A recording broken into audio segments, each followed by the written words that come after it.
Chapter 204, Battle Prowess of a Tier 1. If he could increase his strength to the standards of a Tier 1 swordsman, he could easily deal with the High Lord-ranked Scorching Lamia. The Scorching Lamia had 500,000 HP, possessing the superior battle recovery of a High Lord-ranked boss. The Scorching Lamia could recover 10,000 HP every 5 seconds.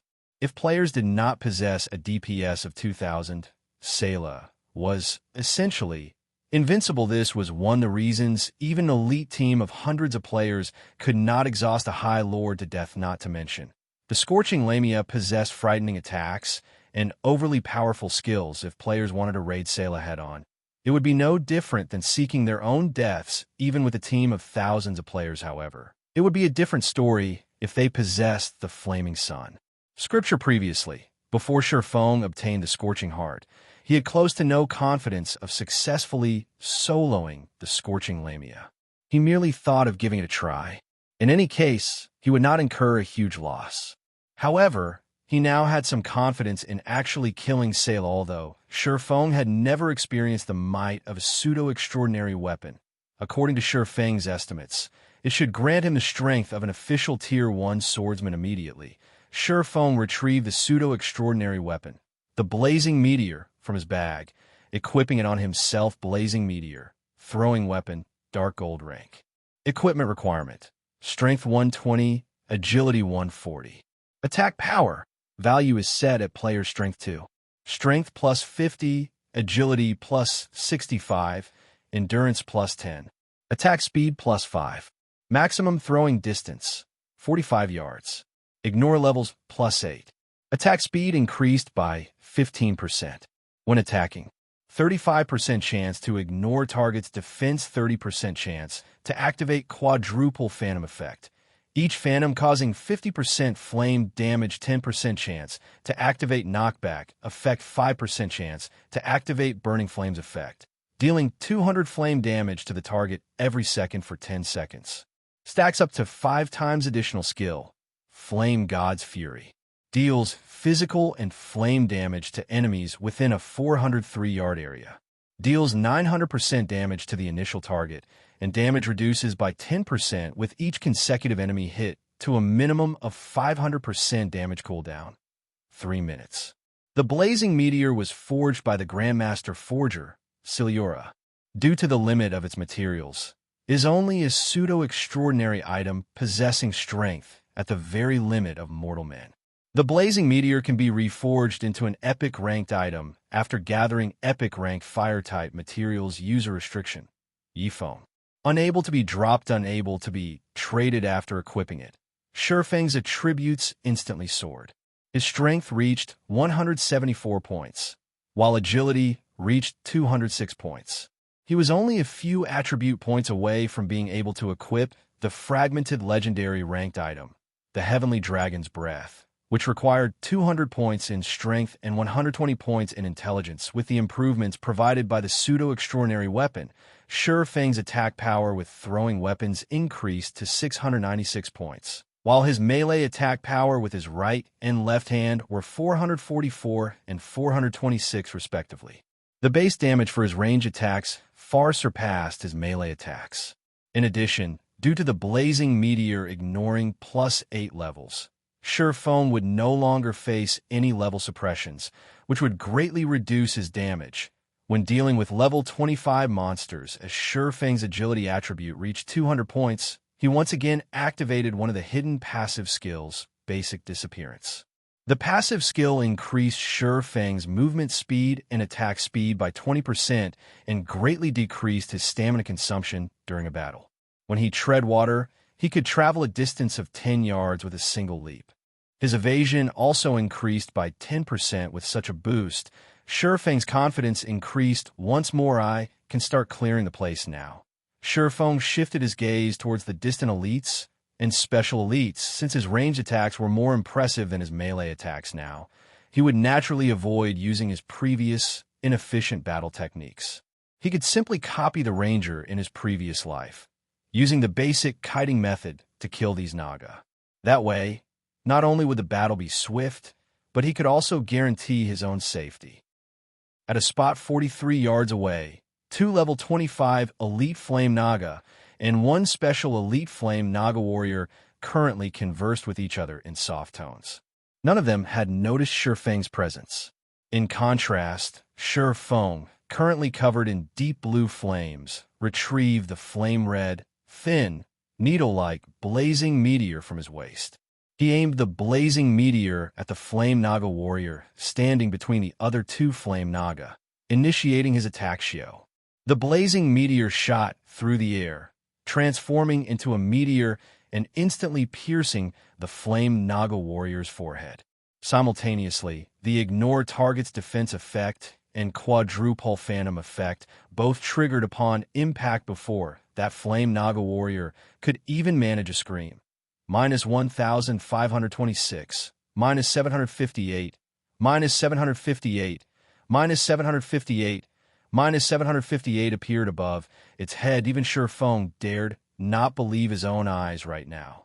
Although he had the support of the Flaming Sun scripture, the might of this single attack was still too powerful. A single, normal attack had destroyed over 4,500 HP from the Flame Naga warrior, which was close to 1/10 of the special elite monster's total HP. Shifeng only needed to repeat this attack 11 more times to kill a level 25 special elite in the entire God's domain. Aside from Shifeng, there might not be a second person capable of carrying out such a feat. Replying to Shifeng's brutal attack, the 3 Naga released angry roars. They revealed sinister expressions as they charged towards Shifeng, gradually splitting from the main force of the Naga. When the distance between the 3 Naga and Shifeng had shortened 20 yards, Shifeng threw a basic frost grenade at them. The 3 Naga immediately froze in place, damages of minus 300 appearing above their heads, holding nothing back. Shifeng threw the blazing meteor at the 3 Naga relentlessly. The blazing meteor's effects constantly triggered, each attack dealing over minus 1,000 damage.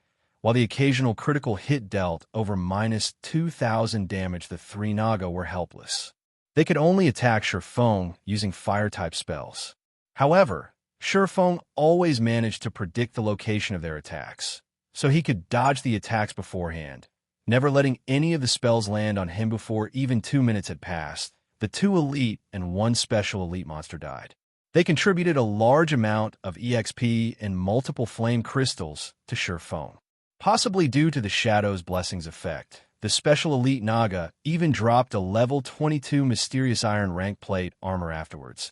Shifeng repeated this process of luring and killing the elite and special elite Naga, although the process was mind-bogglingly boring. The fatigue on his spirit lessened greatly when Shifeng thought about the flame crystals and the various level 20 to level 25 equipment he could obtain.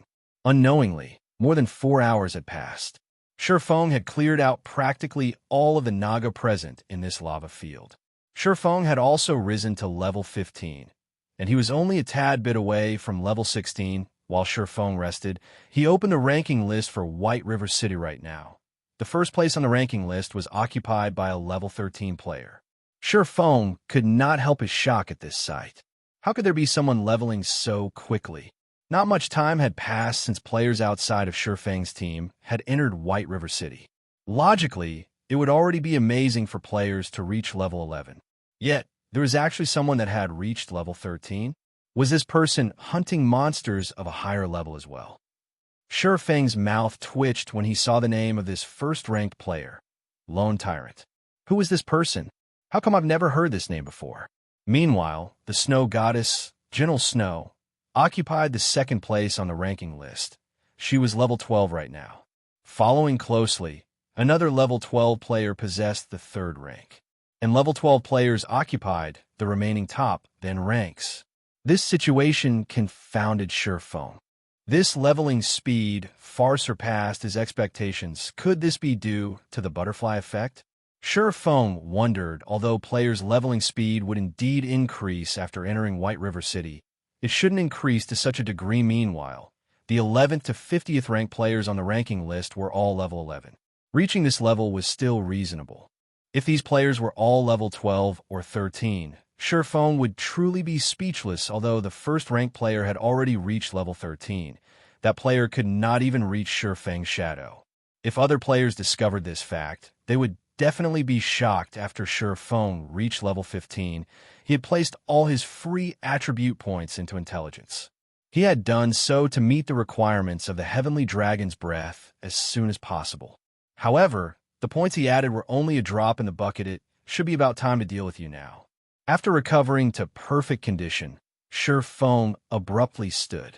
He looked at the scorching Lamia, still lounging in the pool of lava, a faint smile appearing on his face. Chapter 205, Queen's Rage.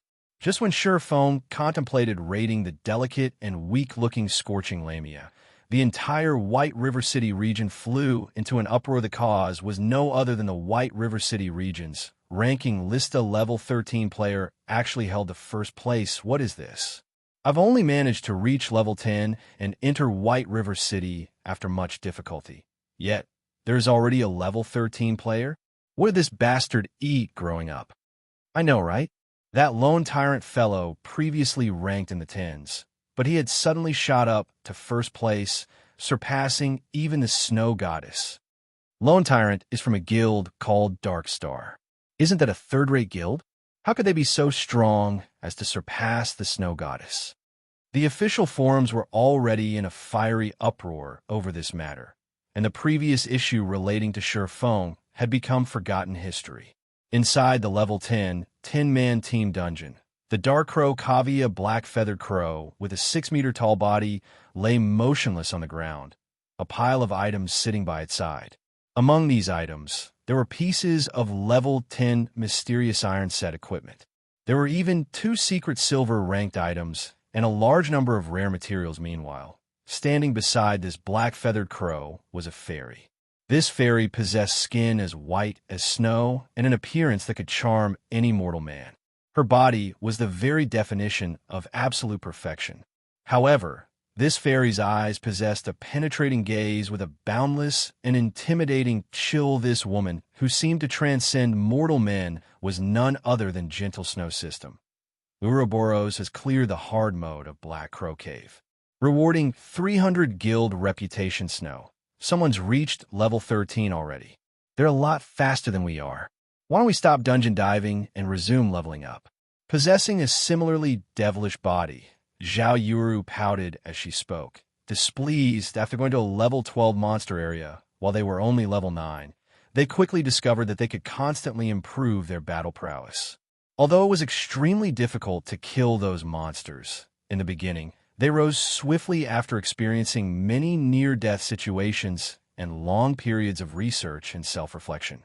With their battle techniques having greatly improved, they felt that killing monsters 3 levels higher was no longer just a pipe dream. They also felt that they could achieve the feats Feng had displayed in the past, similarly obtaining an effortless victory over a great number of players. After arriving at White River City, they immediately picked up the daily reputation quests. They then looked for an extremely good leveling spot, grinding there for a period. However, due to their equipment being slightly outdated, they decided to raid a dungeon to upgrade their equipment, making preparations to obtain the first clear of one of the level 10 large-scale team dungeons. Otherwise, a player from a measly third-rate guild wouldn't have surpassed them. Ignore him. Compared to levels, the first clear of a large-scale team dungeon is far more important. Moreover, after exceeding level 15, it won't matter, even if we manage to clear the hell mode of a level 10 large-scale team dungeon. Our equipment should be close to ready now, so let's start with obtaining the first clear of a level 10 party dungeon. When Gentle Snow noticed Lone Tyrant's name occupying the first position on the ranking list, a calm smile appeared on her pure and untainted complexion. Gentle Snow's team members revealed excited smiles when faced with Gentle Snow's decision. They could finally display their prowess for all to see. After all, they had all been experts in the past virtual reality games. Throughout this period, they had constantly strived and battled against high-level monsters. During their breaks, they would research the videos of experts, especially Feng's battle footage. Although the video was short, it held great significance. The more they studied Feng's battle, the more shocked they became. Unknowingly, their own battle techniques also began to improve madly. To put it another way, they had started to familiarize themselves with the realistic battle methods of God's domain. Simultaneously, they had also grasped a hold of their body's true strength. The hard mode of a team dungeon could not fully sate their thirst for growth. It was especially true after they familiarized themselves with their extraordinary condition.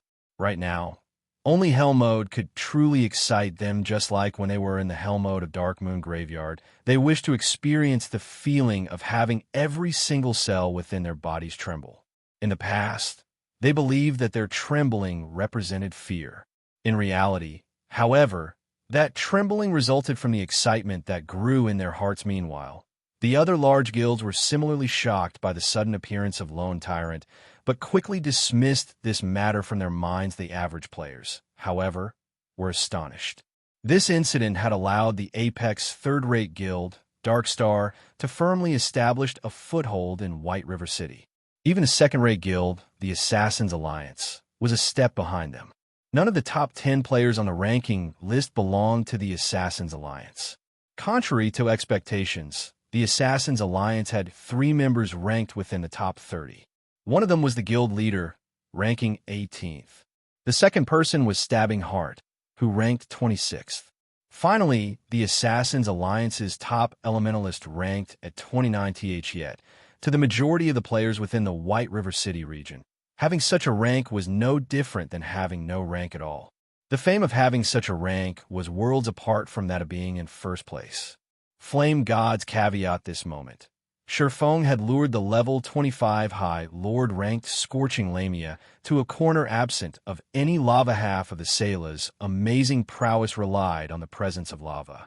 Hence, by luring her away from the lava, the raid difficulty of the Scorching Lamia instantly reduced by half. However, even with such a reduction, Salou was still a High Lord-ranked boss. She was not something average players could afford to provoke. Kneel before me and receive your punishment of flames. The Scorching Lamia's finger trembled, and suddenly a whip of flames appeared from her finger. She then abruptly cracked her whip towards Shurfeng's skull. The flame whip transformed into a streak of flowing light as it swung towards Shurfeng's cranium. Queen's Whip.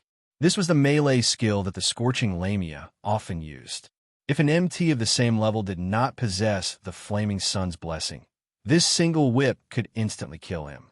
In addition, this skill was a wide-range AoE skill, and it had a maximum attack range of 25 yards. If players wished to use the advantage of numbers to deal with the Scorching Lamia, they would quickly find themselves cremated by her whip. After all, even an MT could not block this attack, let alone the other fragile classes faced with the incoming flame whip.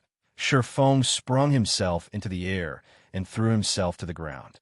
Although he easily avoided the flame whip, the whip's flaming trail still singed Shurfeng, dealing slightly over -70 damage. However, Shurfeng took this chance to pull quite a distance away from Salou.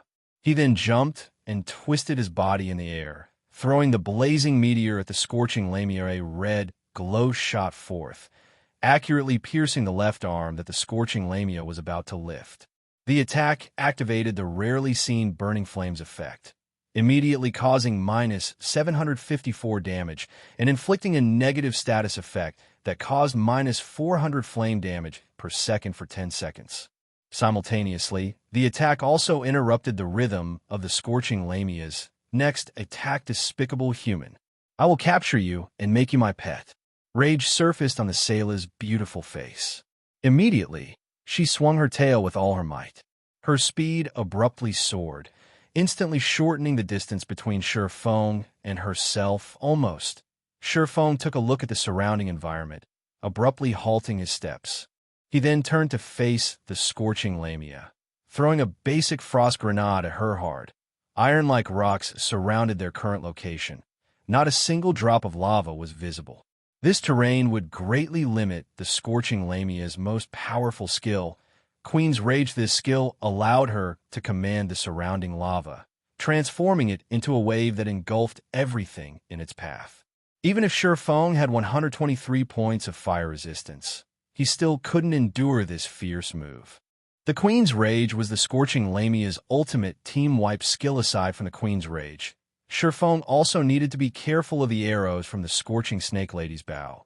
as this attack caused a combination of physical and flame damage. The Flaming Sun's blessing did not provide any physical damage reduction.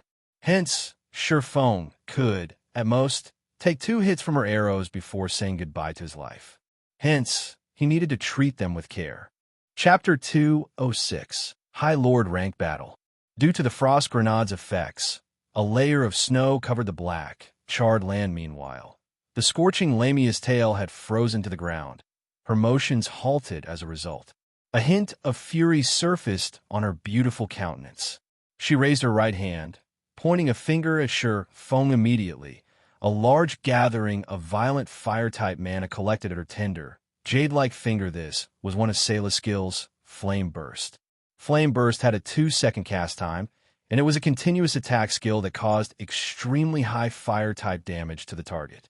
It could practically instant-kill a top-tier MT with full HP, and even if that MT possessed the Flaming Sun's blessing, he would still receive a ton of damage watching the flames gathering at the scorching Lamia's fingertip grow more violent. Shifeng immediately activated Defensive Blade. His eyes focused on the ferocious flames, and the instant she launched her attack, Shifeng simultaneously attacked with the blazing meteor. He intended to interrupt, or at least delay, the scorching Lamia's assault in God's domain. Players could dodge spell attacks. However, they needed an accurate grasp on the timing of the attack. Otherwise, whether dodging a second too late or too early, the attack might land on its target. As casting spells would provide the caster with a lagging advantage, the caster could gain a clear grasp of their target's movements before launching their attacks. If players dodged before the spell released, they would become an easier target. Hence, the best time to dodge a spell was the moment the spell was released. However, once a spell discharged, it would travel to its target with blinding speed, making it extremely challenging to dodge. Of course, if players had very fast movement speeds, they could utilize that speed to their advantage, preventing the enemy caster from getting a firm lock on them. When faced with a High Lord ranked Scorching Lamia, however, it was beneficial to have such thoughts. Shifeng sent attack after attack with a blazing meteor, causing a series of damages of -743, -1,502, -751, and -749. Although the damages looked awesome at first glance, to Salau's 500,000 HP, they were just a drop in the bucket. The Scorching Lamia also had a frightening battle recovery, so in reality, Shifeng did not cause any significant damage to her at all. However, as he had triggered the knockback effect of the blazing meteor, Shifeng managed to interrupt the casting time of the Scorching Lamia's Flame Burst. I will burn your soul with the flames of God. The Scorching Lamia's smile was imposing. At this moment, the tip of her jade-like finger suddenly shone with a dazzling light, illuminating the entire cave. The temperature within the cave also increased by several folds. The light on Salau's finger was like a miniature sun. Suddenly, streak after streak of searing white flames shot out from the Scorching Lamia's fingertip, one streak after another.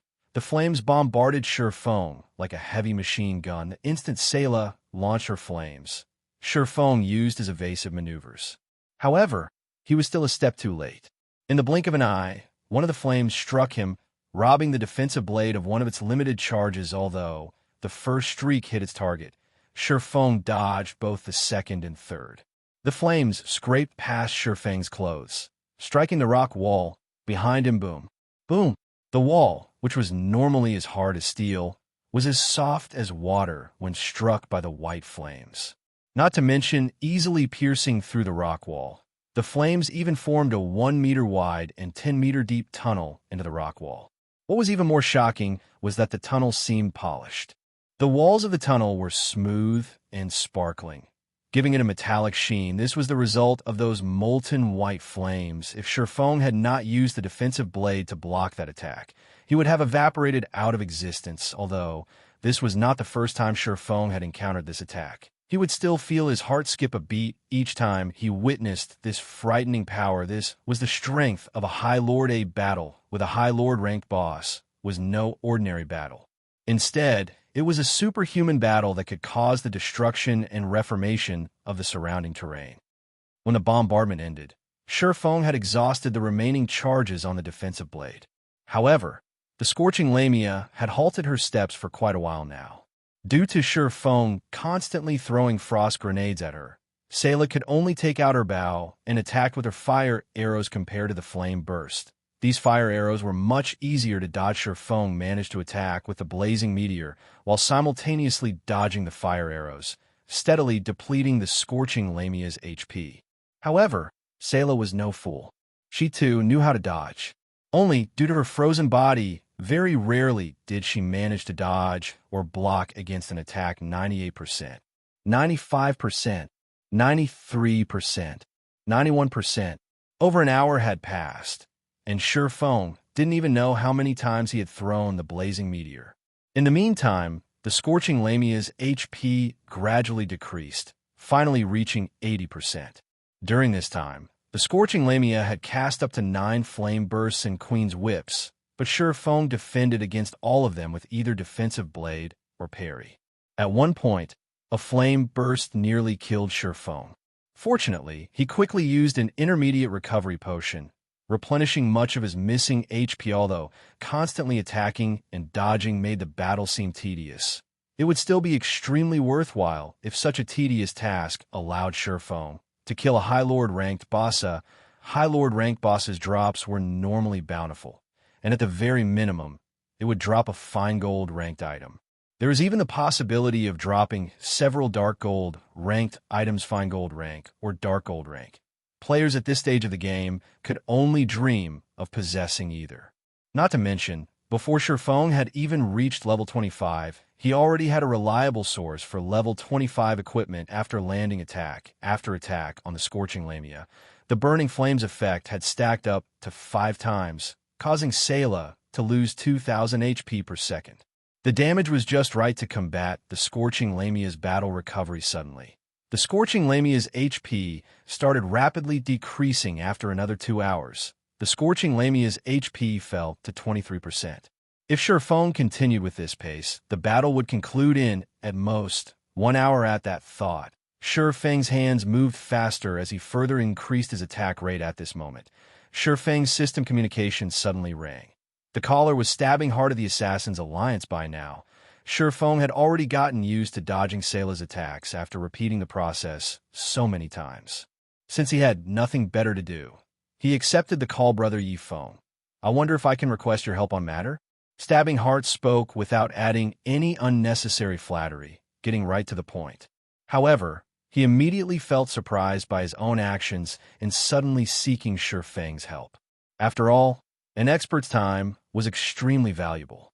Not to mention, the competition in White River City right now was far more intense than the competition in Red Leaf City in the past. After all, when all was said and done, Red Leaf Town only had a player base 20,000 to 30,000 in the past.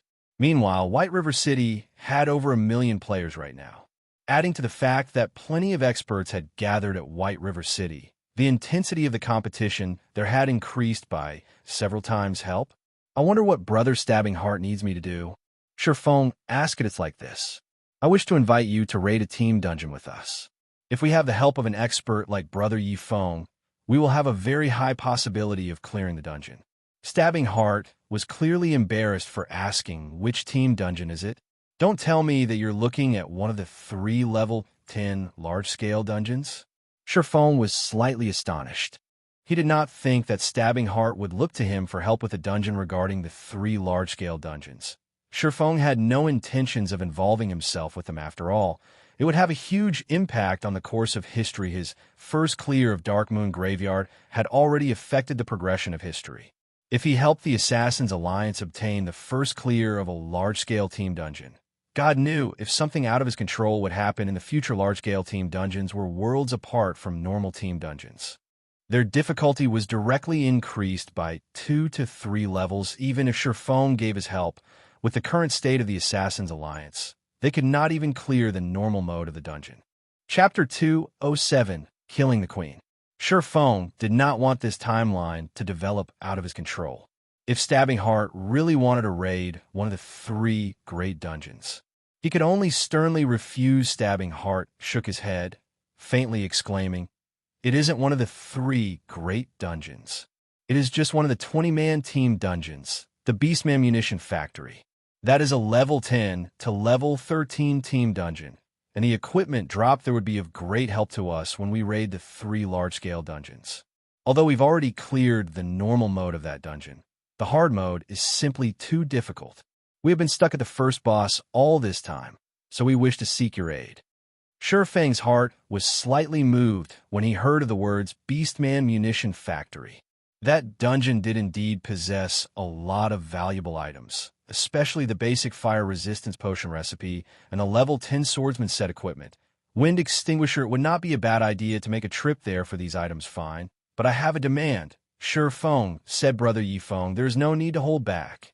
Stabbing Heart released a sigh of relief after hearing Shurfang's agreement. He was deeply afraid that Shurfang would refuse. I want all the recipes and forging designs we obtained from the dungeon. In addition, I want priority over all swordsman equipment. If you can agree to these conditions, I will have no problem offering my assistance. Shurfang listed his demand. Stabbing Heart carefully considered Shurfang's words. If you're the one leading the team this time, he wouldn't hesitate to agree to Shurfang's demands. However, the leader of the team this time was the guild leader of the Assassin's Alliance, Cruel Sword. So, Stabbing Heart had no authority to make this decision. Brother Yifeng, I have to consult with the guild leader about this matter.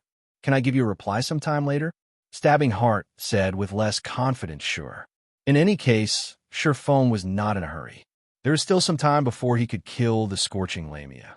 After Stabbing Heart disconnected the call, he immediately went up to the guild leader, Cruel Sword. Cruel Sword was currently a short distance away, clearing the monsters in the dungeon based on appearance alone. Cruel Sword looked very young, and his tall and robust body seemed full of energy. In actuality, he was already 39 years old. Normally, he wore a stern expression, and he would always look at others with an intimidating and penetrating gaze. His ferocious appearance was just like that of a warrior about to enter a battlefield. In fact, Cruel Sword was a mercenary in reality. However, he had long since retired from his squad. After his retirement, he joined the then-weak Assassin's Alliance, and after enduring over 10 years of hardships, he finally managed to turn the Assassin's Alliance into an apex second-rate guild, gaining plenty of support and sponsor from large corporations. How did your negotiations with him go? Cruel Sword turned his head and glanced at Stabbing Heart, asking sternly. Previously, the Assassin's Alliance had been stuck at the first boss of the hard mode Beastman Munition Factory. Hence, Stabbing Heart suggested recruiting a god-ranked expert to help them. However, Cruel Sword felt that it was beneath him to do such a thing. What god-ranked expert? Everyone's just blindly overestimating him. If it weren't for the fact that Stabbing Heart had performed extremely well in recent days and been promoted to an elder of the guild, Cruel Sword would not have let Stabbing Heart contact Shurfang at all. He agrees to come, but he has a demand. He wants all of the swordsman equipment and the forging designs and recipes that drop. Stabbing Heart carefully said, however, I feel that Yifeng is worth this price. After all, even the snow goddess greatly valued his performance. After listening to these words, Cruel Sword's coarse eyebrows furrowed. He clearly felt dissatisfied about Shurfang's demands. Boss Cruel Sword, Yifeng is truly powerful. Without Shurfang, the snow goddess, Gentle Snow, might not have even obtained the first clear of the Dark Moon Graveyard. Stabbing Heart hurriedly said, Gentle Snow, is it? Cruel Sword's resolve slightly wavered after hearing this name. Just half an hour ago, Gentle Snow had shocked all players throughout the entire White River City region. Cruel Blade, included Gentle Snow, had taken down the first clear of 4 level 10 party dungeons and 2 level 10 small-scale team dungeons. Moreover, it wasn't the first clear of hard mode, but the first clear of hell mode simultaneously.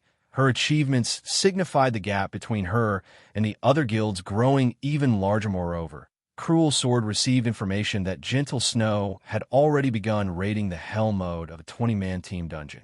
If Gentle Snow really succeeded, she would no longer occupy the same playing field as the other guilds within the White River City region. It seems that Yifeng indeed has some capabilities. Since that is the case, agree to his demands. Cruel Sword was very curious about Shurfang now. He wondered if Shurfong was truly as strong as Stabbing Heart described him in truth. Cruel Sword did not want any outsiders participating in the guild's expedition. However, the Assassins' Alliance's position in White River City was becoming more insignificant as time passed, ignoring the first-rate guild, Ouroboros. Even a third-rate guild, Dark Star, would soon surpass them. The severity of this matter further increased due to the sudden appearance of that lone tyrant, who occupied the first position on the ranking list. Dark Star then continued to successfully raid the hard mode of 2 small-scale team dungeons, greatly increasing their fame and surpassing the other guilds. On the other hand, aside from obtaining the first clear of several normal mode dungeons, the Assassin's Alliance had yet to even obtain the first clear of a single hard mode dungeon. Hence, Cruel Sword had personally organized an elite team to raid the Beastman Munition factory. He intended to take this chance to obtain the first clear of a hard mode dungeon, increasing the guild's influence in White River City and ending the gossip of Assassin's Alliance's inferiority to Dark Star. Hearing Cruel Sword's command, Stabbing Heart immediately contacted Shurfong. Excited brother Yi Feng, our guild leader has agreed to your demands. I wonder if you can come here immediately? Stabbing Heart asked. At this moment, Shurfong still battled the scorching lamia. So how could he possibly leave now? Making a rough estimate, he said, I still have some matters to attend to right now. I'll need around 2 hours before I can hurry over. All right, then let's meet up at the entrance of the Beastman Munition factory in 2 hours.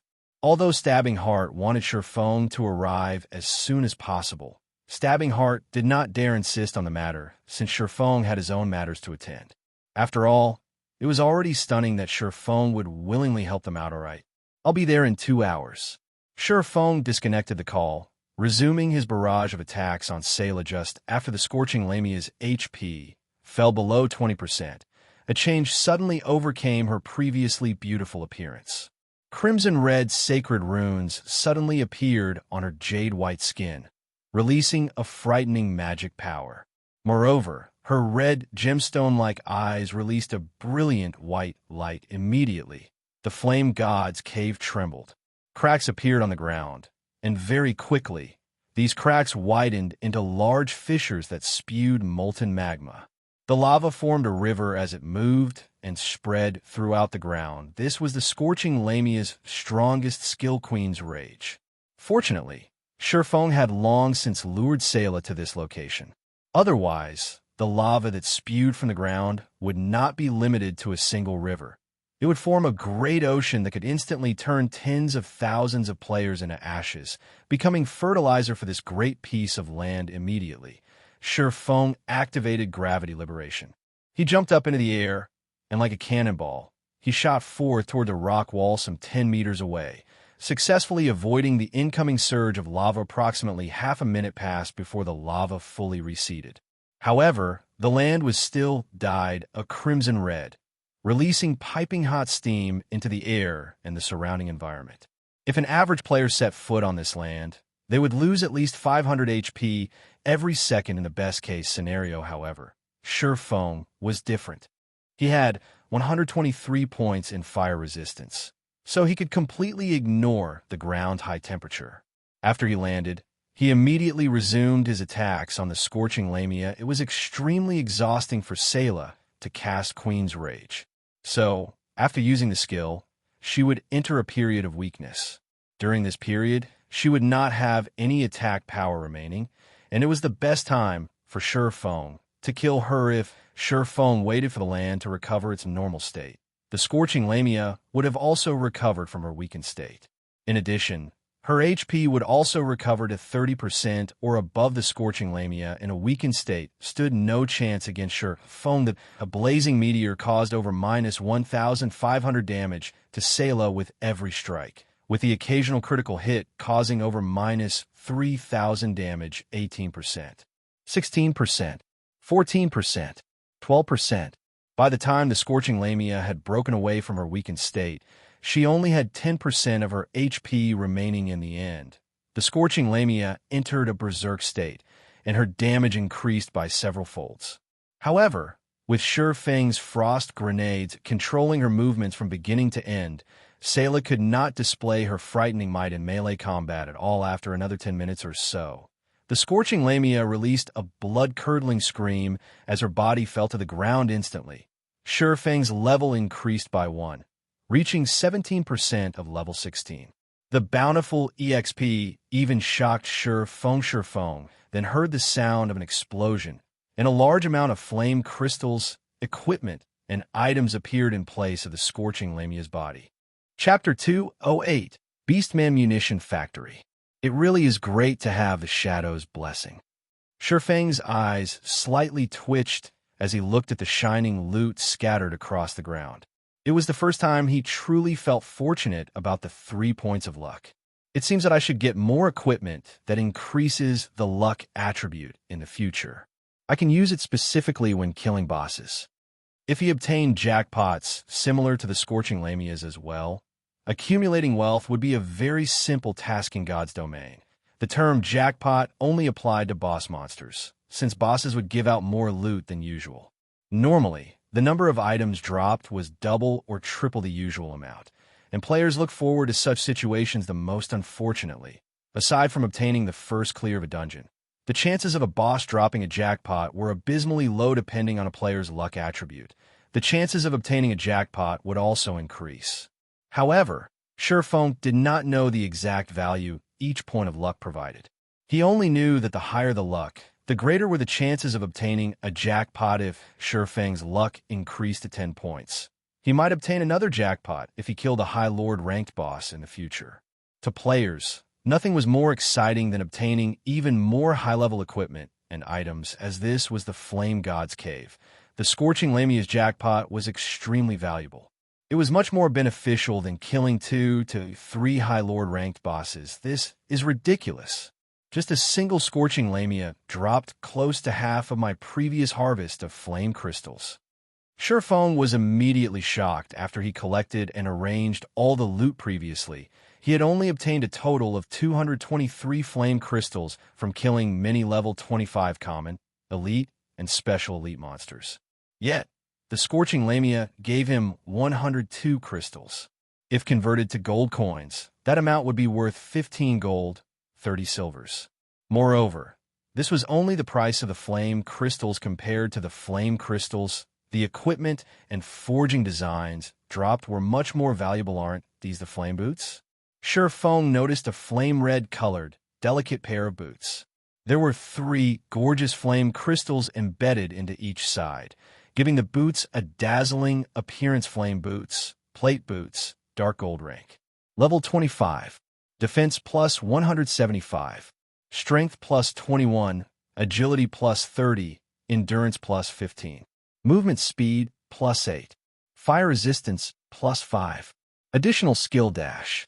Flame Rush. Increases movement speed by 100% for 10 seconds cooldown. 2 minutes. Just the value of this piece of equipment exceeded 20 gold. In addition, Salou also dropped a dark gold ranked shield light of day, shield, dark gold rank. Level 25. Equipment requirement. Strength 130. Defense plus 665. Block rate 41%. Defense skill level plus 2. Strength plus 34. Agility plus 10. Endurance plus 32. Maximum HP plus 15%. Additional passive skill dash. Guardian Heart. Reduces incoming damage from the front by 20%. In addition, all damage received reduced by 10%, not to mention a shield. Equipment meant for MTs was usually abnormally expensive.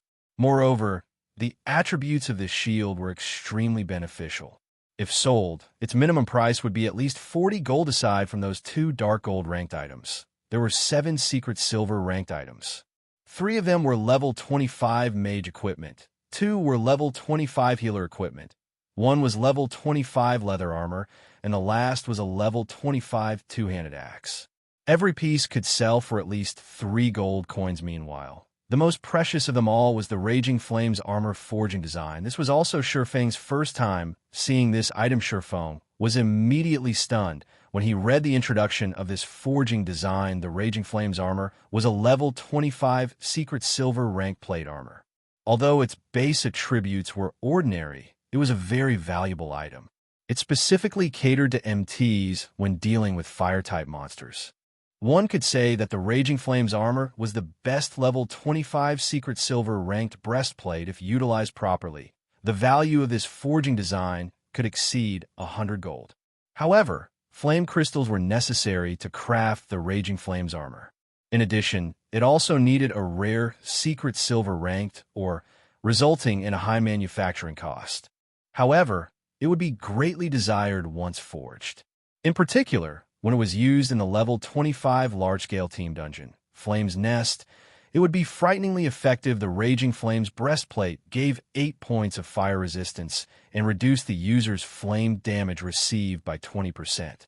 No other secret silver equipment could compare to this effect aside from the equipment. There was also a flame red-colored skill book.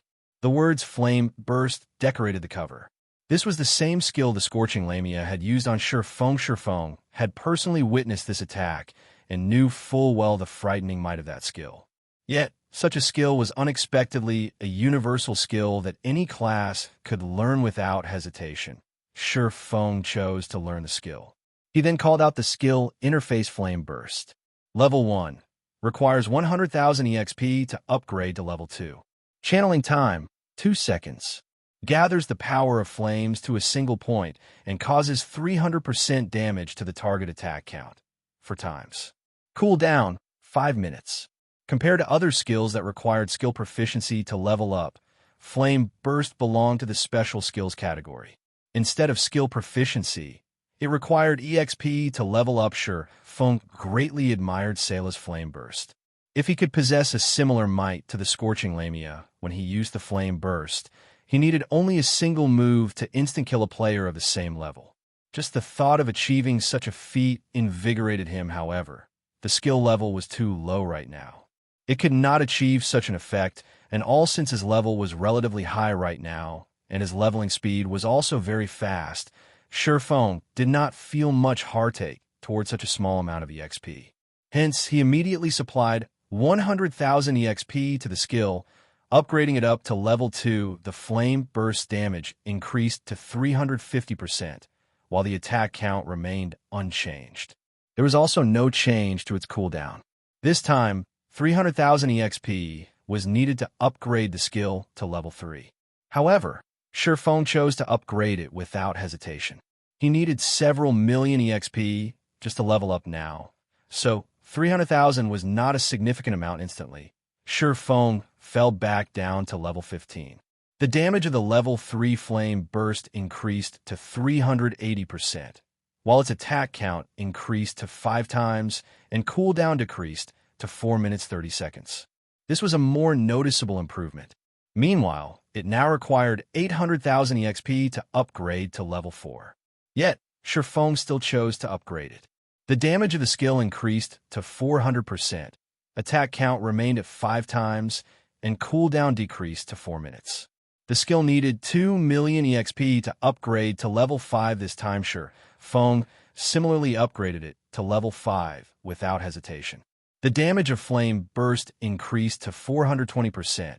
Attack count increased to 6 times, and cooldown decreased to 3 minutes 30 seconds. As a result of such a huge increase, however, Shifeng had fallen to level 14.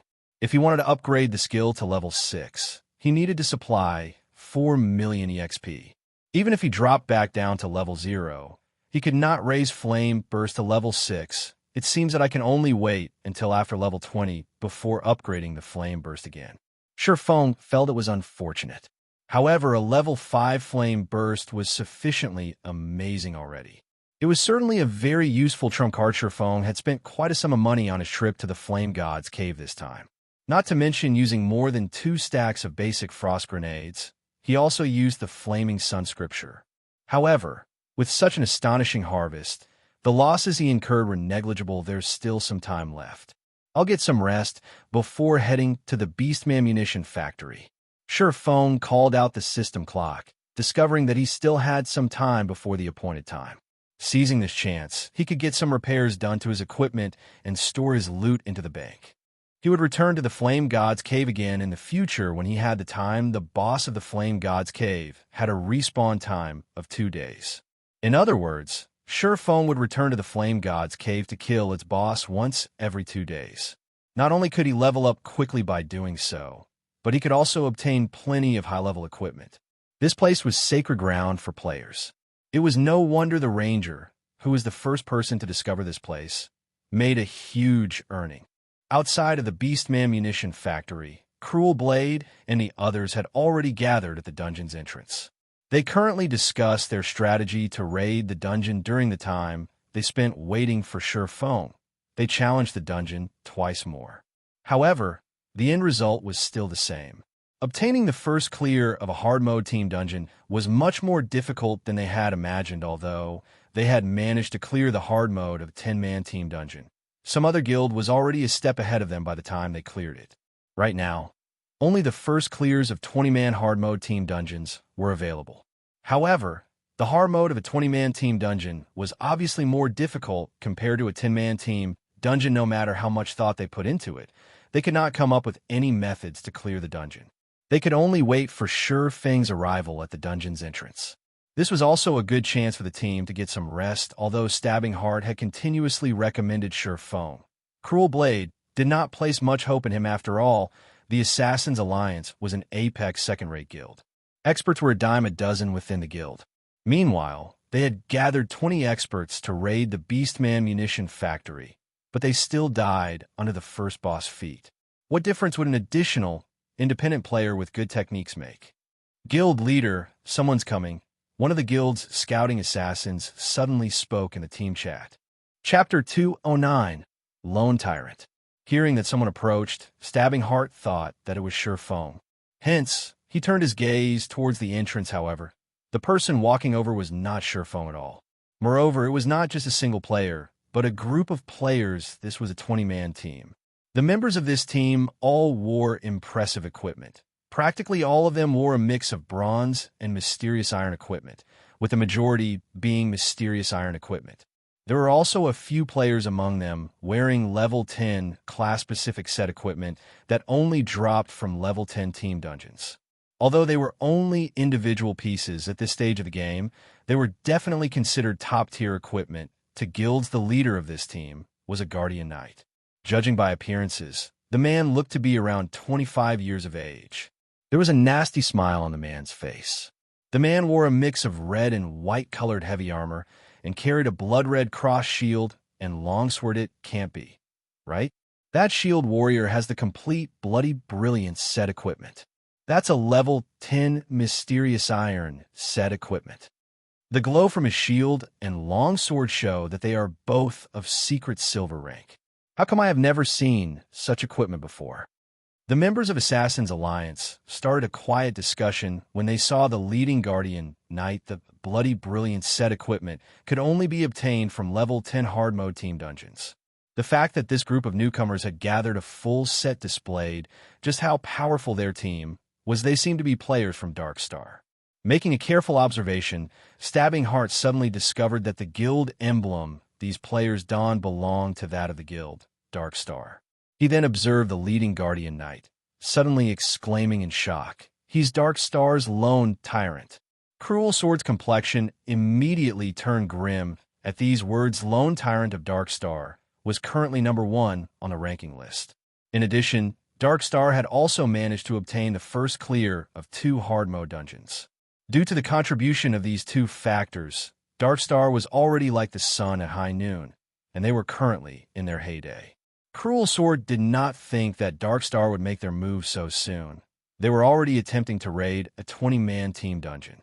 If they really obtained the first clear of a 20-man team dungeon, the Assassins' Alliance would truly be in an embarrassing position in White River City. After all, due to obtaining the luxury guidebook of White River City in advance, the Assassins' Alliance had made ample preparations before entering the city itself.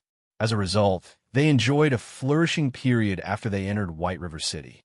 Many players even thought that the Assassins' Alliance had the possibility to surpass the first-rate guilds. Hence, now that Darkstar was on the rise, players would naturally compare the Assassin's Alliance and Darkstar, resulting in the Assassin's Alliance's status in White River City becoming very awkward.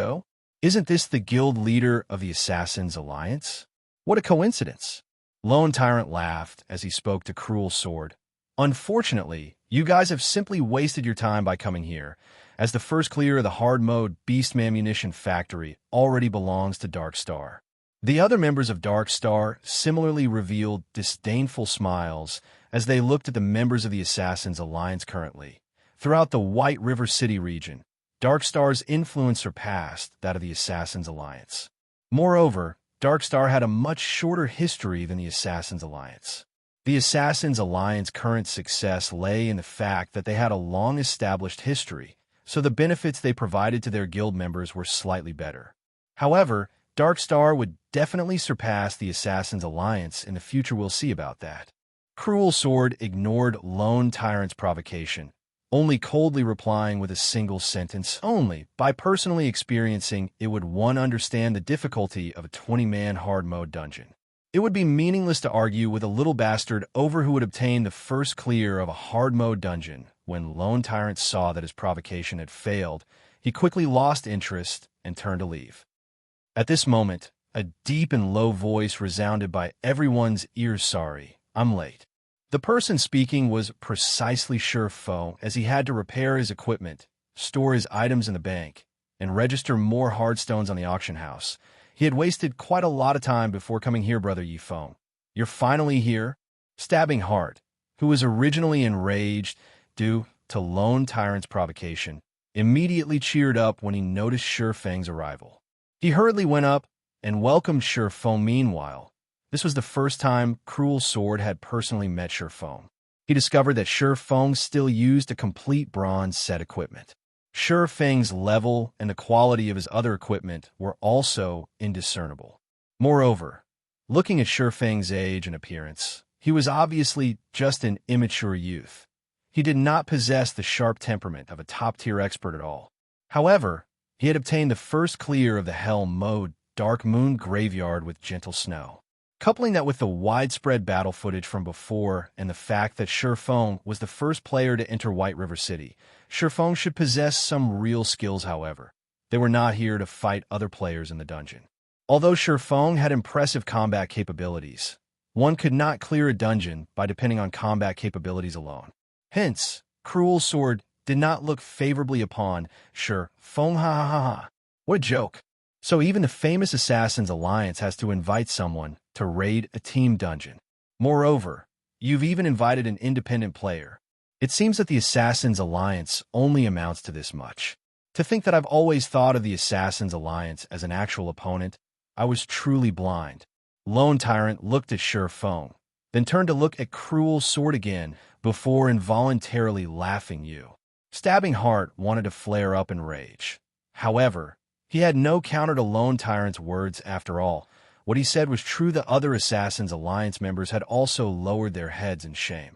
At this moment, their hearts harbored dissatisfaction towards Stabbing Heart.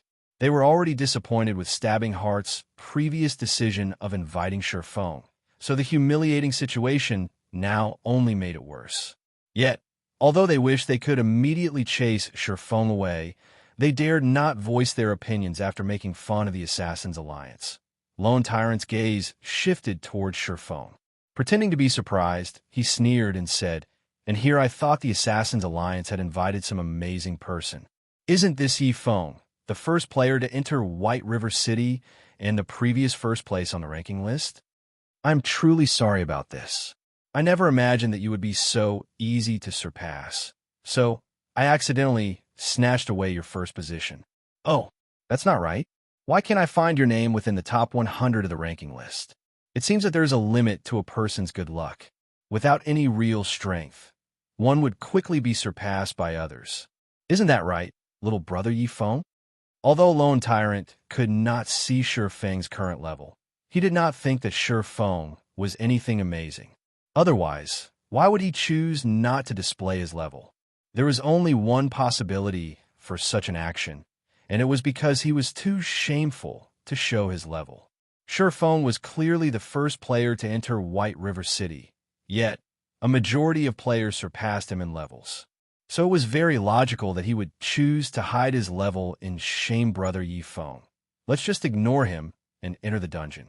Afraid that Feng would grow angry and leave, Stabbing Heart hurriedly dragged Feng away from the players of Dark Star. The players within the White River City region have constantly used the Assassin's Alliance as a comparison to Dark Star.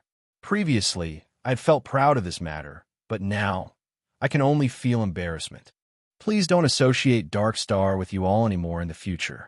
We really can't bear this sort of shame.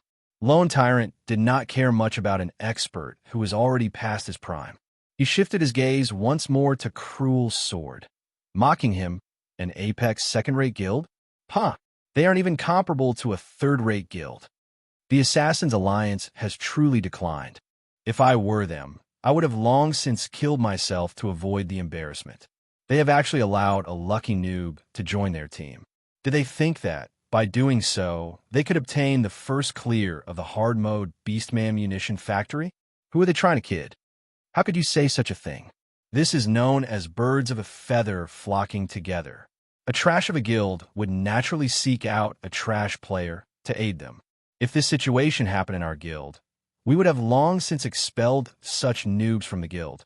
Allowing such trash to join our team would definitely lower our intelligence and strength. Hey, you've got that wrong. In reality, the Assassin's Alliance is so powerful that they are not afraid of having a noob as a team member. They could still clear the hard-mode Beastman Munition factory with no problems, even with such a member on their team. This is definitely something Dark Star can't dream of comparing with. The relationship between Dark Star and the Assassin's Alliance had long since been similar to that of fire and water.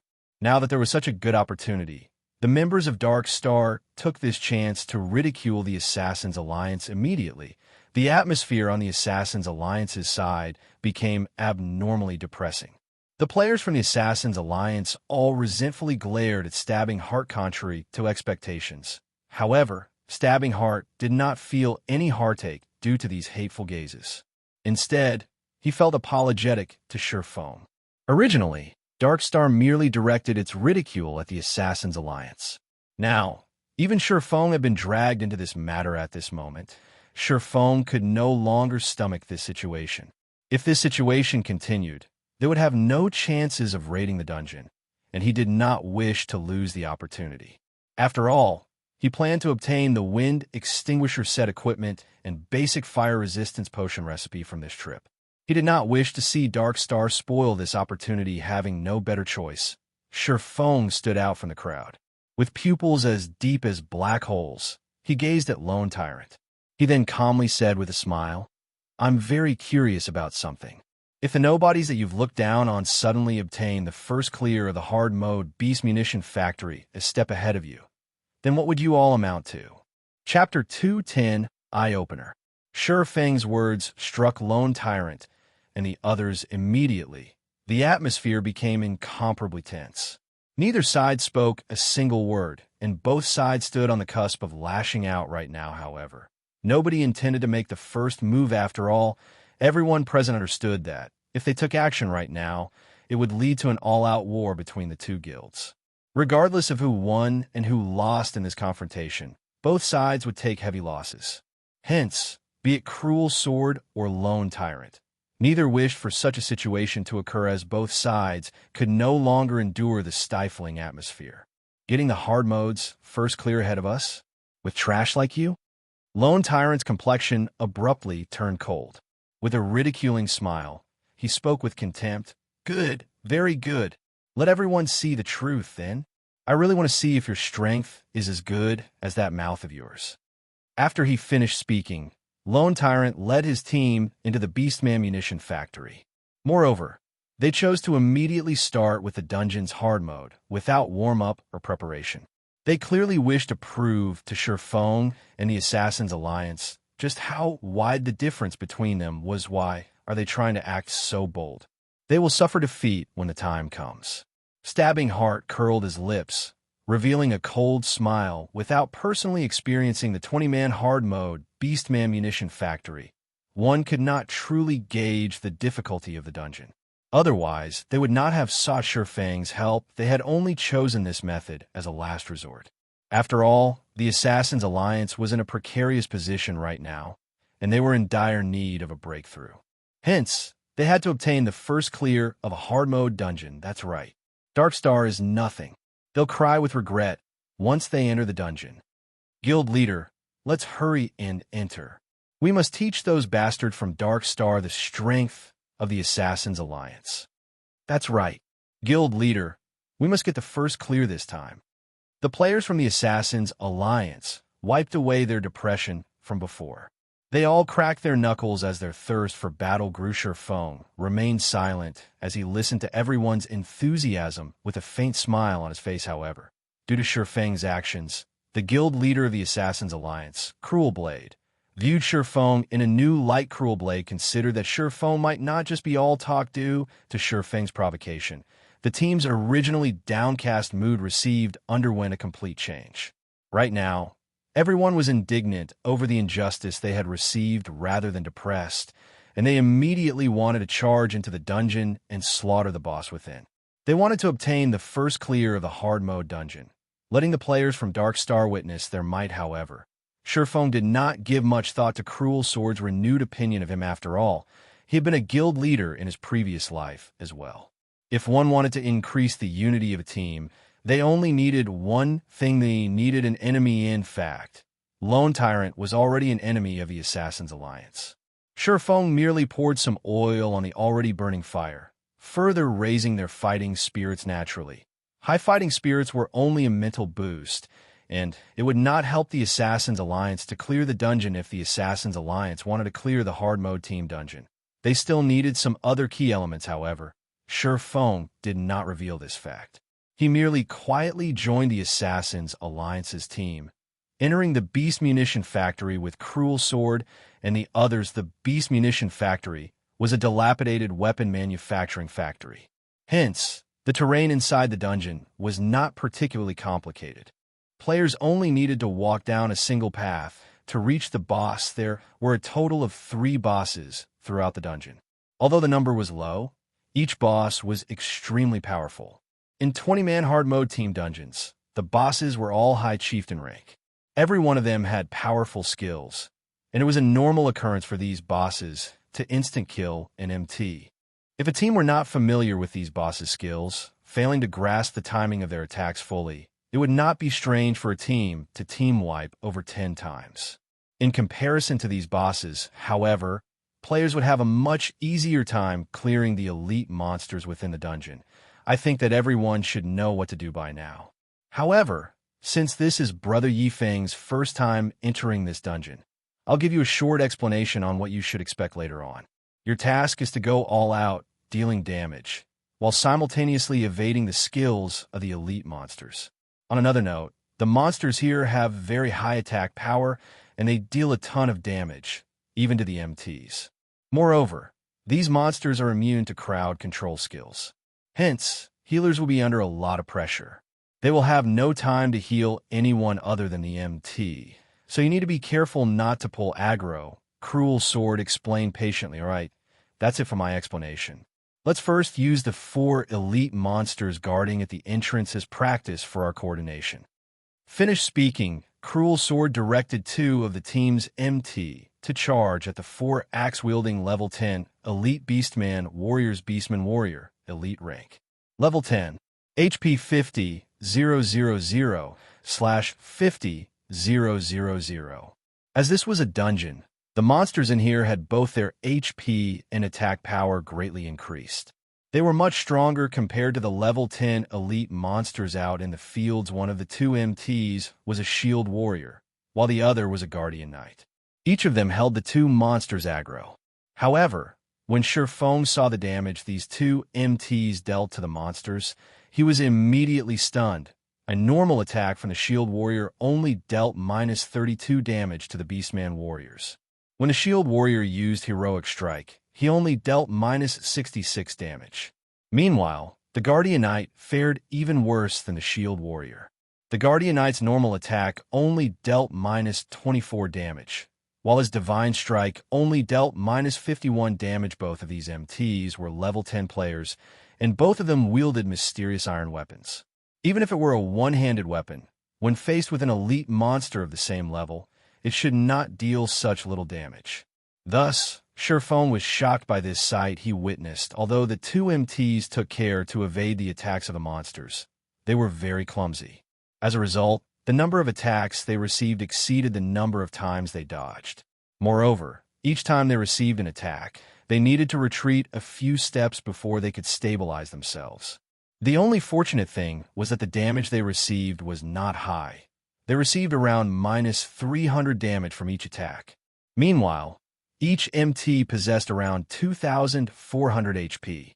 With two monsters attacking each MT simultaneously, each MT received a rough total of -600 damage, a quarter of their total HP.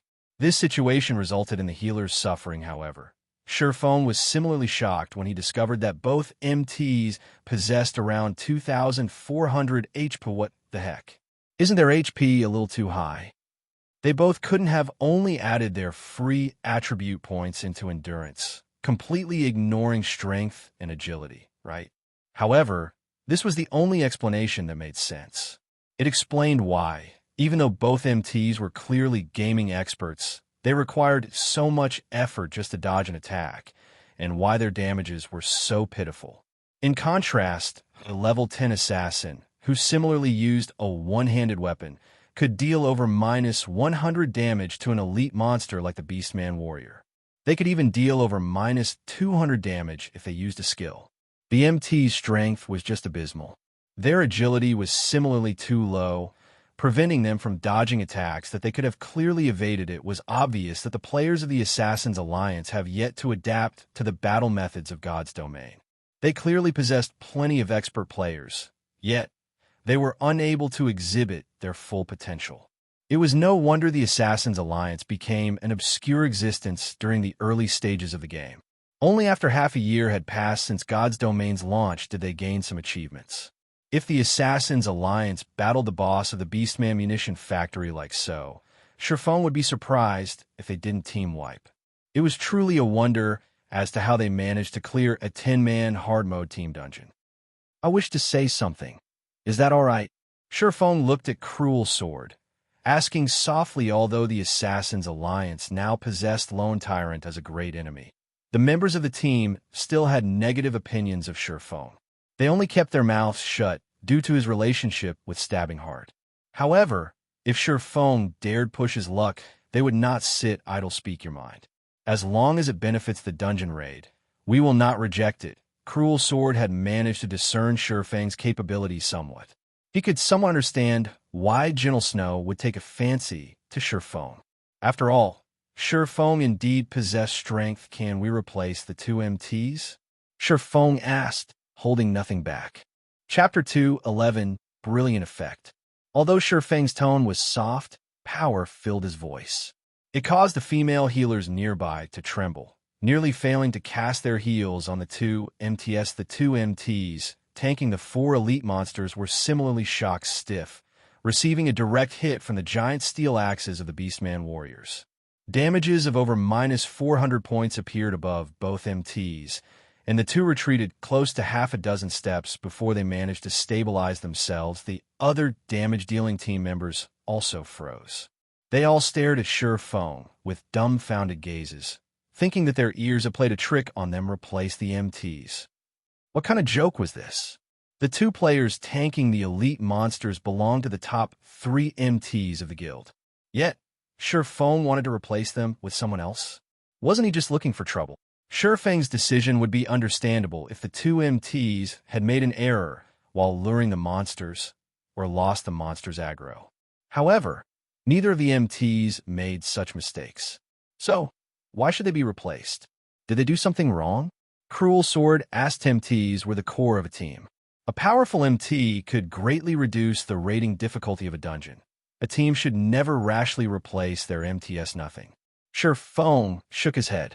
Indeed, the two MTs did not make any mistakes up until this point. However, not making any mistakes did not necessarily mean that everything was fine, capable of holding aggro. and taking blows. If this were a normal virtual reality game, there would be no problems if the MTs of a team could perform these two tasks. However, God's domain was different. Just carrying out these tasks was still not enough to secure a victory for the team. Since there are no problems, why should we need to replace the MTs? Cruel Sword wrinkled his eyebrows. The two MTs in question were furious right now, clearly displaying their displeasure. Surefeng was just someone they had invited, yet he dared criticize such powerful MTs like themselves? Wasn't he being too arrogant? Their ability to evade attacks is just too poor. To put it bluntly, they are taking too much damage. When they face a boss, even 4 healers will not be sufficient to keep them alive. Moreover, their damage output is too low. In a boss battle, even 1% of HP could decide victory or defeat. I'm guessing that when you guys faced the first boss of this dungeon, aside from having insufficient damage, your healer's mana ran dry as well. In the end, the result was a complete team wipe. Surefeng said with a smile, listening to Surefeng's words. The two MTs immediately fell speechless. Cruel Sword was also awestruck. Clearly, he had not mentioned the matter of their team wiped to Surefeng before. Yet, Surefeng correctly guessed each detail of their previous encounter. Everything Surefeng had just said was clear and logical, and Cruel Sword agreed that he needed to make some changes. I wonder if Brother Yifeng has any suggestions on how we can improve? What kind of MT do we need?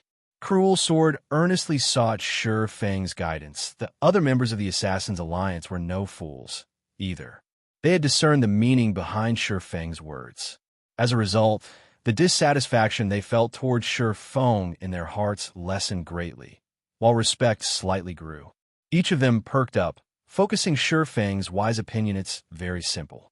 Look for 2 Guardian Knights who have allocated their free attribute points in a ratio of 2 strength, 1 agility, 2 endurance. It would be best if they have learned both Guardian Aura and Power Aura. Surefeng unhurriedly spoke unknowingly. Surefeng had suddenly become the heart of the team within moments. Cruel Sword had found 2 Guardian Knights from his guild that fit Surefeng's requirements. However, these Guardian Knights' techniques were not anything impressive, and their equipment was subpar. At best, one of them was White Feather, and he only possessed slightly over 1,700 HP. The other Guardian Knight was called Water Lake, and his HP was just over 1,800 points. Furthermore, the two's defense was lower than the previous MTs by more than 200 points. They were on completely different levels, however. Surefeng saw nothing amiss after examining the two's equipment. The remaining problem would be their techniques. Surefeng then continued by explaining to the 2 Guardian Knights how they should battle the elite monsters and how they should dodge attacks. As for how much of his explanation they actually understood, that would depend on their own comprehensive abilities, following which Surefeng instructed one of the Guardian Knights to activate Guardian Aura, increasing the defense of the entire team by 20 points. He then instructed the other Guardian Knight to activate Power Aura, increasing the strength of the entire team by 5 points. Surefeng also switched his title to Might 1,000, greatly increasing the attributes of the entire team. As a result, the HP of the 2 Guardian Knights almost reached the 2,000 HP threshold. The team's jaws dropped when they witnessed the brilliant effect brought about by Surefeng's Might 1,000 title, increasing all attributes by 10%. This was an outstanding weapon for dungeon raiding. Such an increase was the equivalent of raising every team member's equipment by an entire rank. With such a brilliant effect, they had far more confidence in dealing with the bosses of the dungeon. Hence, everyone started clearing the elite monsters with great excitement. When they first started out, everyone still felt skeptical about Surefeng's decision to replace the 2 MTs. It was simply illogical to replace their previously powerful MTs with weaker ones. However, shortly after the 2 Guardian Knights began tanking the elite monsters, they immediately discovered that there was a massive difference. Although the Beastman warriors dealt around minus 450 damage to the 2 Guardian Knights with each hit, these Beastman warriors only managed to land 1 out of every 3 attacks. In comparison, the previous 2 MTs would receive 2 out of every 3 attacks, taking an additional minus 150 damage every 3 attacks. With such a glaring difference in damage, the burden on the healers greatly lessened. Moreover, as they faced more battles, the two new MTs gradually evaded with better efficiency, taking fewer hits as a result. This had allowed the healers to expend less of their mana, thereby increasing their endurance. By the time they arrived before the first boss of the dungeon, Karur, the healers no longer felt any pressure in healing the two Guardian Knights. They even had time to attend to the other team members. Karur was a large and ferocious Beastman. He was twice as large as a normal Beastman, and his body was fully covered in steel-like scarlet muscles. On his back, Karur carried a mammoth magical saber that was as long as he was tall. Meanwhile, Karur himself was a level 12 High Chieftain rank boss with a whopping 450,000 HP. Brother Euphone, I wonder if you have any ideas of how to best raid this boss? When facing with Karur once again, Cruel Sword's thoughts started growing heavy. After all, Karur had already team-wiped them multiple times. MTs should hold aggro properly, while everyone else should evade Karur's skills. That should be it, I guess. Surephone casually spoke after giving the question some thought. Everyone in the team immediately sent contemptful glares at Surephone. Wasn't this just a bunch of nonsense? Wasn't that obvious? All right, MTs, take action. You two should take turns tanking the boss. Whoever's HP falls to a critical state should immediately back off and let the other tank. As for everyone else, try to use your attacks to assist the two MTs, Surephone instructed. Shortly after, the two Guardian Knights charged at Karur. According to Shurfeng's knowledge, the hard mode Karur only had two moves. One was the Blade Storm. It was a skill that turned Karur into a tornado, causing minus 600 damage per second to all enemies within a 12-yard distance. The skill had a duration of 20 seconds. The other skill was Avatar Slash. When Karur used this skill, he would immediately vanish from everyone's sight. He would then randomly reappear behind 3 to 5 players, attacking them and causing minus 500 static damage. Simultaneously, he would inflict players with a damage amplification effect, causing them to take 10% more damage for 2 minutes. To make things worse, this effect stacked with these two skills at Karur's disposal. The boss prevented players from turning this raid into a prolonged battle. Otherwise, once the damage amplification effect stacked so many times, Karur's Avatar Slash could instant kill any player. At that time, there would be no way for the battle to continue. Hence, there was only one requirement when facing Karur: resolve the battle in the shortest time possible. The longer the battle dragged on, the more difficult it would become taking the lead. The Guardian Knight, Water Lake, brandished his sword, sending a punishment at Karur's head. The attack only caused minus 126 damage. Compared to the elite monsters from before, Karur's defense was clearly a notch higher. Moreover, such a small amount of damage was practically negligible in the face of Karur's massive 450,000 HP. Contrast, as Water Lake failed to dodge Karur's counterattack. The boss's saber sent him flying. A frightening damage of minus 1,134 points appeared above Water Lake's head, instantly devouring over half of his total HP. Following which, White Feather promptly dashed forward and activated Righteous Fury. He then used Shield of Vengeance to attract Karur's aggro. The 4 healers on the team did not dare make any mistakes. They immediately cast their heals on Water Lake plus 234, plus 215, plus 221, plus 225. A cleric then released an instant cast skill, Recover, on Water Lake. Every 3 seconds for 15 seconds, the target would recover 70 HP. Simultaneously, a druid also used Life Bloom on Water Lake, recovering 43 HP every 2 seconds for 12 seconds immediately. Water Lake's HP recovered to 90%. He then returned to his position on the front lines, coordinating with White Feather to tank the boss. Chapter 212, Raiding Karur. By taking turns attacking Karur, the two Guardian Knights quickly established a strong hold on Karur's aggro. However, compared to when they battled elite monsters, the pressure on the healers had visibly increased. Moreover, both Water Lake and White Feather were clearly unfamiliar with the boss's attack patterns. Their movements were somewhat stiff when dodging attacks. Right now, they could only dodge every other sent at them. Even so, compared to the last time the Assassins Alliance had raided Karur, the healers were having a slightly easier time keeping these MTs alive. The healer's mana consumption made this obvious originally. Cruel Sword still worried that the two Guardian Knights could not manage. However, based on the results before him, it was clearly an unnecessary thought. The healers managed themselves with perfect order right now, unlike the several raids before where they had to cast their heals desperately, without caring about any proper order. The four healers couldn't even catch their breaths unless they wanted the previous two MTs to die instantly in reality. Such failures were very common. In God's domain, level 10 players had a large threshold to overcome. The levels before level 10 were merely an adaptation period.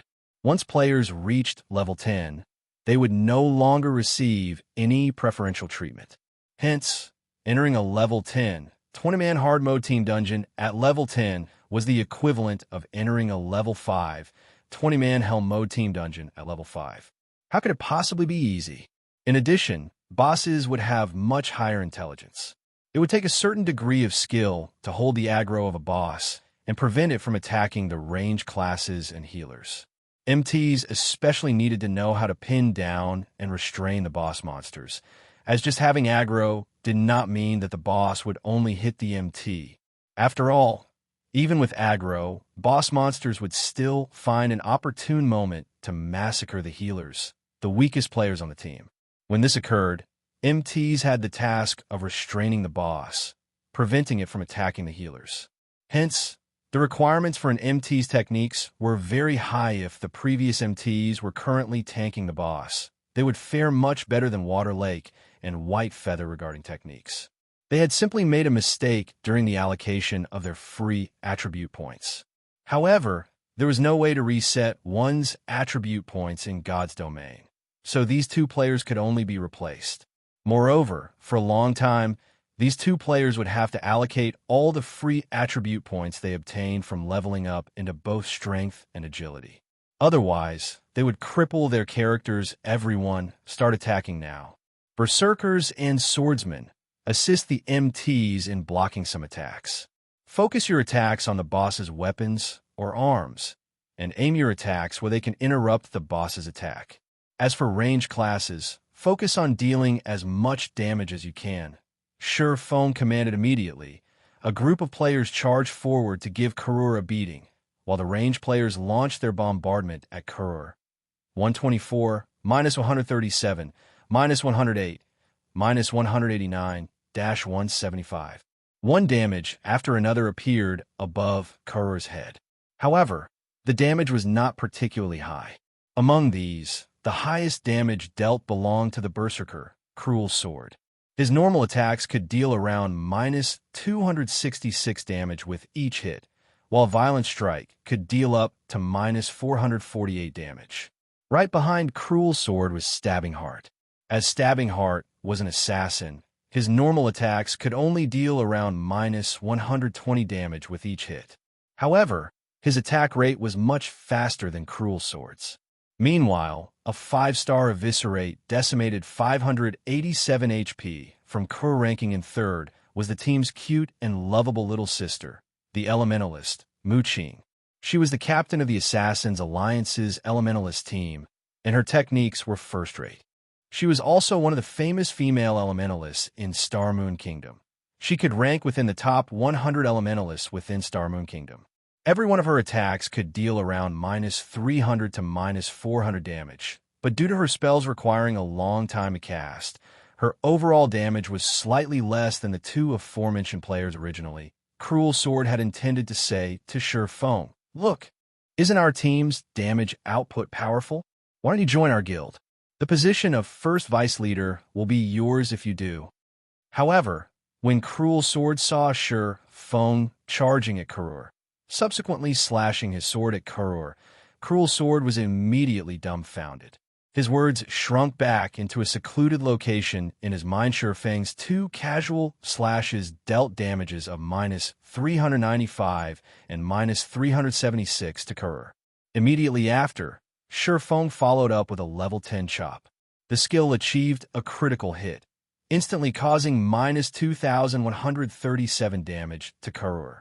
He then continued by using Thundering Flash, dealing damages of minus 643, minus 832, and minus 1,102 to Karur, as well as inflicting a damage amplification effect. Surpassing then abruptly jumped up into the air.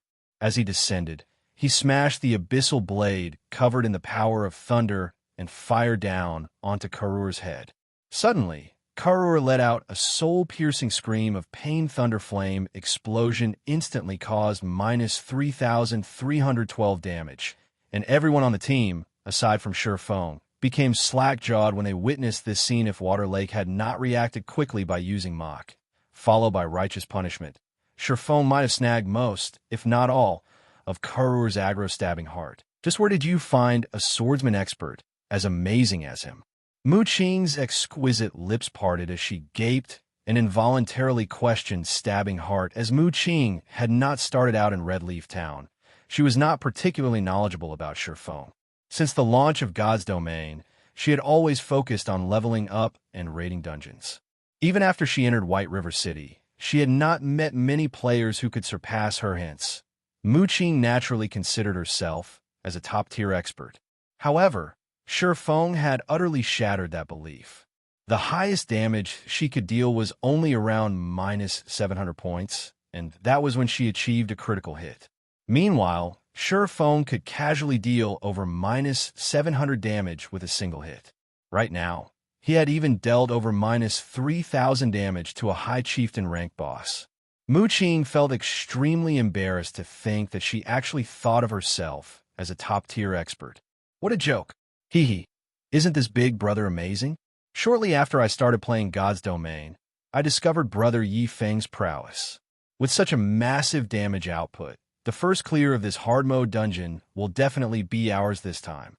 Stabbing Heart gleefully said. After all, he was the one who had invited Surpassing to this raid. Now that Surpassing performed so valiantly, shocking everyone on the team, Stabbing Heart felt extremely proud. Scram. You're not Yi Feng. What's there to be proud of? If you have the ability, then show me that you can deal over 1,000 damage.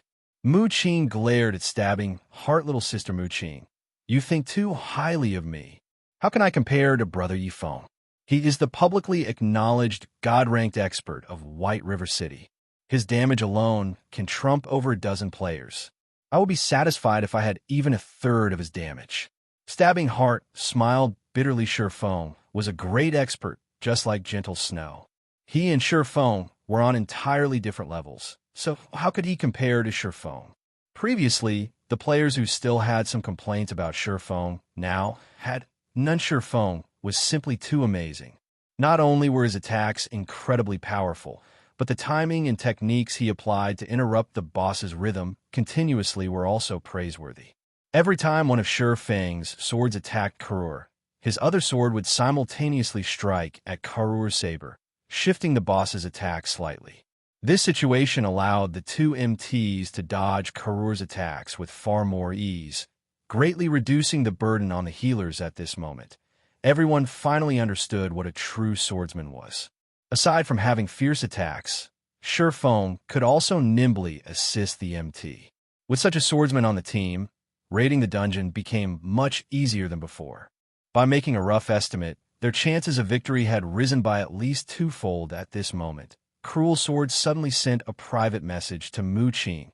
Muqing, you're one of the great beauties in our guild. You can see how amazing Yi Feng is. It would be a shame not to recruit him into our guild. It wouldn't be too good for a brute like me to invite him directly. Can you use your charms to persuade him to join us? If you manage to pull Yi Feng into our guild, I can guarantee that your current treatment will increase by threefold, and you will also be promoted to an elder of the guild. Cruel Sword also tried to think of a few other methods to recruit Surpassing into the Assassin's Alliance. However, he immediately discovered that the Assassin's Alliance did not have any great benefits to Surpassing. With Surpassing's techniques, even first-rate guilds would willingly wage a bloody battle with each other to recruit him. As for the price tag the Assassin's Alliance could offer, any first-rate guilds could easily double or triple the amount. Hence, The only option Cruel Sword had remaining was to play the relationship card looking at Shurfeng's age. He should only be in his early 20s. He was at the age where he should be both vigorous and passionate. Meanwhile, a great beauty like Mu Qing was perfect for this situation, although Cruel Sword hated resorting to such methods. The competition in God's domain was just too intense. There were plenty of guilds using similar tactics. If he continued being conservative, he might regret it in the future. Guild leader, are you for real? Mu Qing excitedly asked. Of course. Cruel Sword earnestly replied. Guild leader, leave it to me. With this young lady's charm, I will definitely recruit Yi Feng into our guild. Mu Qing laughed coquettishly, her large eyes shifting towards Shurfeng. Cruel Sword had similarly notified Stabbing Heart of his plan. However, Stabbing Heart simply shook his head and smiled bitterly after he heard it. Stabbing Heart really wished to say, if even a saint like Gentle Snow and a demoness like Zhao Yueru failed to capture Yi Feng's heart, I'm afraid Mu Qing will not have any chances at all. Although Mu Qing was indeed a beauty as pretty as a flower, when Stabbing Heart gazed at Mu Qing's flat chest and recalled Gentle Snow's and Zhao Yueru's outstanding lethal weapons, they were on entirely different levels. However, Stabbing Heart did not try to ruin Mu Qing's beautiful fantasy at this moment. Karur's HP had decreased to 50%. Suddenly, Karur let out an angry bellow. Everyone, get away from the boss. Shurfeng knew that Karur was about to use Blade Storm with Shurfeng's reminder. The elites of the Assassin's Alliance quickly distanced themselves more than 20 yards from Karur. Shortly after, Karur started spinning, transforming into a tornado that engulfed everything around it. Even after Karur's Blade Storm ended, nobody from the team had died. At worst, there were some players who had their HP damaged to a critical point. However, they were healed back to full HP by the healers very quickly, following which the team proceeded to decrease Karur's HP to 40%. Karur then started using his Avatar Slash. Although Karur only used Avatar Slash once every 20 seconds, there were bound to be some players who were extremely unlucky, chosen as targets for 7 or 8 consecutive times. For these unlucky players, surviving would be difficult regardless of how they held Ona's one team member after another fell. Karur's HP also decreased to 10%. Karur went berserk.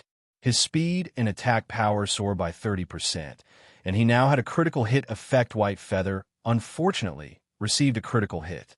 Even with Protection Blessing activated, he instantly lost over 1,400 HP. Moreover, when White Feather received this hit, he only had around 60% of his total HP remaining.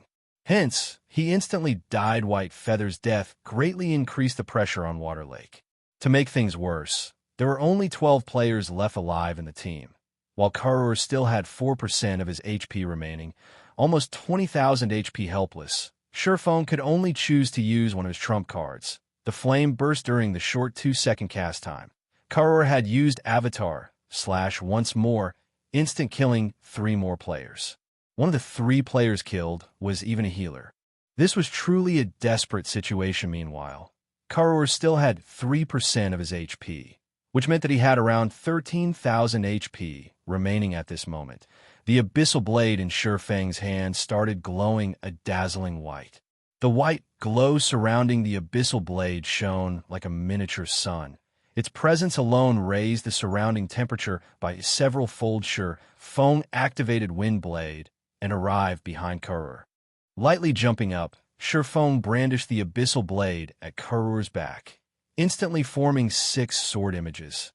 The 6 sword images resembling the sun instantly devoured Karur, causing frightening damages of -2,153, -2,203, -2,178, -4,356, -2,206, -4,422 to appear above Karur's head. Under this tremendous might, Karur's 4-meter-tall body shot like a cannonball toward the steel wall.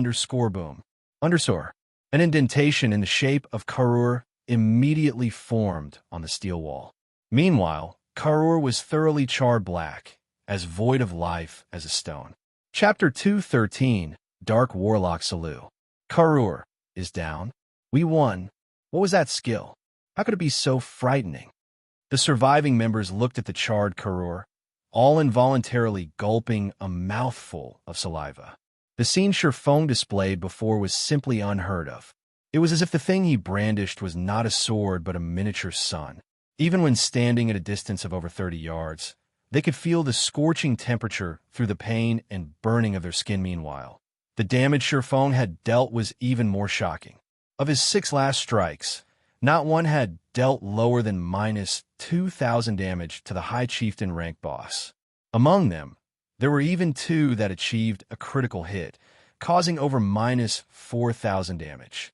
It was the first time they had seen such a powerful, skill-stabbing heart jaw also hung open.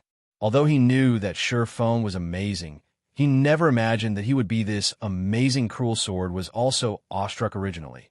He had prepared for another failure. He never thought that Shurfong would have a move like this hidden.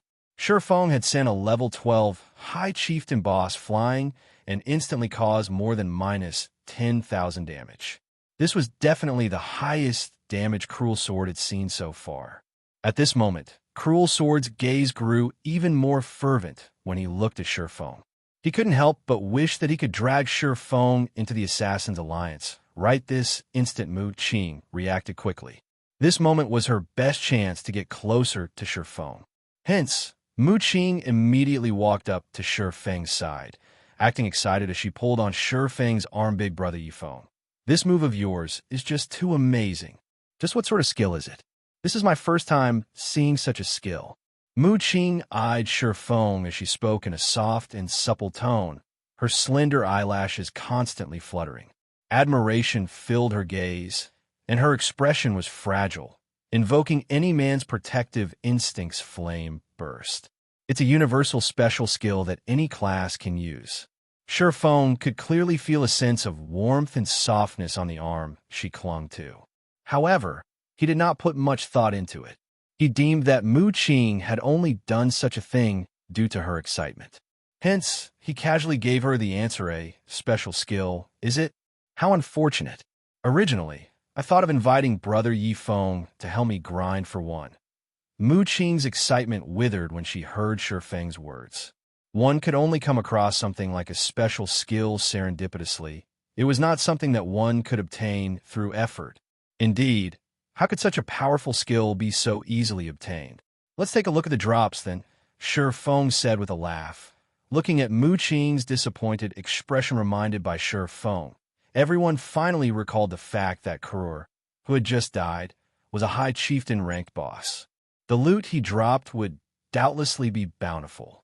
They had forgotten this fact due to their shock at Shurfeng's strength, following which the surviving healers started reviving their fallen allies. Only when everyone was revived did Cruel Sword begin to collect the loot. Karur had dropped a total of 5 pieces of equipment, and all of them were mysterious iron rank. Compared to the boss of a 10-man dungeon, Karur had dropped an extra 2 to 3 pieces of equipment. Among the 5 pieces of equipment, there is a level 10 Great Shield, a level 10 Longbow for Rangers, a level 10 Breastplate for Berserkers, a level 10 Staff for Healers, and the last piece was a level 10 Breastplate for Swordsmen. The breastplates for Berserkers and Swordsmen in particular were pieces of set equipment. As for money, everyone in the team received 32 coppers. In general, it was a great harvest as Shurfeng previously had an agreement with the Assassin's Alliance. The Wind Extinguisher Breastplate was given to him directly. Wind Extinguisher Breastplate, chest piece, plate armor, mysterious iron rank. Level 10, defense plus 83, strength plus 7, agility plus 10, endurance plus 6. Restricted to swordsman part of Wind Extinguisher set equipment, 1/6. 2-piece effect, increase damage by 10%. 4-piece effect, increase attack speed and movement speed by 15%. 6-piece effect, ignore levels plus 3. When attacking, 15% chance to increase attack power by 50 points for 20 seconds. Regarding attributes or set effects, the Wind Extinguisher set equipment definitely possessed a qualitative increase compared to the Silver Moon set equipment. Shurfeng's best available option was to gather this whole set now and upgrade his equipment. However, it would not be an easy task after receiving the Wind Extinguisher breastplate.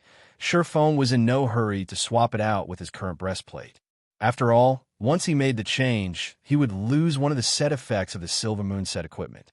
He only intended to make the change after he collected 4 pieces of the Wind Extinguisher set equipment after distributing the equipment. Everyone advanced towards the next boss now. That Water Lake possessed a level 10 mysterious iron ranked shield. His defense and HP had both increased significantly. As a result, they easily dealt with the monsters they met on their journey. Within 10 minutes, they arrived at a fighting arena. In the middle of the arena, Warlock, a Beastman assassin, stood there.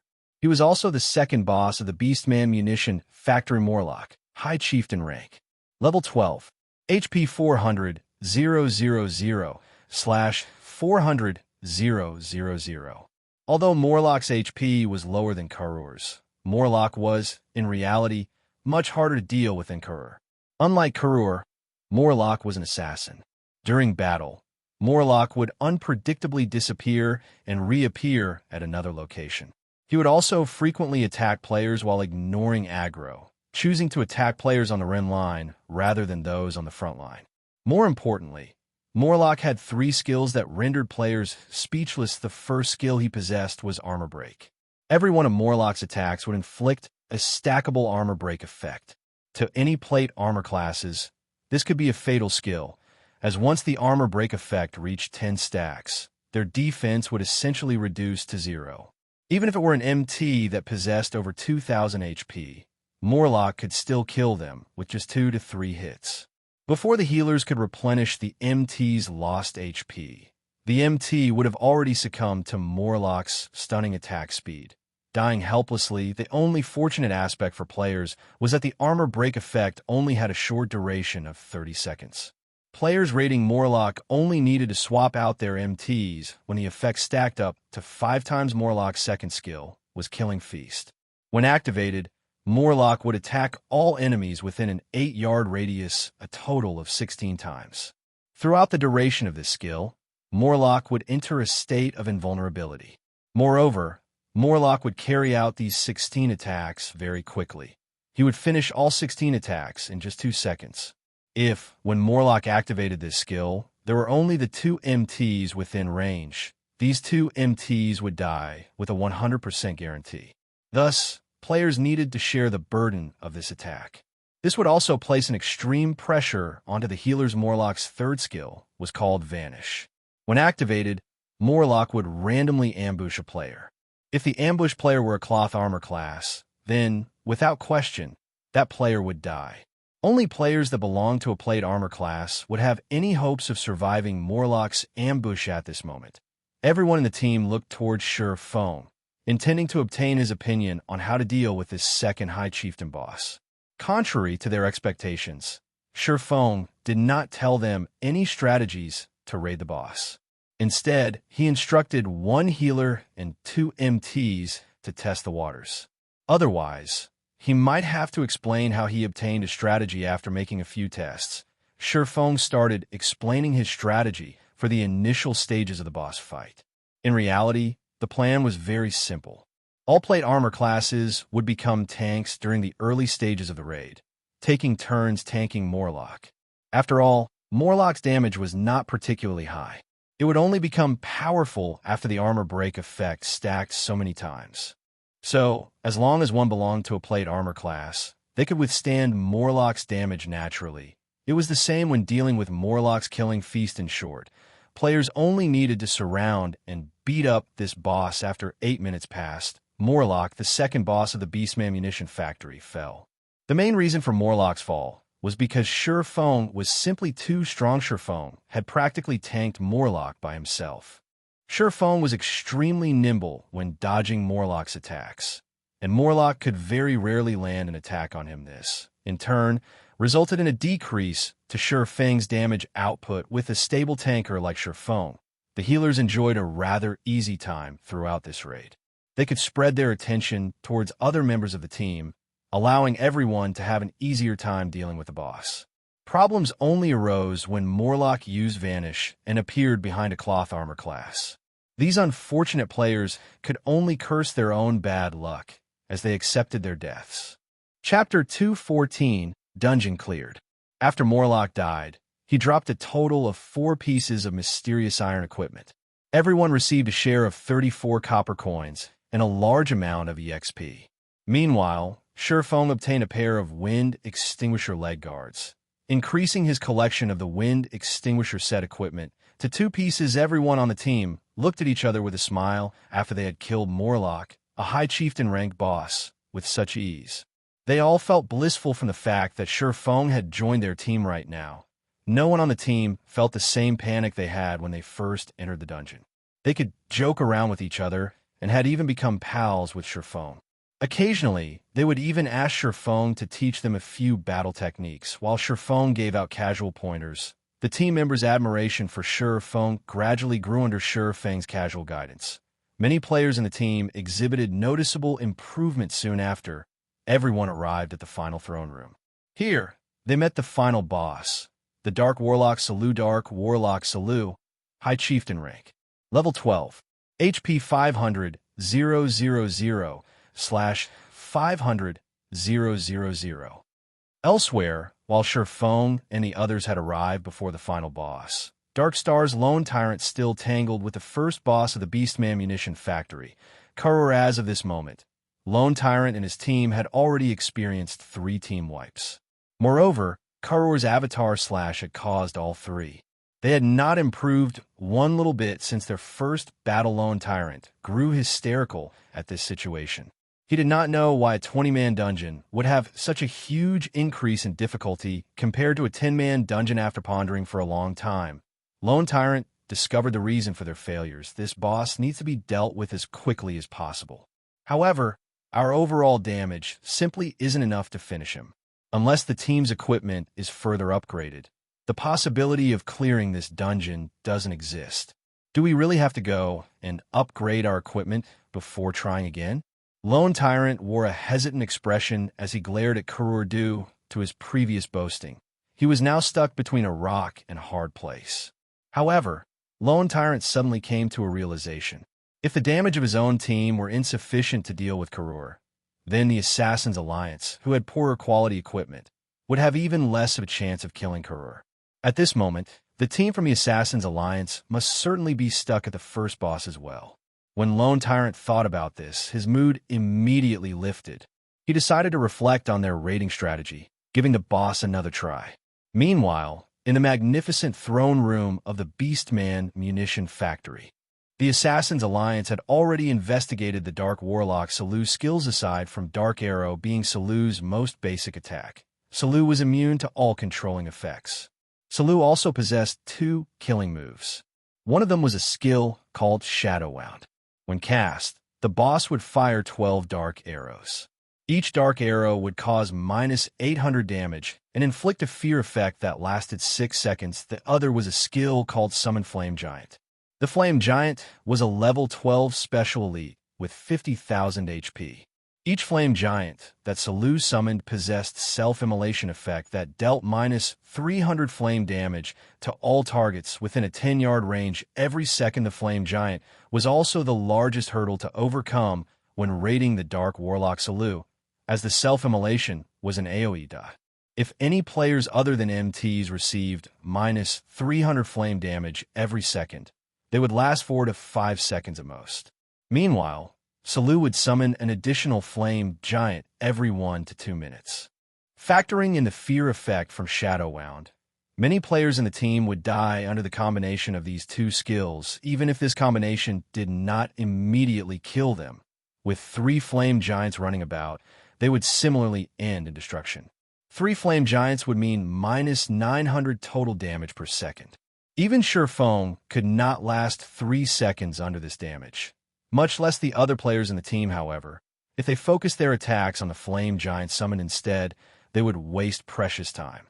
As a result, Salou would fully recover his HP due to his battle recovery. A battle of attrition like this would only end with the healers exhausting their mana and a team wipe. Meanwhile, After sending a group of half a dozen players to test the waters, everyone learned Dark Warlock Salou's true strength. As a result, their hearts sunk and their confidence wavered, ignoring the fact that each of Salou's dark arrows could cause -800 damage to their MTs and -1000 damage to everyone else. The flame giants alone were extremely difficult to deal with. After all, none of the melee players could go near a flame giant, and even if only the MTs tanked it, the healers still wouldn't be able to cope with the high damage. Not to mention, there was also Salou's AoE skill, Shadow Wound, that would suddenly cause -800 damage. The flame giant itself could cause over -300 damage to the MT with its attacks. Coupling that with the flame giant's self-immolation effect, its prowess could rival that of a boss. If they suddenly received an attack from Salou's Shadow Wound in addition to the flame giant's attacks, even their MTs might instantly die.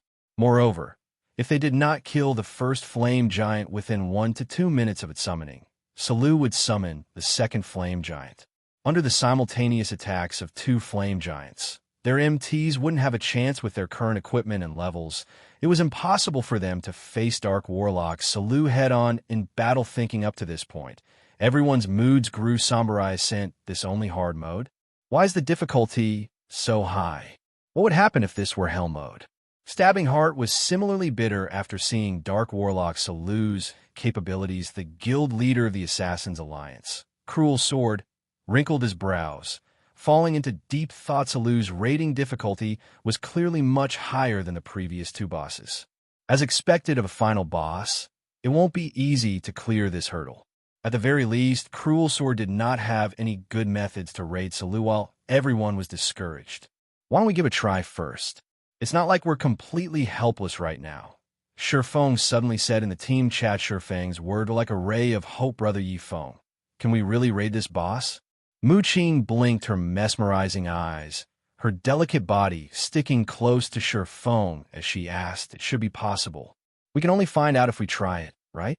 Shifeng merely shrugged as he spoke, his calm appearance giving Muqing a slight surprise, following which Shifeng gave a brief overview of his raiding plan. Shifeng's plan was simple. He, alone, would kite the summoned flame giants, while the other members of the team would focus their attacks on the boss. In this situation, 3 of the 4 healers on the team would be responsible for healing the MTs, while the last healer would be responsible for keeping Shifeng alive. However, this plan was very risky. Its success relied heavily on Shifeng's ability to kite the flame giants.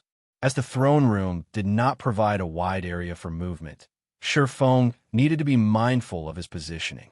Any mistakes could lead to a team wipe. However, nobody rejected Shifeng's proposal. They did not even have the slightest opinion about Shifeng's plan. They had long since been convinced of Shifeng's strength. Since Shifeng shared his plan, he must be very confident about it. Thus, they believed that Shifeng could really pull it off. Water Lake, you'll activate Darkness Aura.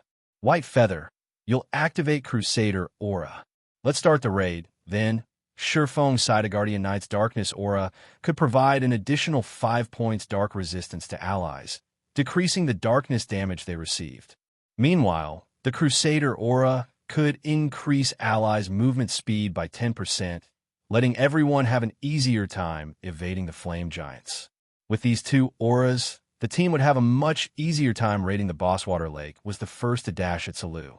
While Salou was still in the process of casting a spell, Water Lake smashed Shield of Vengeance into Salou's face, causing -181 damage. Water Lake then followed up with Righteous Punishment, dealing -201 damage. However, neither of these attacks had interrupted or delayed Salou's chanting, and shortly after, a streak of dark light skewered Water Lake through the chest, causing -800 damage to him. A moment later, 3 healing lights landed on Water Lake's body, recovering over 700 HP of his HP. After Water Lake solidified his grasp on Salou's aggro, Shifeng instructed the other players to initiate their attacks. After a moment, Salou pointed his staff towards the sky. A large, azure-green fireball descended from the sky, crashing into the throne room. Immediately, Shifeng tossed out the blazing meteor at the azure-green flame giant, causing minus 621 damage and instantly becoming its main target. Seeing the flame giant charging at him, Shifeng spun around and fled, luring the flame giant away from the rest of the team. He then started circling around the hall with the flame giant right behind him as Salou's HP continued decreasing. The flame giants he summoned also grew stronger. Unfortunately, Shifeng lured away all of the flame giants Salou summoned, spoiling his fun after more than 10 minutes. Salou released a resentful bellow. His body fell to the throne as he passed away. Chapter 2:15 Basic Fire Resistance Potion. From beginning to end, Shifeng had lured a total of 9 flame giants, kiting them around the throne room. Due to his actions, the flame giants had not been able to showcase their prowess even once in this entire battle. As a result, the Dark Warlock Salou became very easy to deal with, breathing his last under everyone's heavy bombardment. Even an amazing boss could not compete against a reincarnated player.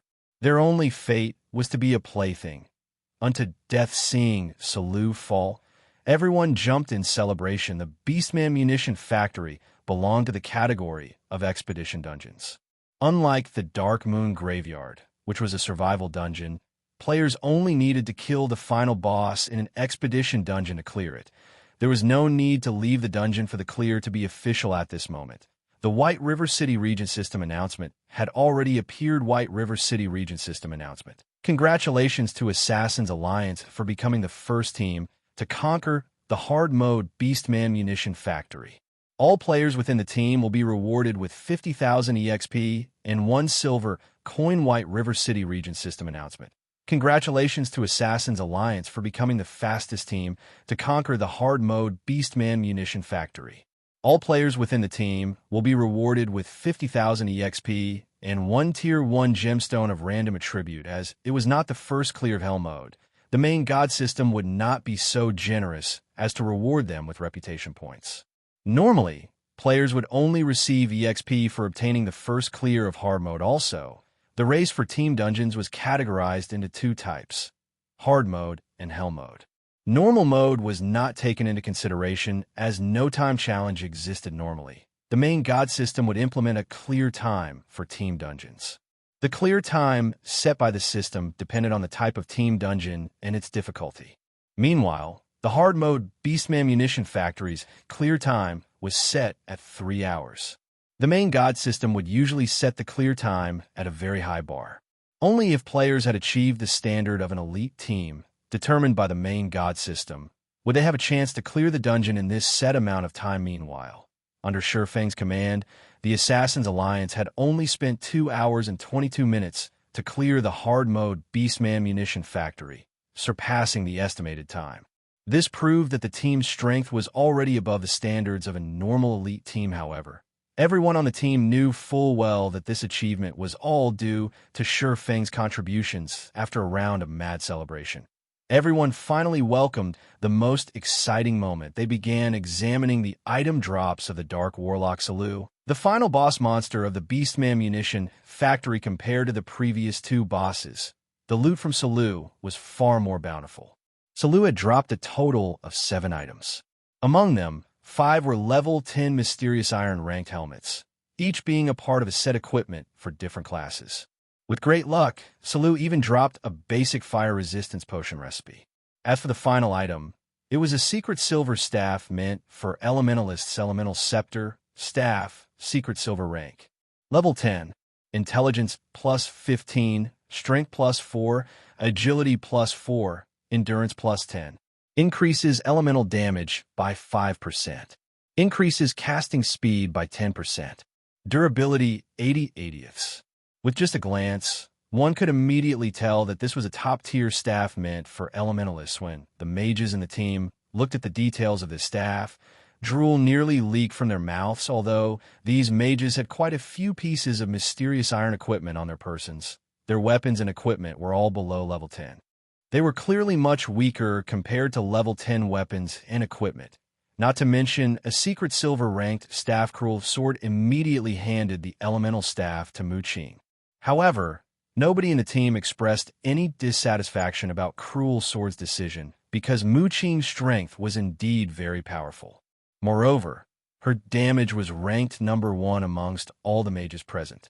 Following which, Cruel Sword handed the Wind Extinguisher Helmet, Wind Extinguisher Arm Guard, and basic fire resistance potion recipe to Surefeng. Similarly, nobody in the team had any gripes about this decision. If it weren't for Surefeng, they would not have cleared this dungeon in the first place with this. Surefeng now had 4 pieces of the Wind Extinguisher set equipment. Although he did not possess all 6 pieces, they were sufficient for him to replace the bronze-ranked Silva Moon set equipment. Brother Yifeng, you've helped us out so much, yet you're only taking so few items. I am truly embarrassed about this, so please let me pay you another 100,000 credits as compensation. Otherwise, if the other guilds discover this matter, they will definitely make mock us for being insincere. Cruel Sword said with a laugh as he looked at Surefeng, putting aside the advertising benefits brought about from obtaining the first clear of the hard-mode Beastman Munition factory. Just the equipment they obtained was already of considerable value. It was especially true for the secret silver-ranked Elemental Scepter. The value of this staff alone could compare to half a dozen pieces of level 10 mysterious iron equipment. Hence, spending an additional 100,000 credits to compensate Surefeng was a minor matter. To put it another way, the Assassin's Alliance had made a huge profit from this deal. After all, the first clear of a 20-man hard-mode team dungeon held extraordinary significance, as up until this moment, any guild had yet to obtain the first clear of a 20-man hard-mode team dungeon. Obtaining the first clear of the hard-mode Beastman Munition factory had undeniably allowed the Assassin's Alliance to break free from their awkward position in White River City. They no longer had to suffer the suppression from Darkstar, of course. By giving Surefeng 100,000 credits, Cruel Sword also had the intention of deepening the relationship between Surefeng and the Assassin's Alliance. Cruel Sword still wished to recruit Surefeng into the guild. Surefeng could easily see through Cruel Sword's intentions. However, he merely smiled in reply, receiving all that Cruel Sword offered without hesitation. Cruel Sword had no idea that Surefeng did not really care about this equipment. Even if it were the Wind Extinguisher set equipment, it was simply a temporary set of equipment for Surefeng.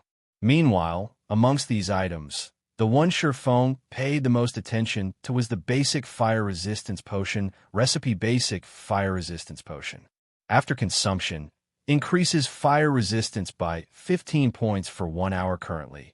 This item had no market value. However, when the various large guilds started raiding the level 25 Flame Nest, the value of this basic fire resistance potion recipe would soar beyond one's imagination. Its worth would not be less than a piece of fine gold equipment. Players were not allowed to use the Flaming Sun scripture when in a dungeon. Meanwhile, equipment that increased a player's fire resistance was extremely rare. The quickest way to increase one's fire resistance was through the use of a basic fire resistance potion. If players did not possess this potion, raiding the Flame Nest would only be possible in their dreams. If Surefeng started looking for a potion maker to craft the basic fire resistance potion now, he would carve out an additional path to wealth for the future. Even 10 pieces of secret silver equipment could not rival what he could earn with these potions. Brother Yifeng, are you free tomorrow? At this moment, Muqing walked over to Surefeng after receiving a silent hint from Cruel Sword. Sweetly, she said, "My party is planning to raid the Old Ruins, a high-level 10-man team dungeon, tomorrow. However, one of the original party members had applied for leave due to some personal matters. I'd really love it if you would join me. Will you?" After a team dungeon was cleared, it would have a cooldown period of 3 days. Hence, they needed to wait for 3 days before they could enter the Beastman Munition factory. Again standing to the side, Cruel Sword inwardly clapped his hands at Muqing's performance. Relationships needed care and a gentle nurturing. Although he could tell that Surefeng had no particular interest in Muqing, with increased interactions, who was to say what would happen in the future? I still have something that I need to do tomorrow. Let's find some other time to go dungeon diving. Surefeng could naturally tell what Muqing was trying to do. However, he simply waved his hand and tactfully rejected her. Although the Old Ruins was a high-level team dungeon, there was nothing there that could rouse his interests. He would only waste time by going there. Now that he had changed into the 4 pieces of wind extinguisher set equipment, his attributes had greatly increased once again. He should be able to attempt the continuation of the epic quest, Darkness Descends. Now Mu Qing's innocent eyes flashed with a hint of disappointment. She did not think that her charm, which had only brought her success so far, would fail against her foe. Was she really lacking in charm? Or were Shifeng's defenses just too high? Chapter 216, Surpassing Imagination. Beastman Munition Factory Boss. We've already team-wiped 4 times now and have lost 20% of our experience. If we were to continue to die at this rate, we might not even be a high enough level to enter the dungeon's entrance. Why don't we give up? All right then. Everyone get some rest. Afterwards, we'll head to a 10-man dungeon to upgrade our equipment. Lone Tyrant currently wore a gloomy expression on his face. They had tried all sorts of methods to raid the high chieftain-ranked boss, Karur, yet ultimately they still failed due to a lack of damage. Before, he had even made a solemn vow to kill Karur. Now that he thought about it, he felt that his decision had been slightly rash. Fortunately, the players from the Assassin's Alliance had absolutely no chances of clearing the dungeon. Otherwise, he would be utterly humiliated just as the members of Dark Star were resting. Suddenly, 2 system notifications relating to the Assassin's Alliance rang out beside everyone's ears in the beginning. The members of Dark Star thought that they had heard wrong. Hence, they quickly called up the announcement interface. The extraordinarily large and clear words proved them wrong. The Assassin's Alliance had indeed obtained the first clear of the hard-mode Beastman Munition Factory immediately.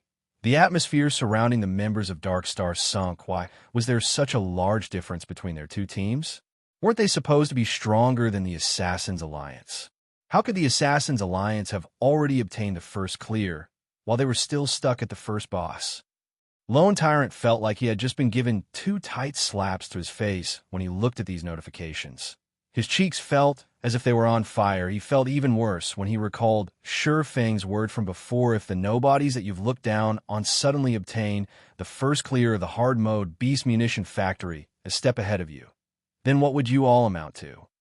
At this moment, those words were like sharp swords, continuously slashing at Lone Tyrant's pride. Lone Tyrant truly never imagined that such a situation would occur. However, Lone Tyrant was no fool.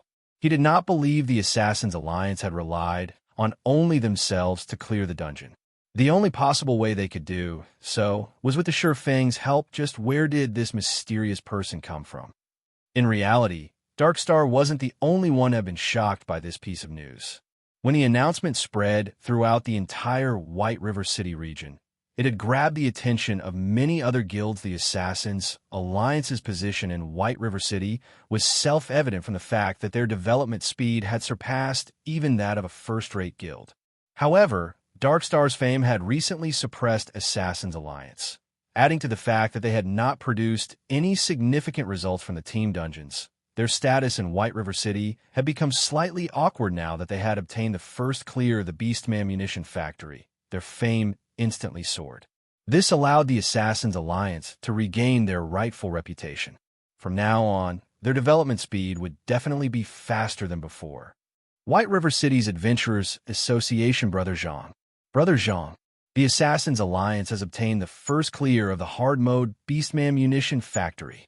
Ling Feilong suddenly rushed into Shadow's guild hall, announcing the news with a face filled with excitement. In God's domain, as long as guilds register themselves at the Adventurers Association, they will be provided a free lounge for their own personal use in the various large cities.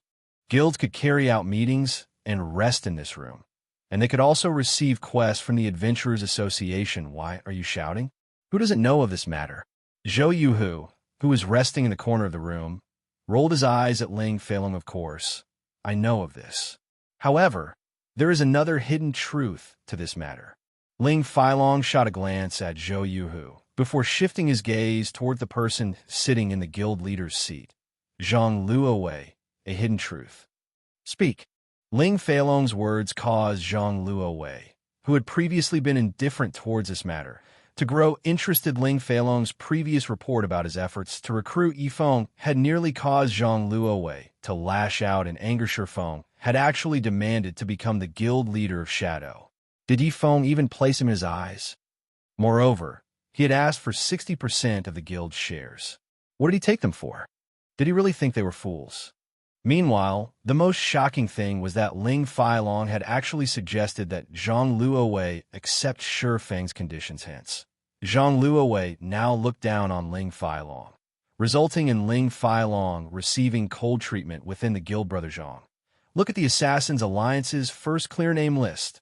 Yi Feng is among the names. Ling Feilong called out his system interface, pointing at the Assassin's Alliance's first clear name list as he spoke excitedly. So, Zhou Yuhu laughed disdainfully. If they really allowed Yi Feng to join Shadow, he would no longer need to remain in the guild. The Assassin's Alliance is a through and through second-rate guild. They were clearly on an expedition to clear the Beastman munition factory. Yet, why would they suddenly let an outsider join their team? Previously, for a long time, the Assassin's Alliance could not even obtain a single first clear of a level 10 team dungeon. However, they are now the first ones to obtain the first clear of a 20-man hard mode team dungeon. Why is that? This matter definitely has something to do with Yi Feng. Yi Feng's relationship with the Assassin's Alliance is anything but shallow. Originally, the Assassin's Alliance was only a normal second-rate guild. However, after entering White River City, their development speed suddenly soared like crazy. They have even surpassed many first-rate guilds. Again, why? Yi Feng was the first person to enter White River City, and the White River City guidebook is also selling like hotcakes now. There is a very high likelihood that Yi Feng sold the guidebook to the Assassin's Alliance in advance, allowing them to make ample preparations beforehand. Hence, after they entered White River City, they developed with flying speeds right now. Yi Feng has even helped the Assassin's Alliance obtain a first clear. Regarding fame or background, the Assassin's Alliance now stands at the very top of White River City. They have even surpassed many first-rate guilds. This is a clear proof of Yi Feng's capabilities. If Yi Feng joins Shadow, within a month, we can stand our own ground in White River City. Ling Feilong had made a thorough investigation of Yi Feng, and the more information he uncovered about Yi Feng, the more frightened he became. Yi Feng's accomplishments far surpassed his imagination. This was also the reason Ling Feilong became even more determined to hug a golden leg like Shi Feng at that time. What would Zhang Luowei amount to? What would Lan Hailong amount to? Don't even think about it. In the future, if you ever dare to mention Yi Feng's name to me again or tell Lan Hailong about this matter, you better be prepared for the consequences. Zhang Luowei's countenance suddenly turned livid. With a tone filled with killing intent, he said, Yi Feng is just a clown, jumping about on the stage. The Assassin's Alliance is an apex second-rate guild with an immense background. Their guild leader, Cruel Sword, is even a long-established expert. He has personally nurtured the Assassin's Alliance to its current status, so it is not unusual for him to produce such results. To begin with, what sort of impact could that Yi Feng even have? In my opinion, that Yi Feng would, at best, take on the role of a bystander. Being reprimanded by Zhang Luowei in such a way, Ling Feilong immediately revealed a fearful expression. Hurriedly nodding his head, he said, Yes, I understand, Brother Zhang. I definitely won't mention this again in the future. Inwardly, however, Ling Feilong smiled brightly. He was even more assured of Yi Feng's might now. After all, if Zhang Luowei did not feel greatly threatened by Yi Feng, why would he be so angry at the mention this expert? In fact, Ling Feilong had long since told Lan Hailong about this matter, and Lan Hailong had instructed him to contact Shi Feng secretly once more. Once he attained certain achievements in God's domain, would he still be afraid of not being able to earn money? With wealth, would he still need to be afraid that Zhao Ruoshi wouldn't welcome his embrace of her own volition? Her family might very well obediently hand her over to him. Just as everyone discussed the Assassin's Alliance's first clear, Shi Feng had already swapped out his old equipment for the 4 pieces of the Wind Extinguisher set equipment and had arrived at the library of White River City compared to the dilapidated house used as a library in Red Leaf Town. The library at White River City was a true library. Not only did it possess a majestic atmosphere, but its appearance was also splendid and magnificent. It was like a Babylonian shrine, and it was situated right in the heart of the city. The people going through the entrance of the library were mostly nobles of White River City and mage-class NPCs. There were even some who possessed Tier 2 classes. Hence, the library was not a place where the common folk could simply visit. Meanwhile, Charlene, the Tier 3 divine official whom Shi Feng searched for, currently recuperated within this wealth of knowledge. Chapter 217, Thoughtful Rain. At the entrance of White River City's majestic library, aside from a large number of NPCs entering and leaving the premises, there were also plenty of players surrounding the library's entrance. However, no matter how hard they tried, they still could not enter the library. Hence, a majority of these players were currently trying to befriend some of the NPCs here, increasing their intimacy in the hopes of these NPCs taking them along into the library. There were even some attractive female players that tried to seduce the NPC nobles. Meanwhile, the players that attempted these actions were mostly mages such as elementalists, cursemancers, and summoners. As for why these players tried to get into the library, it was mainly because of the amazing skills they could learn within the library. Aside from obtaining these skills from monsters and dungeons, the library also possessed some of the more common, high-level mage skills.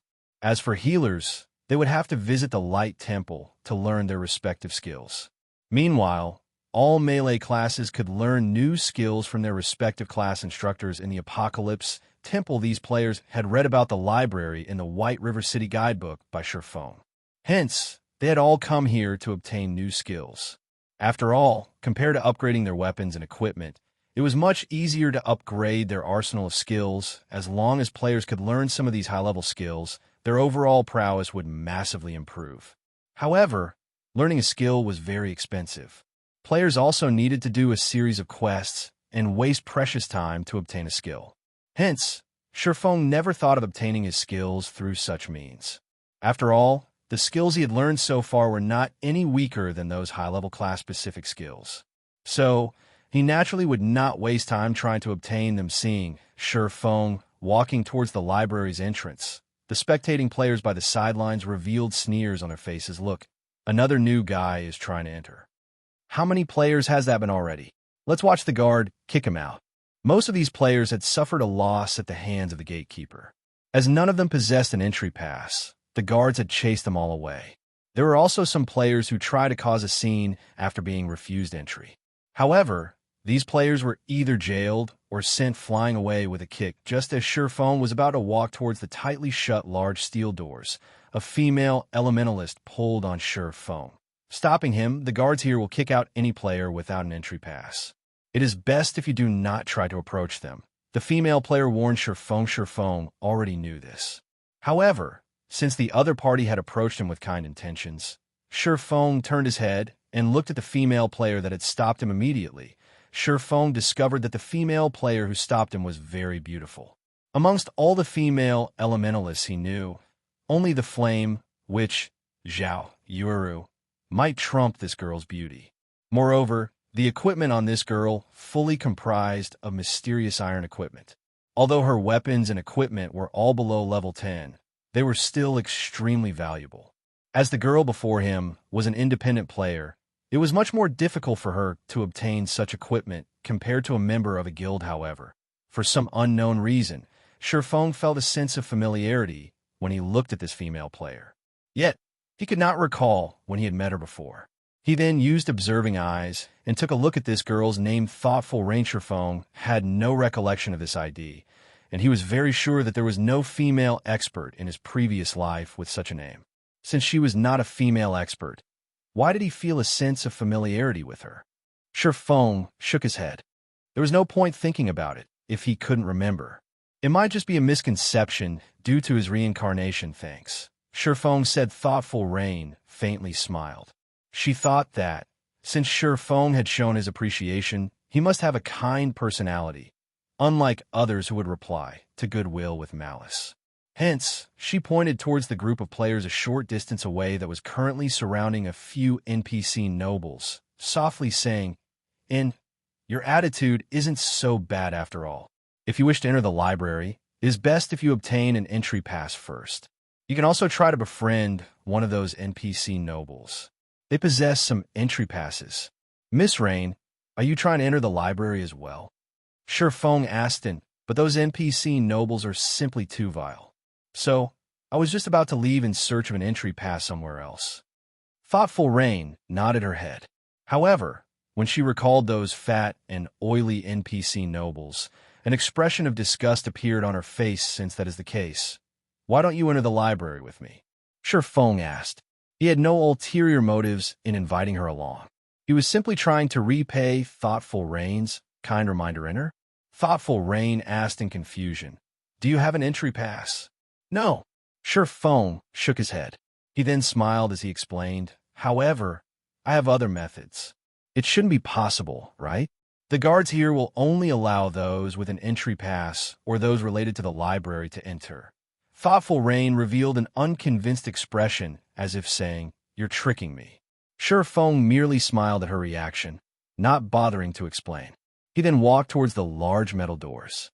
Before Thoughtful Rain could stop Sure Feng, the guard on duty had already noticed him. The spectating players in the distance all started snickering at the thought of the misfortunate about to befall on Sure Feng. This noob is trying too hard to impress the beauty he just met. I want to watch the guard put him in his place. With his figure, I'm guessing that the guard will send him flying over 10 yards. If he continues making a ruckus, the guard might even capture him and hang him by the library's entrance for display. That isn't right. The guard kicked that last berserker over 10 yards. I bet that he will fly 15 yards away.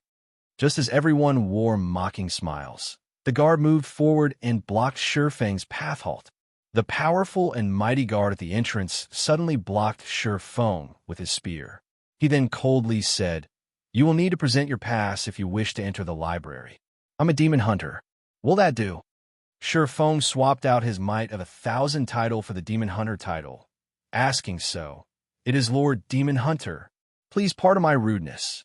The gatekeeper immediately retracted his spear, showing Sure Feng extreme respect. This situation immediately stunned the spectating players standing aside.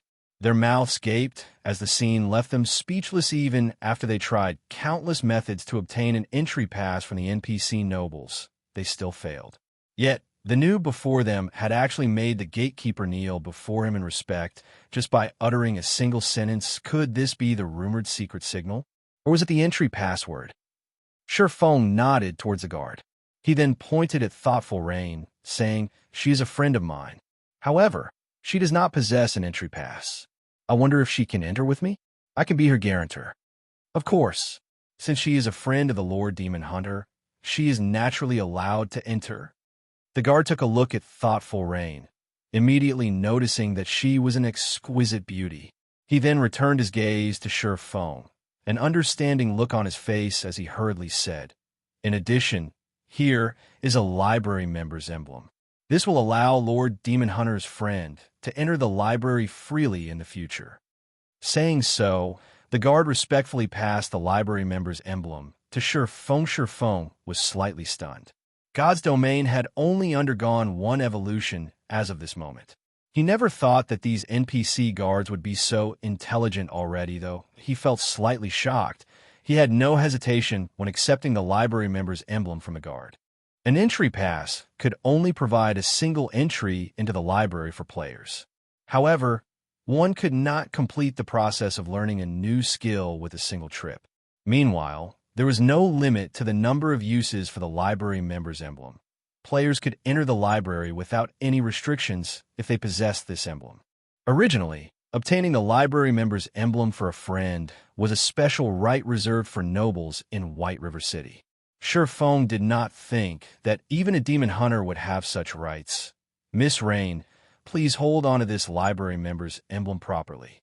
In the future, you simply need to wear it on your person, and none of these guards will bar you from the library," Sure Feng said, handing the emblem to Thoughtful Rain, who was currently still in a daze, following which the two of them entered the library under everyone's stunned gazes. Some of the players were immediately dumbfounded.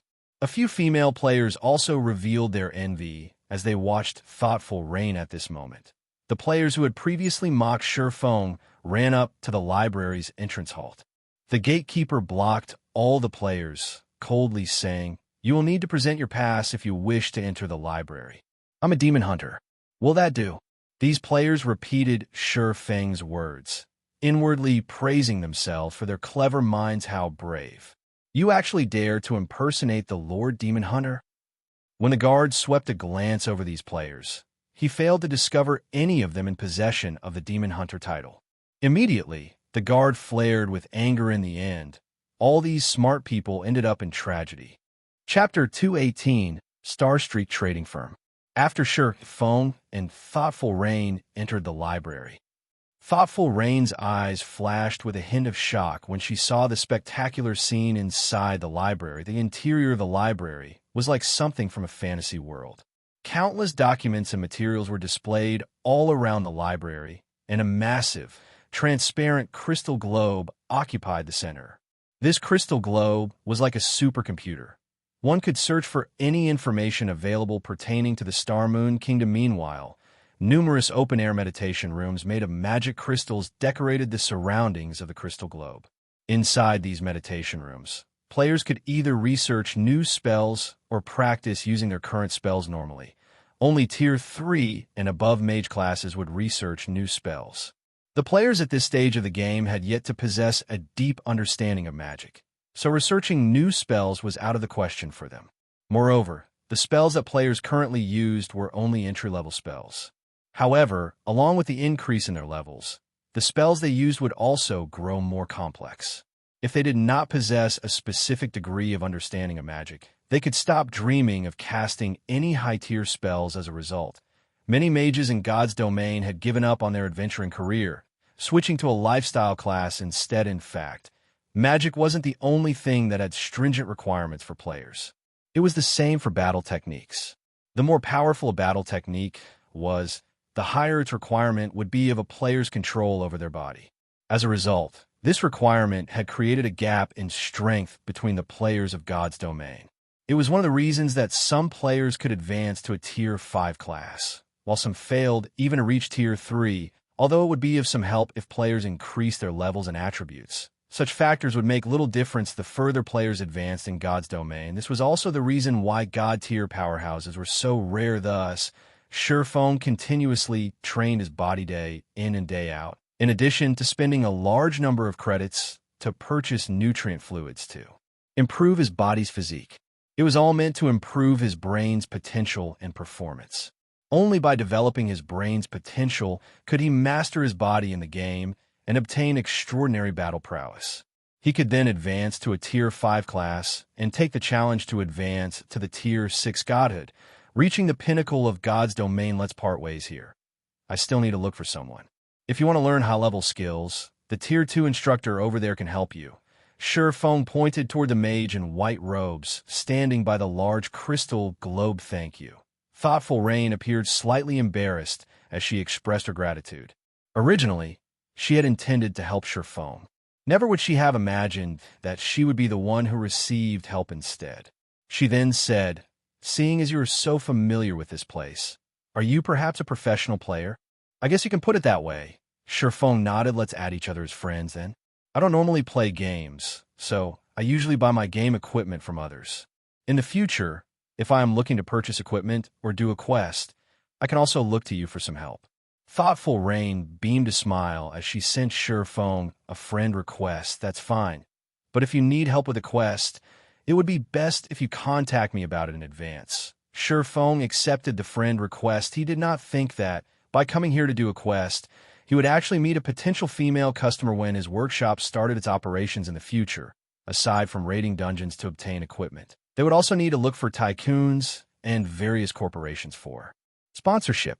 However, it was extremely difficult for an upstart workshop to obtain sponsorship from a large corporation. Newly established workshops usually depended on rich players who were willing to spend large sums of money. Only after becoming a large guild would a workshop attract the sponsorship of large corporations. Although Shi Feng's workshop had yet to start its operation officially, there was already one customer waiting at the front door. His luck was relatively good. After Shi Feng left, Thoughtful Rain inspected Shi Feng's IDO. "He is Yi Feng, White River City's #1 expert. As Shifeng had kept his ID hidden, it was only revealed after Shifeng accepted her friend's request, although Thoughtful Rain was not a gaming expert. Having a poor understanding of the gaming world, Shifeng's fame had long since shaken the White River City region. He had also received many titles such as White River City's #1 independent player, God-ranked expert, and so on. Furthermore, Shifeng had also personally penned the luxury version of the White River City guidebook she had bought. So, how could she not know who Shifeng was? No wonder why I thought he looked familiar. It turns out that he is Yi Feng. This looks interesting. Thoughtful Rain's bright red lips slightly lifted upwards as she lost herself in her own thoughts. On the library's uppermost floor, Starmoon Hall, several level 180 Tier 1 knights stood guard outside of Starmoon Hall. These knights wore rigid expressions. Under normal circumstances, even normal nobles were not allowed into the Starmoon Hall. However, these knights did not stop Shifeng this time. On the contrary, they immediately parted the crystal doors for Shifeng upon his arrival. He had been bitterly waiting for you for so long. Why have you only decided to come now? Charlene asked, smiling sweetly from her seat next to a shiny, stone table. The woman currently wore a set of pure white, magical robes. The delicate and luxurious robes radiated a faint silvery glow, making Charlene appear as though she were a flawless noble saint. She crossed one thigh over the other, revealing fair, supple skin. It was almost as if Charlene was trying to toy with Shifeng at this moment. Charlene was no longer a level 20 Tier 3 divine official, but a level 180 Tier 3 divine official. Aside from the few Tier 4 tyrants, Charlene could very well be considered the most powerful person in White River City. Why are you standing there, daydreaming? Come over here and sit. We have plenty of time to have a lengthy chat. Charlene smiled faintly as she pointed towards the empty seat beside her. Shifeng instinctively shuddered when he faced a gold digger like Charlene. He felt as if he were being stared at by a nine-tailed fox. His wallet no longer safe, however. To obtain the clue for the epic quest, Shifeng had no choice but to advance. Taking a seat beside Charlene, Shifeng took out 10 gold coins, placing them on the table. He then asked in a soft tone, "Esteemed Lady Charlene, I brought the 10 gold coins you requested. I wonder if you can tell me the location of the Bible of Darkness now?" Charlene made a slight waving motion, and the gold coins on the stone table immediately flew to her lily-white hand. Giggling, she played with the shiny coins in her hand. He didn't think that your money-making speed would be so fast. This big sister has truly underestimated you. After storing the gold coins, Charlene unhurriedly said, "However, I now have a new piece of information. I wonder if you would be interested in hearing it? Moreover, this information is extremely accurate. It will definitely help you in locating the Bible of Darkness." Shifeng's lips involuntarily twitched at Charlene's words. She was going to ask for more money. "Say it. How much do you want?" Shifeng truly felt regretful now.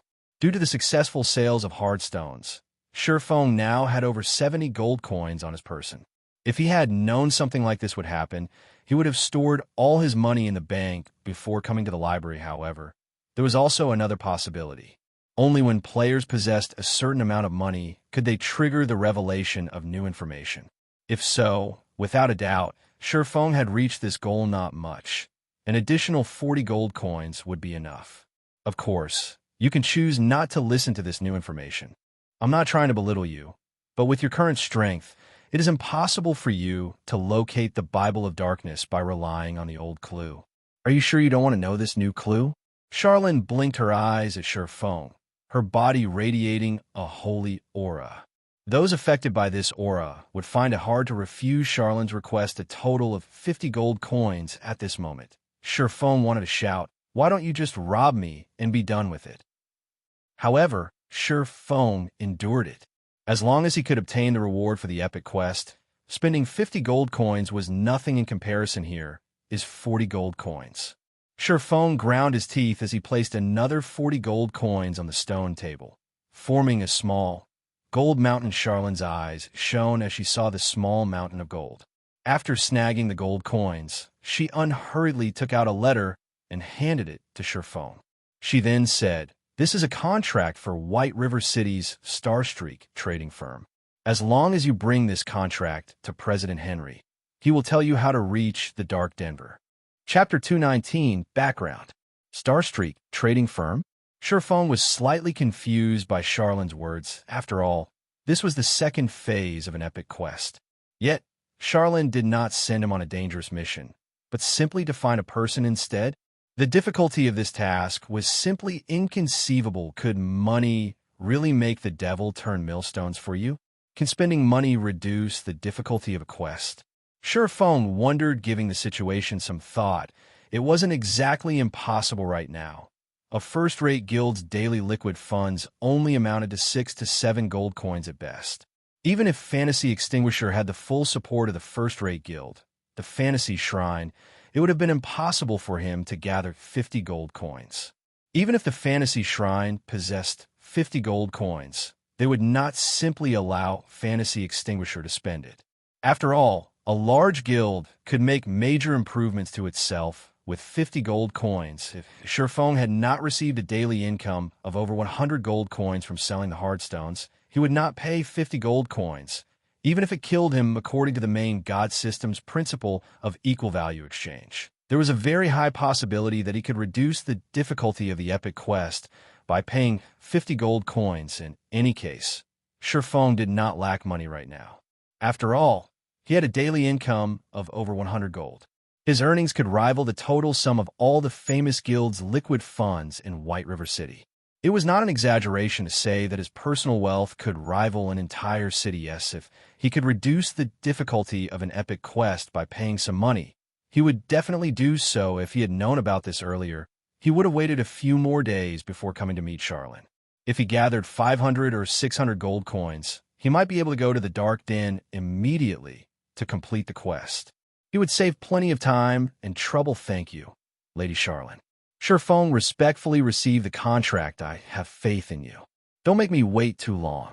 As more time passes, the strength of the great demon will also increase. At that time, even I might not be able to challenge it. As for you, you'll just have to live the remainder of your life as a walking corpse. Charlin warned system. Second phase of the epic quest, Darkness Descends. Gospel Project. Accepted quest content. Go to Starstreak Trading Firm and look for President Henry for more information about the Dark Den rewards unknown. Oh, Shurfeng did not know the exact contents of the quest. He felt that it should not be as easy as he had previously imagined.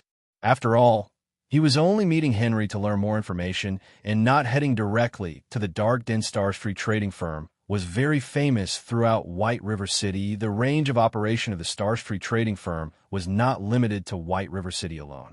It also operated in the 7 cities surrounding White River City. It was a massive trading firm with such a wide reach. The amount of information they possessed would be immense. As well, it was no wonder Charlin sent him to meet President Henry soon after. Shurfeng bade farewell to Charlin. If he remained here, the remaining 20 gold coins in his pockets might very well end up in Charlin's pockets instead. After leaving the library, Shurfeng hailed a horse carriage and hurried over to Starstreak Trading Firm. As the horse carriage galloped through the wide streets, Shurfeng could see players who had just arrived at White River City all around. Through the passing of time, the atmosphere in White River City had grown livelier. There was a high possibility that, in just another few days, the streets of White River City would be packed with people. 10 minutes or so later, the horse carriage halted in front of the storefront of Starstreak Trading Firm. The Starstreak Trading Firm store appeared luxurious. The building had a total of 6 floors. This store was definitely one of the tallest buildings in White River City, making it extremely eye-catching. Moreover, it was situated in a very good location, right in the heart of the trade area. The Bank of White River City was also just next door. While the auction house was only a short distance away, there were only 8 shops in total situated within this golden district. Among them, 3 shops occupied the largest areas. Each occupied 2 to 3 times more land than the other shops. Naturally, Starstreak Trading Firm was one of these shops. Moreover, Starstreak Trading Firm similarly occupied such a golden district in the other 7 cities. It was obvious just how powerful the background of Starstreak Trading Firm was during the initial stages of God's domain. countless first-rate guilds had tried to form connections with the Starstreak trading firm to conduct business. Unfortunately, these guilds failed to meet even the shadow of President Henry. Yet, right now, Surefong could get in touch with President Henry through his quest. Surefong couldn't help but admit that an epic quest was truly awe-inspiring. Although the price of failure was similarly horrifying, as long as he could complete it, the benefits he could obtain were unimaginable. The best example for this was the Demon Hunter title and Demon Master Surefong had received from completing the first phase of the Darkness Descends quest. These two items have been of great help to him. I wonder what sort of rewards I could obtain from completing this phase of the quest. Surefong inwardly felt anticipation as of this moment. Surefong had finally realized why the Fantasy Shrine would hold nothing back in helping Fantasy Extinguisher complete his epic quest. After all, the profits they could reap from this quest was just astonishing. If a mere independent player like him could receive such profits, what could a guild accomplish? Hence, this was the reason the Fantasy Shrine had risen to the top of Black Dragon Empire during the early periods of the game in the past, suppressing all the other first-rate guilds. Unfortunately, Fantasy Shrine was doomed to normality in this life. Unless Fantasy Extinguisher managed to find another epic quest, Fantasy Shrine would not have any chances of achieving prominence. However, such a discovery was extremely unlikely in the past. Surefong had only accepted one epic quest throughout the decade he had spent in God's domain. Moreover, he had only received it by chance when he was around level 150. One could imagine just how rare an epic quest was at this moment. Surefong suddenly received a system announcement. White River City Region system announcement. Congratulations to Ouroboros for becoming the first team to conquer the hard mode Crystal Ruins. All players within the team will be rewarded with 50,000 EXP and 1 silver coin. White River City Region system announcement. Congratulations to Ouroboros for becoming the fastest team to conquer the hard mode Crystal Ruins. All players within the team will be rewarded with 50,000 EXP and 1 Tier 1 gemstone of random attribute. This system announcement undeniably caused a sensation among the players in White River City right now. The independent players who had arrived in White River City all had impressive techniques.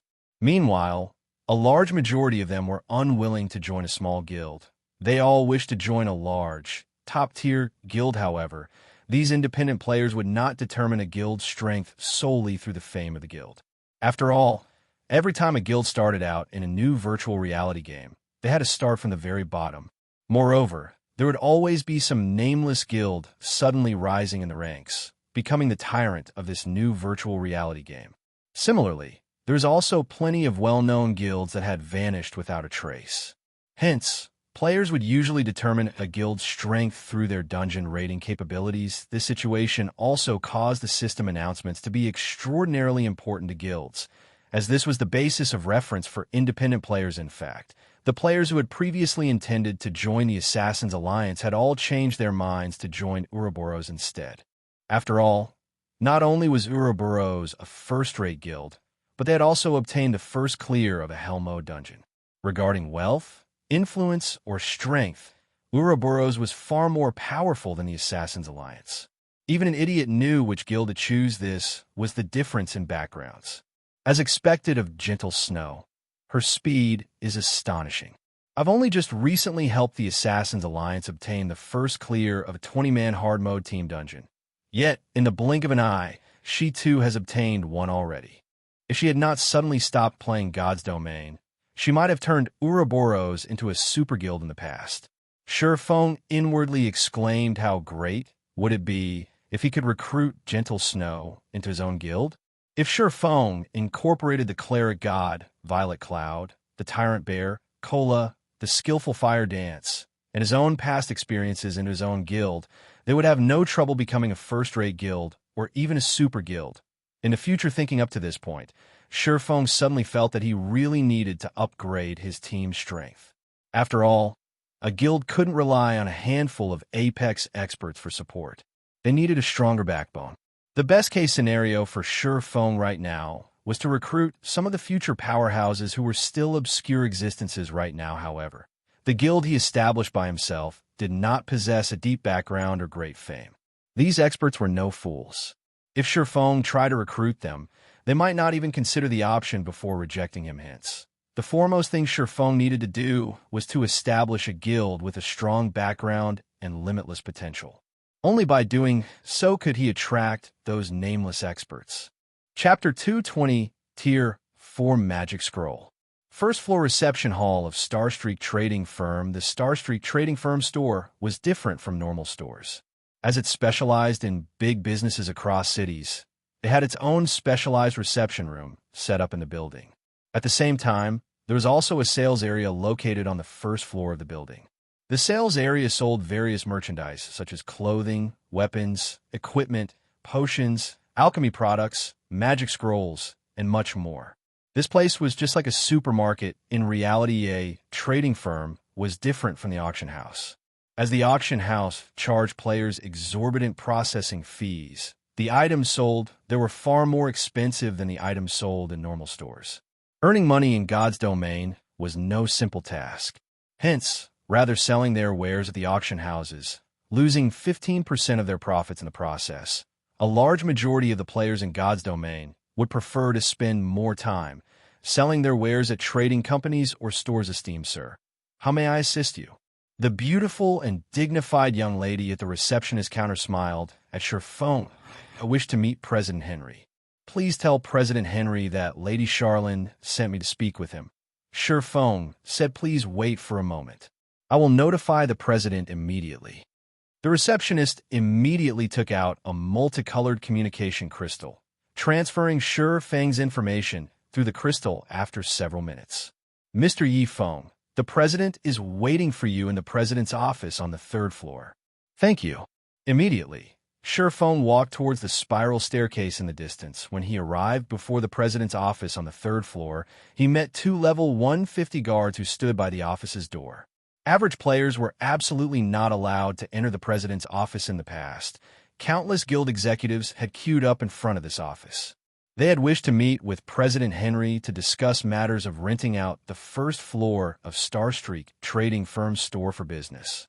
Unfortunately, they did not manage to catch even the shadow of President Henry. However, when Shifeng walked up to the office, the two ferocious-looking guards immediately parted the sturdy, mahogany doors for him. Inside the luxurious and spacious office, a man in his 50s sat on a sofa in the middle of the room. The man had an elegant and dignified appearance. This person was indeed President Henry of Starstreak Trading Firm, and he was a well-known financial magnate in White River City. Your Excellency. Yifeng, please sit, President Henry said when his eyes met Shifeng's, his finger pointing to the beeskin sofa before him. President Henry, this is the contract that Miss Charlene wanted me to bring to you. Shifeng sat down. He retrieved the contract from his bag, handing it over for Henry's inspection. No need. Before you arrived, Her Highness Charlene had already notified me of your coming here. I've also learned some information about you from Her Highness Charlene. The young truly are promising, Henry praised. He then said, since you are here now, I feel reassured. Reassured? What are you reassured about? Shifeng had a bewildered look on his face. Just what was President Henry saying? Also, just what did Charlene tell Henry? Oh, did Her Highness Charlene not tell Your Excellency about it? Confused, Henry said, this contract was set between me and Her Highness Charlene. As long as Her Highness can save the Starstreak Trading Firm from its current predicament, she will obtain 20% of Starstreak Trading Firm's shares in the Tier 4 magic scroll that was obtained from the ancient ruins. You say 20% of the company's shares in a Tier 4 magic scroll? Shifeng's expression froze. Charlene was simply ruthless. Charlene had sent him to deal with the predicament. Yet, she would receive a Tier 4 magic scroll in addition to 20% of the company's shares. That's right.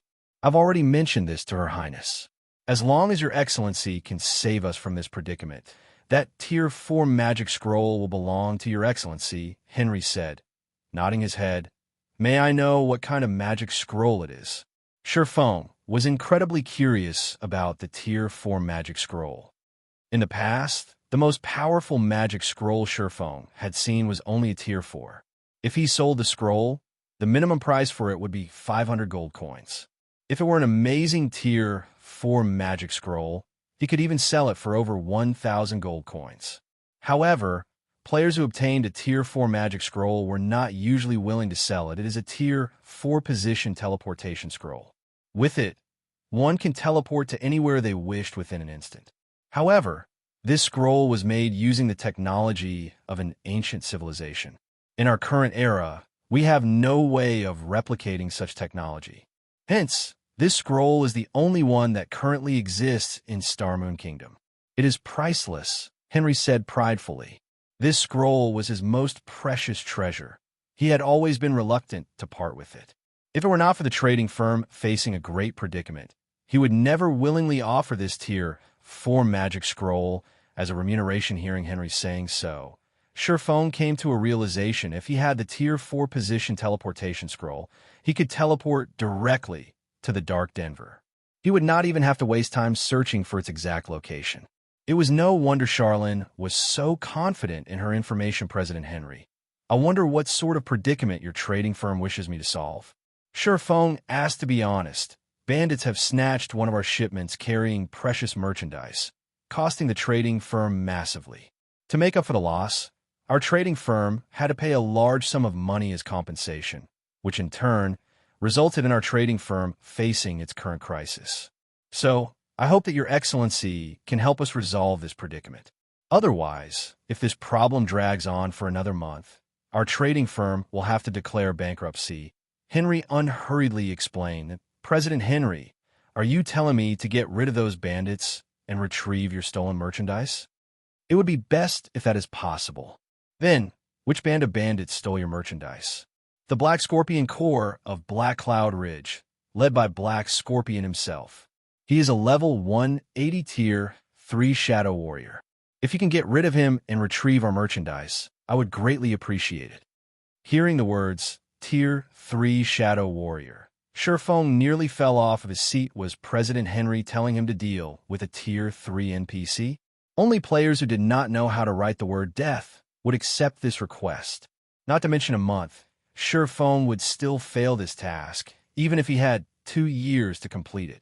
This had to be a joke. Surpassing had originally thought that the epic quest difficulty had been reduced. Rather, wasn't this the exact opposite? Noticing Surpassing's troubled expression, Henry once more unhurriedly said, If Your Excellency feels that this request is too difficult, there is a second option. It is also for this reason that Her Highness Charlene sent Your Excellency here. Surpassing slightly recovered from a shock as he heard that there was a second option. In reality, our trading firm also feels that it is impossible to retrieve the merchandise.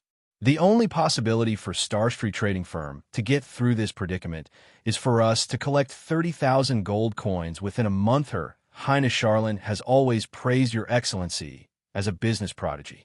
If Your Excellency manages our Starstreak trading firm, I believe that we can achieve that goal. Seeing Henry's anticipating gaze, Surpassing only wanted to curse. Just because he managed to earn a few coins, he was suddenly a business prodigy. What kind of sick joke was this? Earning 30,000 gold in a month. Moreover, he didn't actually have 30 days at all. Considering the time when the great demon would appear, Surpassing would, at most, have 20 days to earn 30,000 gold coins.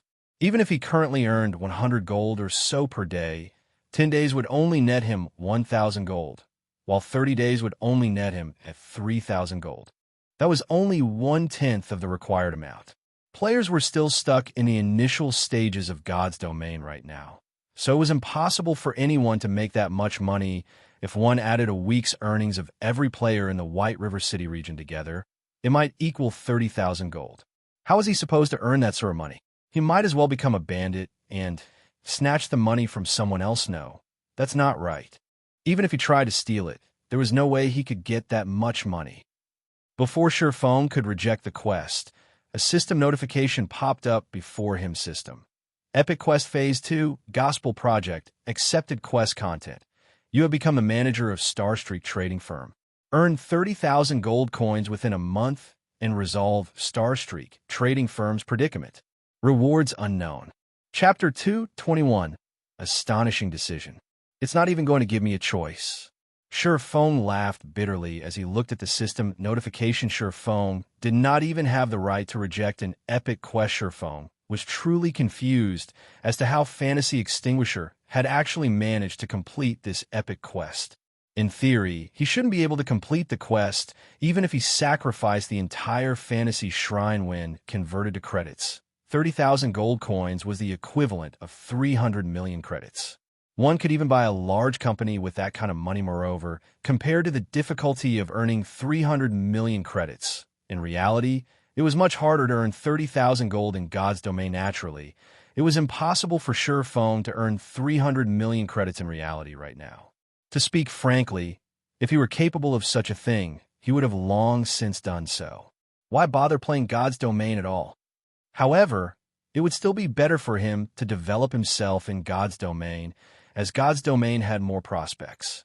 Earning credits in God's domain would be much faster than earning credits in reality. Your Excellency Yi Feng, from now on, the entire Starstreak trading firm will be under your command. We will carry out any orders you give. Also, I would like to introduce you to someone. If Your Excellency needs anything, simply let her know, Henry said, clapping his hands once at this moment. The large doors of the office suddenly opened, and a beautiful girl with golden blonde hair stepped into the office. The girl with blue eyes wore a beautiful purple dress. The edges of her dress brushed against the red carpeted floor. The girl had a fair and pretty face, and her long wavy hair, which reached her buttocks, fluttered in the wind as she moved. Her bangs covered her sea blue left eye, while her uncovered right eye looked just like a shiny, blue gemstone. As she walked closer to Feng and President Henry, her thin red lips formed a tranquil, yet attractive smile. Anna, from today onwards, His Excellency Yi Feng will be the acting president of Starstreak Trading Firm, while you will be His Excellency's assistant. You must properly assist His Excellency, understood? Henry asked. Yes, President. I will not disappoint His Excellency Yi Feng. Following which, Henry sent a beaming smile at Feng as he said, Your Excellency Yi Feng, from today onwards, the Starstreak Trading Firm's fate will be in your hands. Anna is very familiar with the Starstreak Trading Firm, and she is also very intelligent and capable. If you have any commands, please don't hesitate to let her carry them out. System. Player has activated the NPC administration system. Please call out the NPC administration interface to manage your subordinated NPC. Seeing Henry smile, in addition to Anna's attractive appearance, Feng was slightly stunned. He could almost feel cold sweat dripping down his forehead. Henry obviously worried that Feng would not give it his all in helping them. Thus, Henry had given Feng this benefit. Fine. Leave the matter of Starstreak Trading Firm to me then. Feng laughed bitterly. He never imagined that he could obtain a beautiful assistant in God's domain. Not even a guild leader would enjoy such treatment. Also, Feng felt relieved at the fact that he was not required to give 30,000 gold to Starstreak Trading Firm. Instead, he only needed to help the trading firm make 30,000 gold. Without a doubt, the difficulty of the quest had greatly reduced immediately. Feng called out the system interface, investigating the NPC administration interface. Anna, Yi Feng's assistant. Gender, female. Age, 20. Loyalty, 50. Charm, 86. Physique, 60. Wisdom, 91. Level, 50. HP, 10,000. Her wisdom is so high. Feng was shocked when he saw the information displayed in God's domain. Wisdom determined an NPC's potential. Normally, NPCs would not have wisdom exceeding 50 points. If an NPC's wisdom reached 60 points, they would possess extraordinary statuses in God's domain. Meanwhile, those with 70 points in wisdom were usually Tier 2 mages. As for NPCs who had 90 points in wisdom, they were usually characters such as Charlene, a Tier 3 divine official. However, Anna was far more amazing than Charlene. Charlene had a Tier 3 class, so her attributes would have been increased, resulting in her wisdom reaching 90 points. However, Anna did not possess any class right now. If Anna obtained a Tier 3 class, her wisdom would exceed 100 points. Although it was only a difference of 10 points, wisdom increased slower as it reached higher numbers. Similarly, The difference between a single point in wisdom would also become greater. An NPC with 100 points in wisdom was the equivalent to Magistrate Weissman of White River City, an Apex Tier 4 wizard with such a powerful subordinate. Sure Feng's mood improved greatly, although 30,000 gold was a huge sum of money. If Sure Feng earned it through the Starstreak trading firm, he would still have a thread of hope of succeeding since he was already capable of earning 100 gold per day by himself. If he utilized Starstreak trading firm's influence, he had a very high possibility of earning the 30,000 gold coins. After all, Starstreak trading firm had shops based in 8 cities, and every one of them was in the heart of the trade areas of each respective city. Meanwhile, the total population of these 8 cities exceeded 5 million players. With such a large player base, it would be very easy for Sure Feng to make money thinking up to this point. A flash of inspiration struck Sure Feng all this time. He thought of opening a shop in White River City. Only, he did not possess the sufficient reputation or money to do so. After all, not to mention purchasing a shop located within the trade area. Even the cheapest shop in White River City required players to have 500 White River City reputation points in addition to 1,000 of 5,000 gold coins, although the price looked high. In reality, it was not as expensive as one would imagine. After all, the hardest part of purchasing a shop was the required 500 reputation points. By the time players obtained 500 White River City reputation points, a lot of time would have passed, and they would have long since collected the necessary coins to purchase a shop. Moreover, the coins at that time would not be as valuable as right now. At that time, 1 gold coin would at most be worth around 200 credits, unlike the current situation where 1 silver coin could sell for more than 100 credits. By becoming the acting president of the Starstreak Trading Company, Sure Feng had essentially obtained the most valuable shops in 8 different cities. What did this situation hint at? Nobody had a better understanding of this situation than Sure Feng. Shortly after, under Anna's lead, Sure Feng left the president's office to tour the Starstreak trading firm. In truth, however, even without exploring the place, Sure Feng already had a thorough understanding of the Starstreak trading firm. NPCs were different from players in that they could only sell common goods.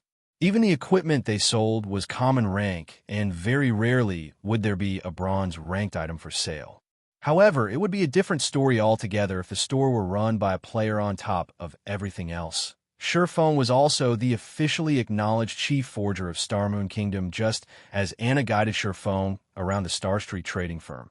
A few players who came to purchase some necessities such as food, water, scrolls, and potions were immediately dumbstruck when they noticed the duo. That NPC is beautiful. Just who is that player? Isn't he too good at getting the ladies? He has even managed to land an NPC sister. This won't do. I need to convince him to teach me. The scene of Sure Feng and Anna walking together immediately attracted the attention of plenty of players. In reality, such attention wasn't just due to Anna's beauty. It was also due to the fact that Sure Feng had managed to get together with a female NPC.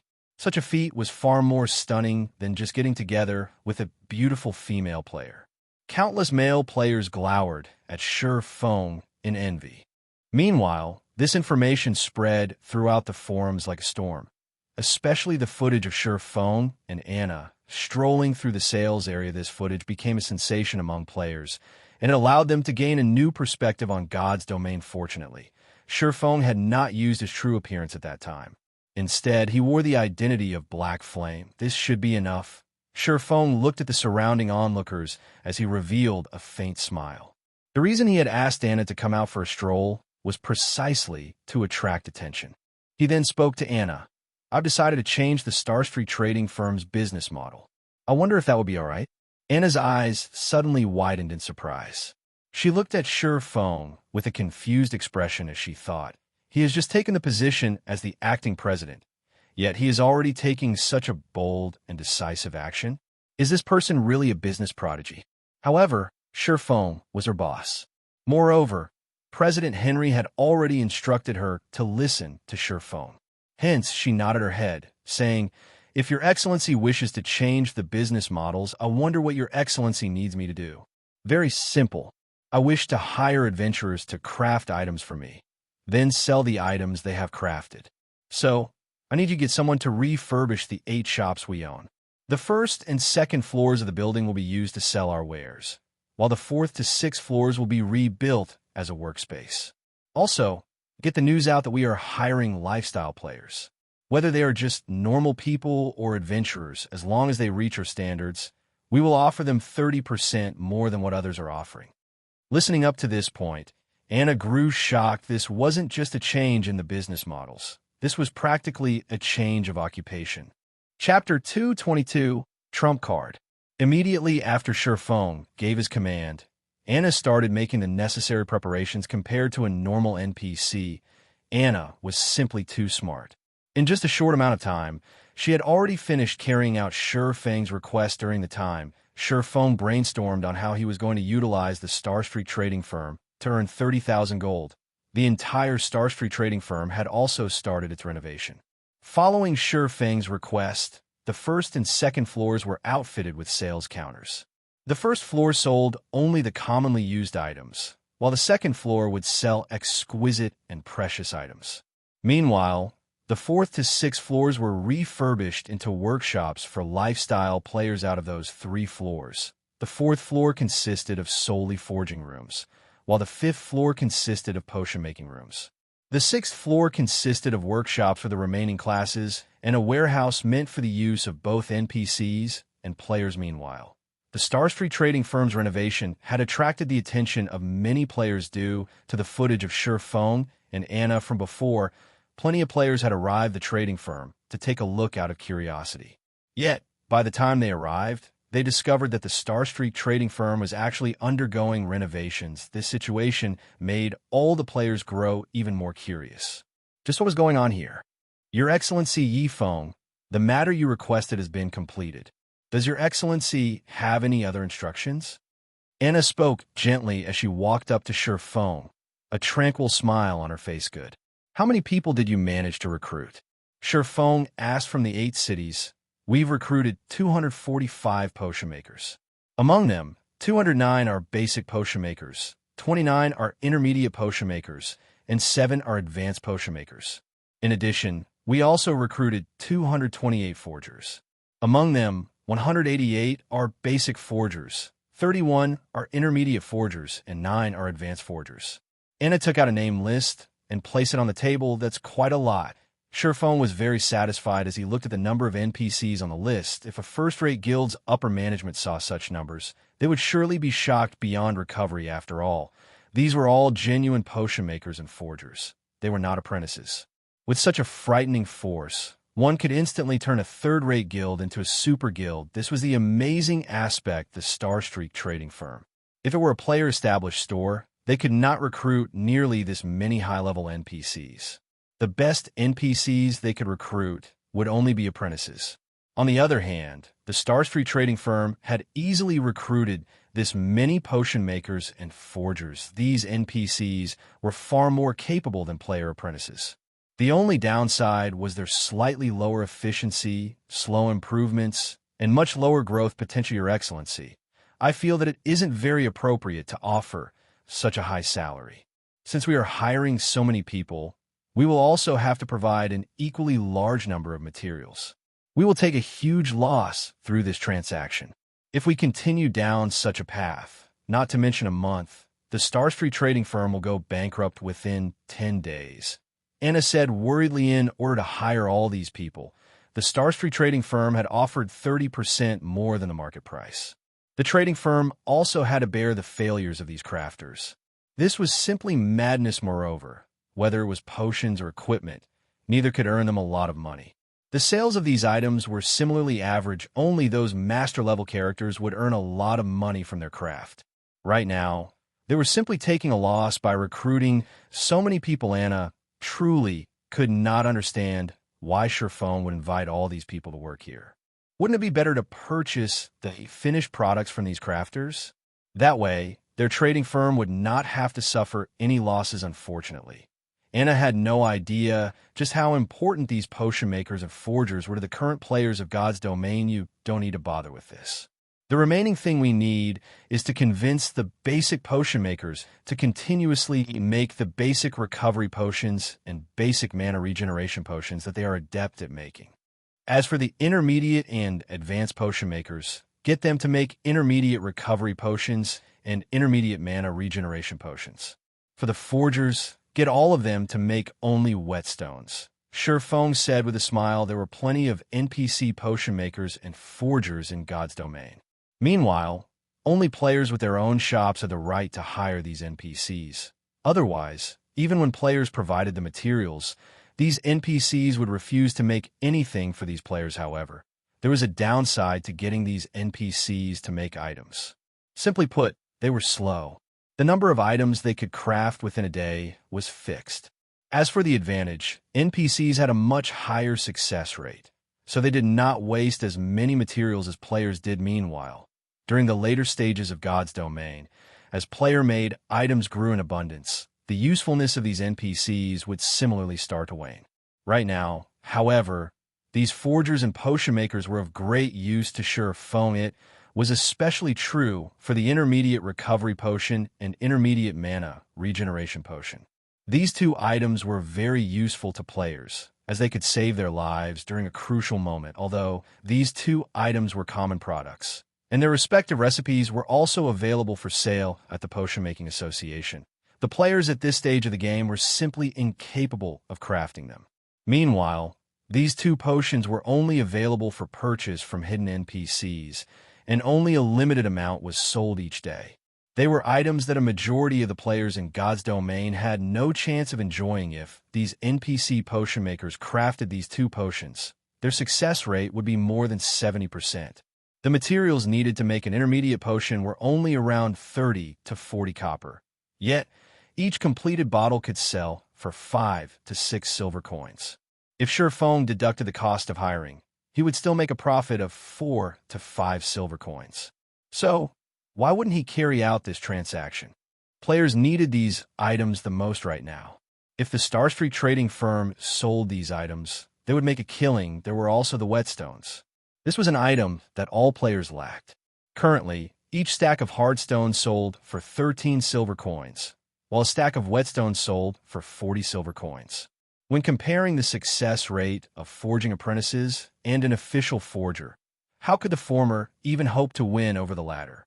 The only problem was materials. As the Starstreak trading firm had previously only purchased finished product from forgers and potion makers, they did not have any materials of their own stored up. Now, they needed to provide the materials for these crafters. Although the trading firm could purchase the more common materials at low prices, Feng needed to be the one to gather the materials required to make intermediate recovery potions, intermediate mana regeneration potions, and whetstones. However, Feng was not afraid of this. The herbs needed to make the intermediate recovery potion and intermediate mana regeneration potion were not very expensive after all. These herbs were utterly useless to players right now. The players in God's domain at the moment were still apprentice potion makers. Crafting basic recovery potions was already impressive. Why would they bother wasting materials to make unrewarding potions? As a result, the herbs required to craft intermediate recovery potions and intermediate mana regeneration potions were very cheap. As for hardstones, Feng wasn't worried. After all, he still had a humongous stock in his warehouse. He had enough for these NPC forgers for a long time. Moreover, he could also continue purchasing them from Aqua Rose. He would not lack hardstones at all. He would also sell these items in 8 different cities. With all of these advantages, it would be challenging not to make a profit. Moreover, Feng also revealed one of his trump cards: advanced whetstones. Advanced whetstones were much stronger than normal whetstones. Not only did they recover twice the amount of a weapon's durability, but they could also increase the weapon's damage. Feng had already intended to sell each for 7 silver coins, and one stack would sell for 1 gold, 40 silvers. As long as he placed the advanced whetstones on the second floor, a majority of the players would fight over it, especially the large guilds. Oftentimes, just a 1% difference in damage could decide the victory or defeat of a boss raid. Meanwhile, the advanced whetstone provided a 3% increase to a weapon's damage. So, how could the various guilds, who were currently in a rush to raid dungeons, miss out on this item? They would definitely be in a mad rush to purchase them previously. Feng had kept all the advanced whetstones for his personal use. Later on, he passed some of them to his teammates, leaving him with 800 or so for himself. With this amount, the Starstreak trading firm should be able to last a relatively long time, however.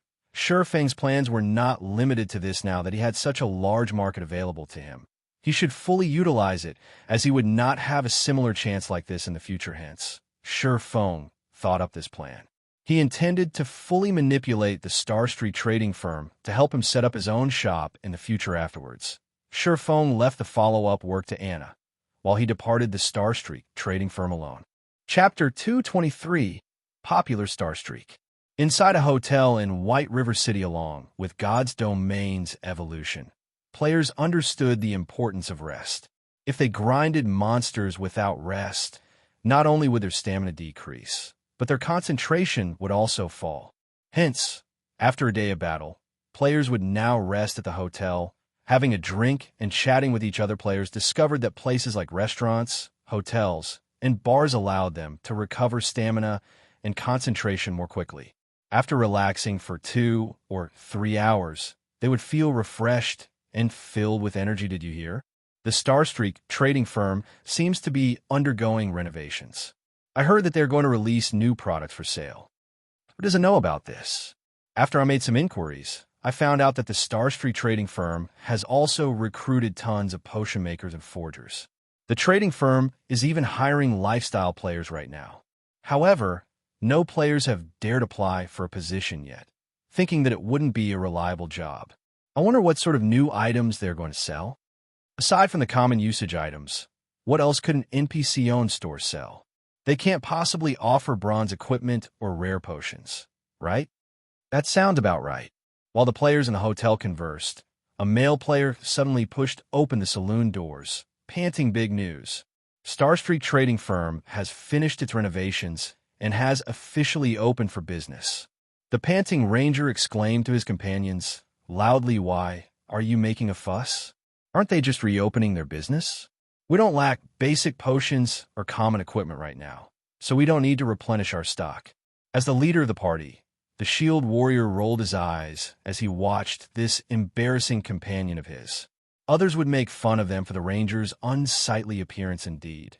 Just like the shield warrior had feared, the other players in the hotel sent belittling glances, mocking smiles on their faces. "Leader, listen to me," that ranger excitedly said. "I saw whetstones inside the shop. There are also intermediate recovery potions and intermediate mana regeneration potions. Moreover, the basic potions are cheaper than anywhere else." "What did you say? There are whetstones?" The shield warrior froze, stunned. The entire hotel fell silent. "Let's go. Take us there immediately. We have to buy all of them now." The shield warrior abruptly stood up, casting charge and arriving at the ranger's side. Grabbing the ranger by the arm, he immediately rushed out of the hotel, running towards the Starstreak trading firm. The other players inside the hotel were dumbfounded by this scene. "What? Crap, they're going to buy out the whetstones. We need to hurry as well." After entering White River City, players' need for whetstones had not decreased in the slightest. On the contrary, their need had grown.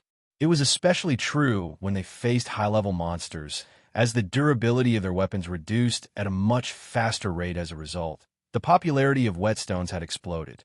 The available supply was far from meeting the demand by the time everyone had arrived at the Starstreak trading firm. A sea of people had already obliterated the shop's doors. Aside from whetstones, the players present also fought to purchase the intermediate recovery and mana regeneration potions like madmen. Meanwhile, this information had quickly spread to the ears of the various guilds' guild leader. "I've already collected a large sum from all our members, and we've managed to purchase 30 stacks of hardstones.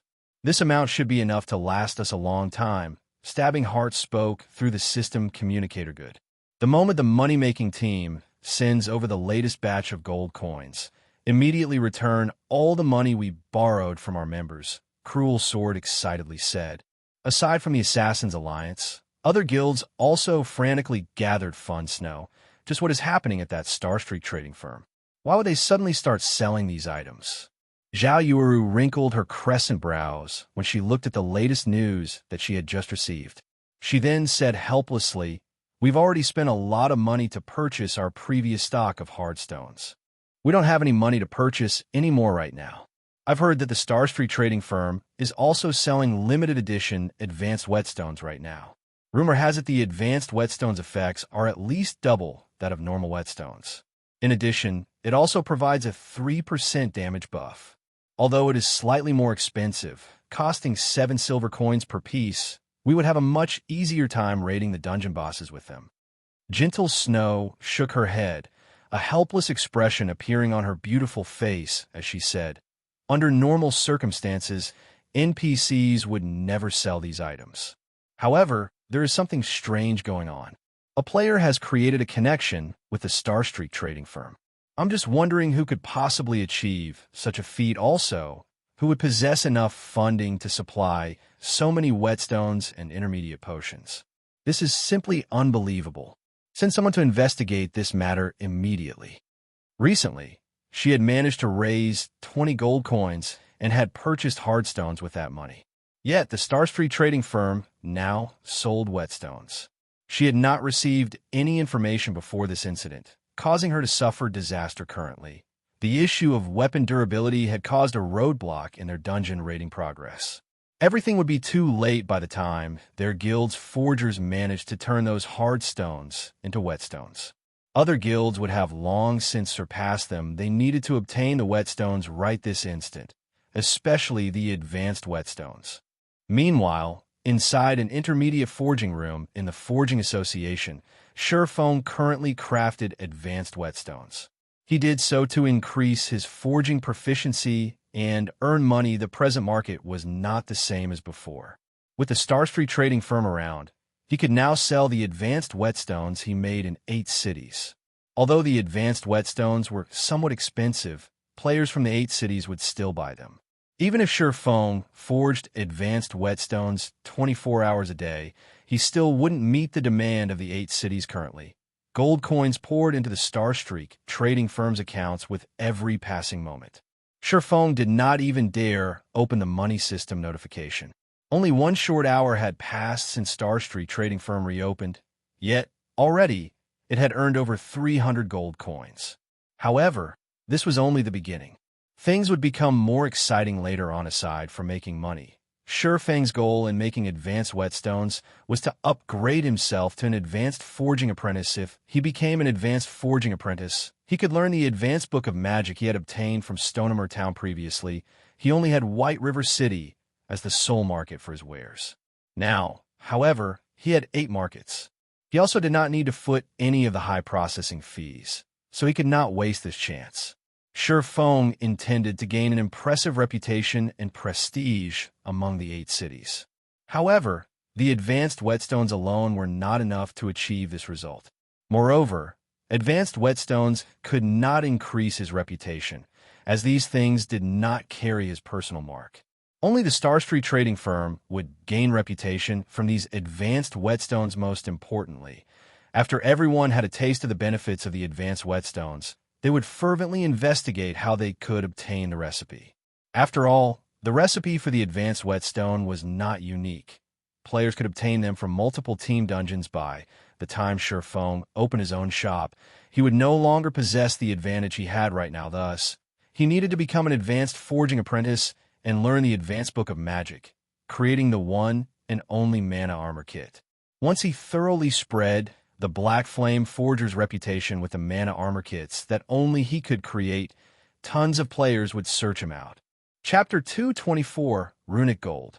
In a quiet and steamy forging room, a deep blue flame burned brilliantly as it refined one hard stone after the next. Originally, forging advanced whetstones had a low success rate. Yet, when Surefeng made them, the process was as smooth as flowing water.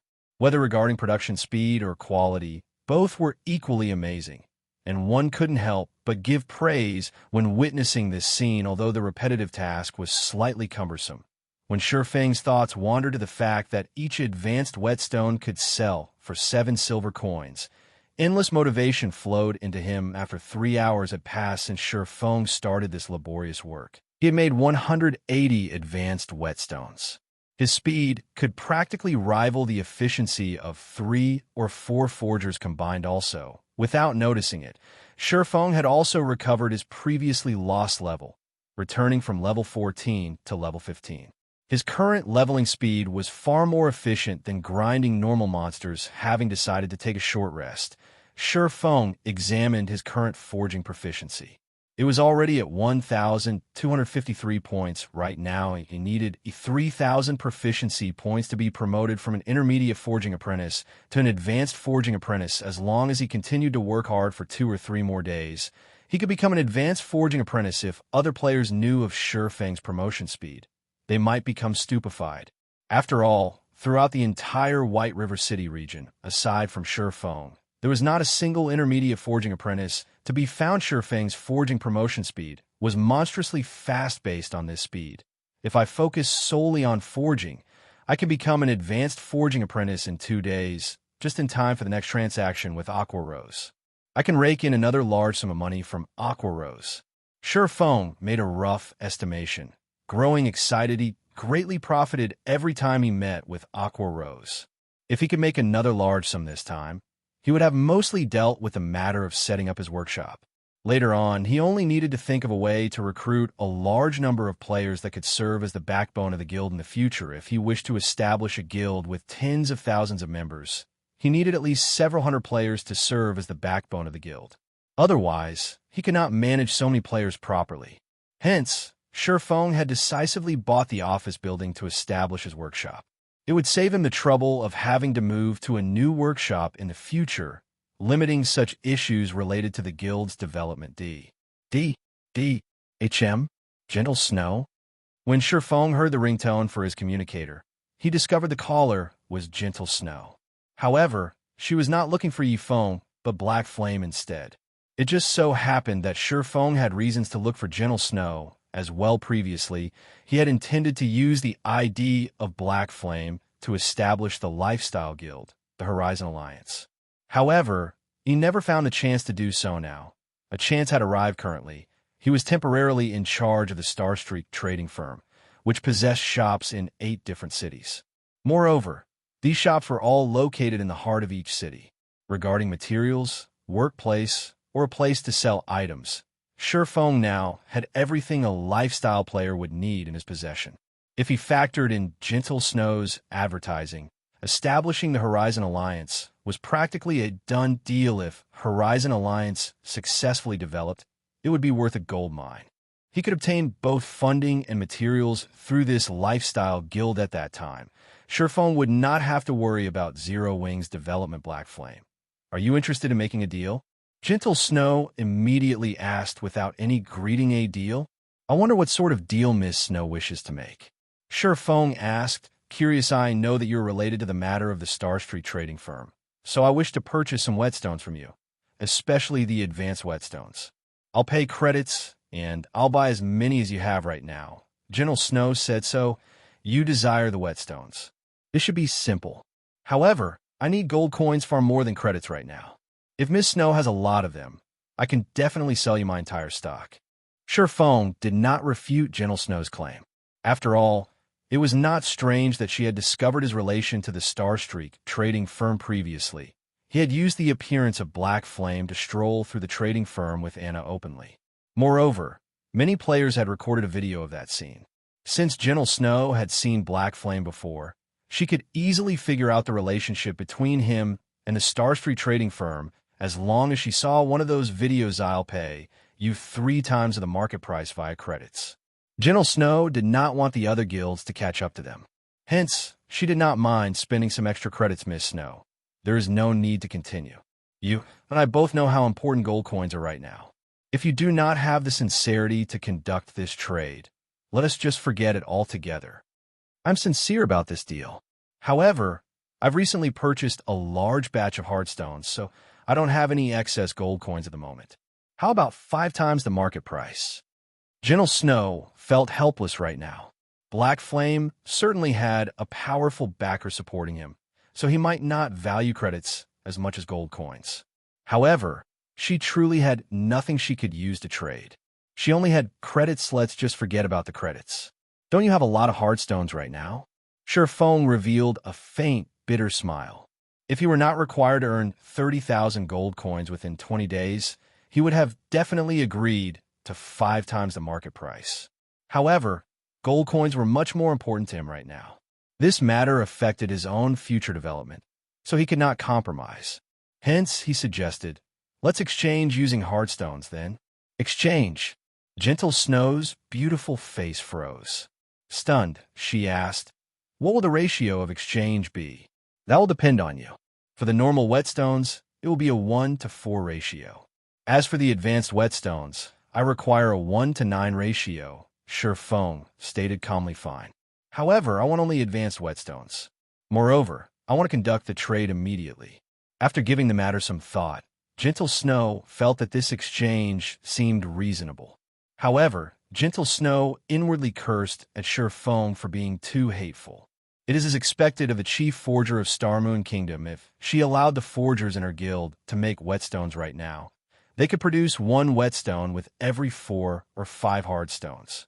Meanwhile, Feng had accurately suggested trading 1 whetstone for 4 hardstones. The result of this exchange was just slightly better than the result the forgers in her guild could produce. So, Gentle Snow agreed to trade the majority of their stock of hardstones for advanced whetstones, leaving the remainder for the forgers in her guild to increase their forging proficiency rate.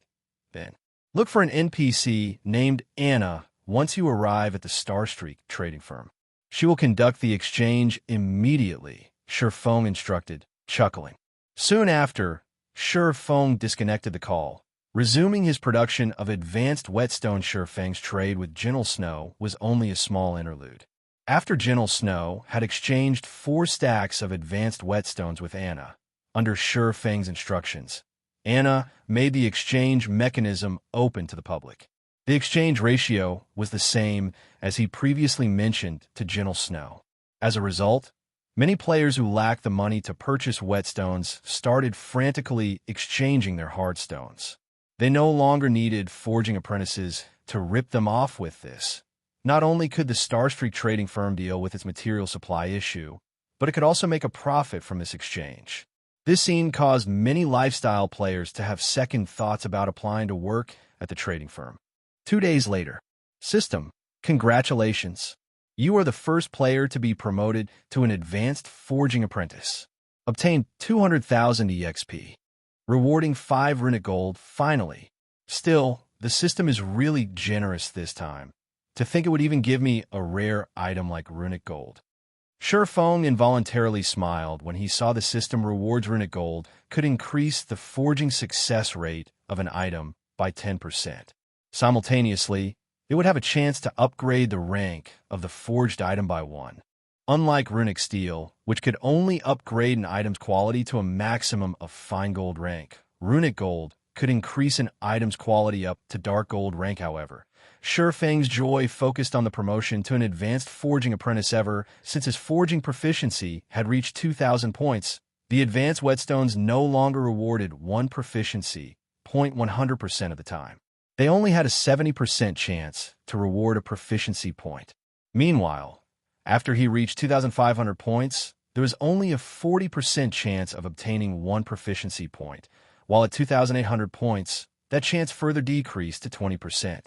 After spending 2 days forging away, he finally managed to earn the promotion to an advanced forging apprentice after becoming an advanced forging apprentice.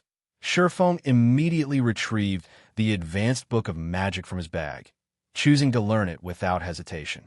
Suddenly, a golden glow surrounded Feng's body, and within Feng's mind, the knowledge of producing the magic armor kit appeared during these 2 days. Aside from continuously producing advanced whetstones and raising his forging proficiency, Feng had also made sure to train his body during the day. Incidentally, he also bought that office building in the city center for his workshop. Feng had to pay a total of 60 million credits in installments. He first paid 20 million credits, while he would pay the remaining 40 million in full within 3 months. Feng had also earned over 10 million credits from selling the White River City guidebooks. He used 5 million or so to purchase various gaming facilities and other items to complete his workshop. That way, when it was time to attend the university's fellowship party, he would have 5 million credits and a luxurious workshop to back him up. He was no weaker than Shadow, right now comparing workshop facilities and environments. Shurfeng's workshop utterly destroyed shadows. Chapter 225, Mana Armor Kit. While Shurfeng had been stuck in the forging room for the past 2 days, many of the players that had just entered the city were amazed by the scene they witnessed. They never imagined that such benefits would be available, and the city whetstones were no longer items solely monopolized by guilds. They could be purchased at the Starstreak trading firm, along with a rare intermediate recovery and mana potions. Compared to other shops in White River City, the Starstreak trading firm stock was far more thorough. Most importantly, the Starstreak trading firm was the only location that sold advanced whetstones. This item had become the Starstreak trading firm's signature item and was only sold in limited numbers every day. With such an advantage, the Starstreak trading firm instantly obtained a strong foothold in the 8 cities it occupied, suppressing the other shops. During these 2 days, players no longer visited other shops to purchase their items, as they could simply purchase everything they needed at the Starstreak trading firm. As a result, business boomed for the trading firm. Meanwhile, a huge incident also happened in White River City, and even Shurfeng, who was extremely knowledgeable about God's domain, was shocked. 10 guilds had suddenly grouped, forming an entirely new single guild. This matter sent shockwaves throughout the entire White River City region. Many of the second-rate and third-rate guilds started panicking at this news. They all increased the treatment they offered to their members and continuously tried to recruit new members into their guilds. Simultaneously, they also increased their speed of annexing smaller guilds. As for the unrated guilds, they started to form alliances to resist the annexation of these second-rate and third-rate guilds for self-preservation. White River City, which originally had hundreds of guilds contending with each other for supremacy, suddenly entered a new phase where only a handful of powers contended with each other. In reality, a dozen or so unrated guilds coming together to form one large guild would not greatly affect these second-rate and third-rate guilds. The main reason this merger frightened these powerful guilds was the guild at its core. It was none other than the top-tier, third-rate guild, Darkstar. Furthermore, Darkstar had a new guild leader. Lone Tyrant had suddenly become Darkstar's new guild leader. While the previous guild leader had been chased out of his own guild originally, Darkstar already had Lone Tyrant, who was ranked first on the ranking list. They also managed to obtain the first clear of several hard-mode team dungeons. Previously, they had even competed against the Assassins Alliance over supremacy in White River City. However, due to lacking a powerful background, they could not grow any stronger within a short time. Now that Lone Tyrant had become the guild leader, not only had Darkstar annexed a large number of guilds, but they had also managed to recruit quite a few hidden experts. Just a short time after the merger, Darkstar had obtained the first clear of 2 hard-mode team dungeons, and one of them was even the first clear of a 20-man hard-mode team dungeon. As a result, Darkstar's fame soared once again. They were no longer beneath the Assassins Alliance. They might have already surpassed the Assassins Alliance currently. Darkstar's influence in White River City could rival that of a first-rate guild. They had become one of the tyrants of White River City. On another note, for reasons unknown, the first thing Lone Tyrant did after he unified those unrated guilds was place a bounty on Shurfeng's head. Moreover, the bounty he set was rather generous. As long as someone could kill Shurfeng to level 0, he would immediately reward the person responsible with 5 million credits and an elder position in Darkstar. Meanwhile, any player who killed Shurfeng once could receive a reward of 200,000 credits in a virtual reality game. Such a high bounty was mind-blowing right now.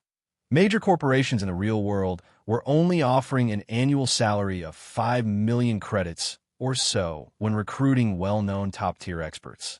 On the other hand, Shurfeng was not even a great character from a first-rate guild. Such a high bounty on an unknown player was a first in the world of virtual reality. Even though they did not know what sort of enmity Lone Tyrant had with Shurfeng, many players had expressed their sympathies for Shurfeng. Meanwhile, Lone Tyrant's tyrannic actions had undeniably garnered the attention of many independent players, compelling them to join Darkstar to develop themselves further. However, from Shurfeng's point of view, Lone Tyrant was simply a lunatic. He had snatched away only one first clear away from Lone Tyrant. Was there really a need to be so unforgiving? Moreover, Shurfeng was really confused as to when Darkstar had become such an amazing existence. They had actually managed to annex more than 10 unrated guilds within such a short amount of time. One should know that each guild would have at least 1,000 to 2,000 members. In the case of a larger guild, there might be even 5,000 to 6,000 members.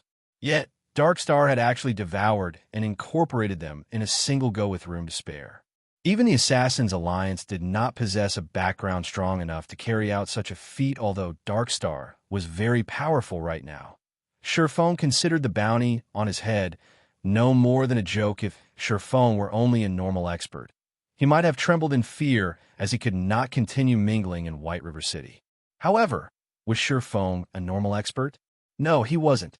In a situation where everyone else had yet to familiarize themselves with God's domain fully, Shurfeng already had 10 years' worth of experience playing in God's domain as an expert swordsman as of this moment.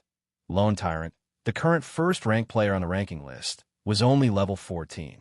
However, during the time Shurfeng had spent cooped up inside an intermediate forging room producing advanced whetstones, he had already recovered to level 16.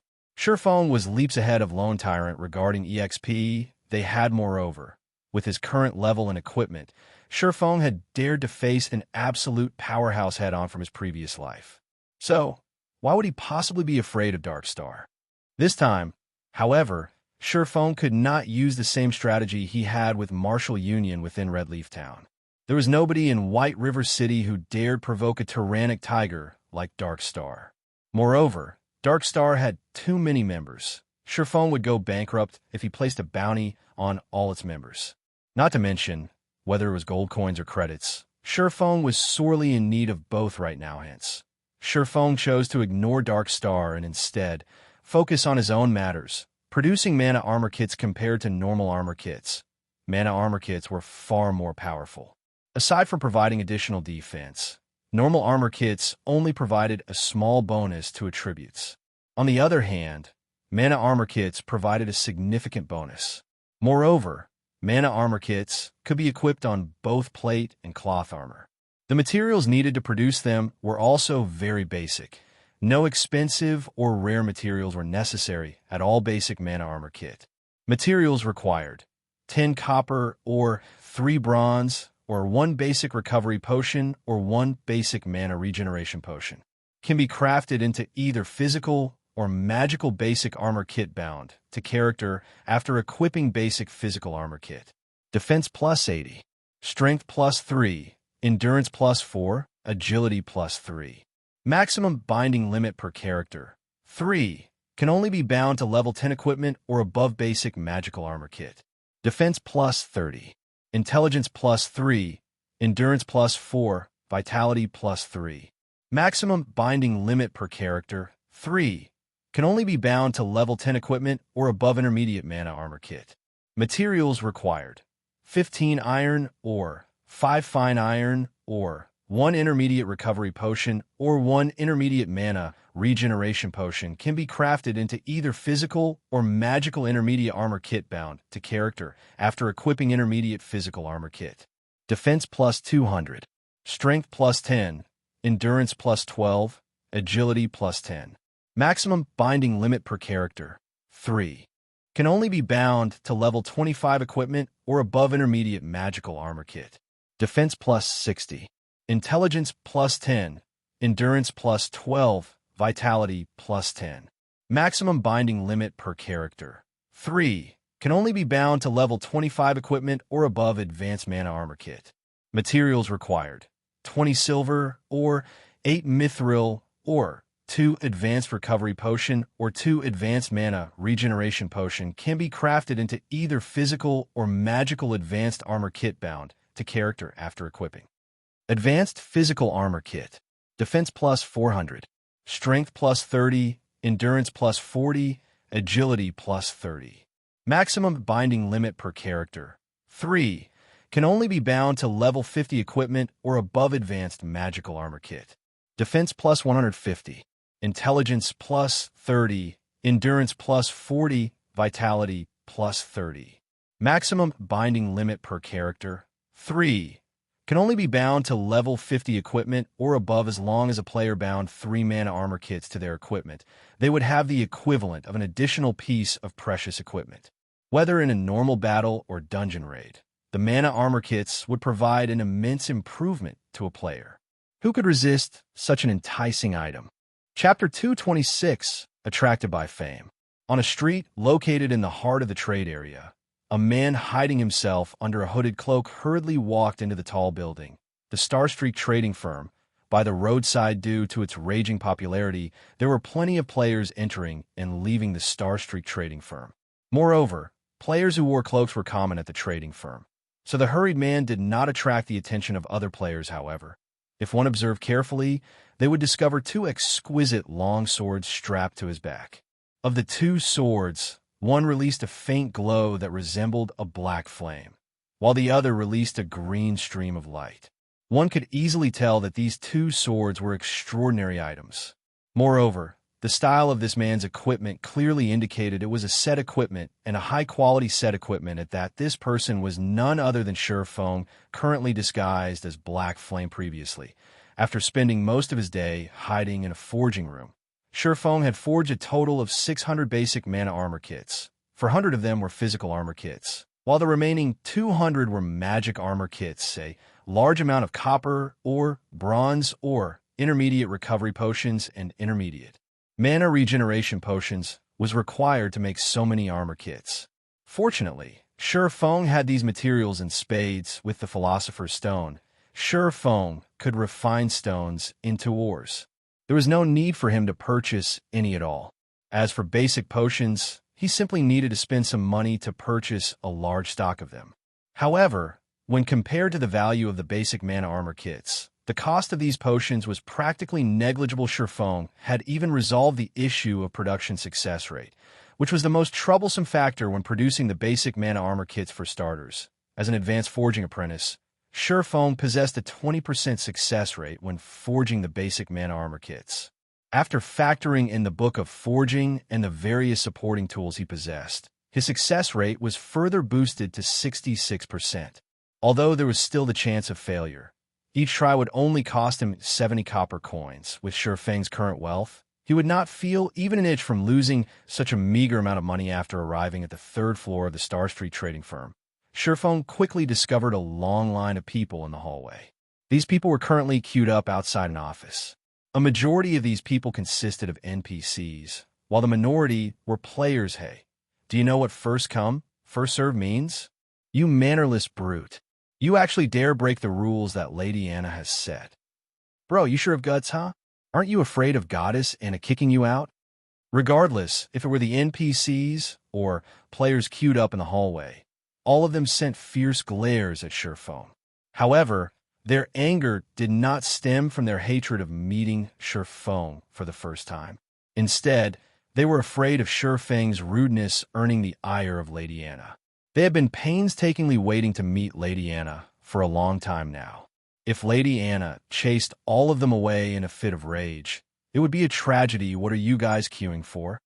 Shurfeng asked curiously. Shurfeng casually glanced at the people queued up in the hallway. Just from a rough estimate, there should be over 200 people present. This was in no way a small number. Moreover, looking at how all of these people referred to Anna as Lady Anna or Goddess Anna, with both admiration and respect, Shurfeng couldn't help but grow astonished. You dare come here without even knowing this? Everyone immediately rolled their eyes at Shurfeng. They looked at Shurfeng as if he was a noob, their gazes filled with disdain. The Starstreak trading firm is currently hiring a large number of forgers and potion makers. If we're chosen and can work for Starstreak, we will enjoy a private workshop all to ourselves. Moreover, the trading firm will provide us with an endless supply of materials. If we perform well, the trading firm will even reward us with our very own private research room and provide us with all the materials we need to carry out our research. In other words, as long as we can become a forger or potion maker of Starstreak trading firm, both money and fame will be available for our picking. Speaking up to this point, everyone couldn't help but sigh incessantly. They felt great envy towards those who had already become forgers and potion makers of the Starstreak trading firm. However, when a female player suddenly walked out from the office with a disappointed look on her face, everyone's mood immediately dampened due to Starstreak growing more and more famous. The number of NPCs and players who wished to join the trading firm had also grown explosively. Hence, the test difficulty had also been increased. It was no longer as easy as the trading firm's initial recruitment. How many consecutive eliminations have that been already? I think this should be the 7th. The test is becoming more and more challenging. Previously, 1 of every 5 applicants would succeed. Now, only 1 out of 8 succeed. I wonder what the chances will be when it is my turn. The people queued near the back started growing anxious and Assure is strict. Surefeng revealed a bitter smile. Although having such strict selection criteria wasn't a problem, players were still fundamentally different from NPCs.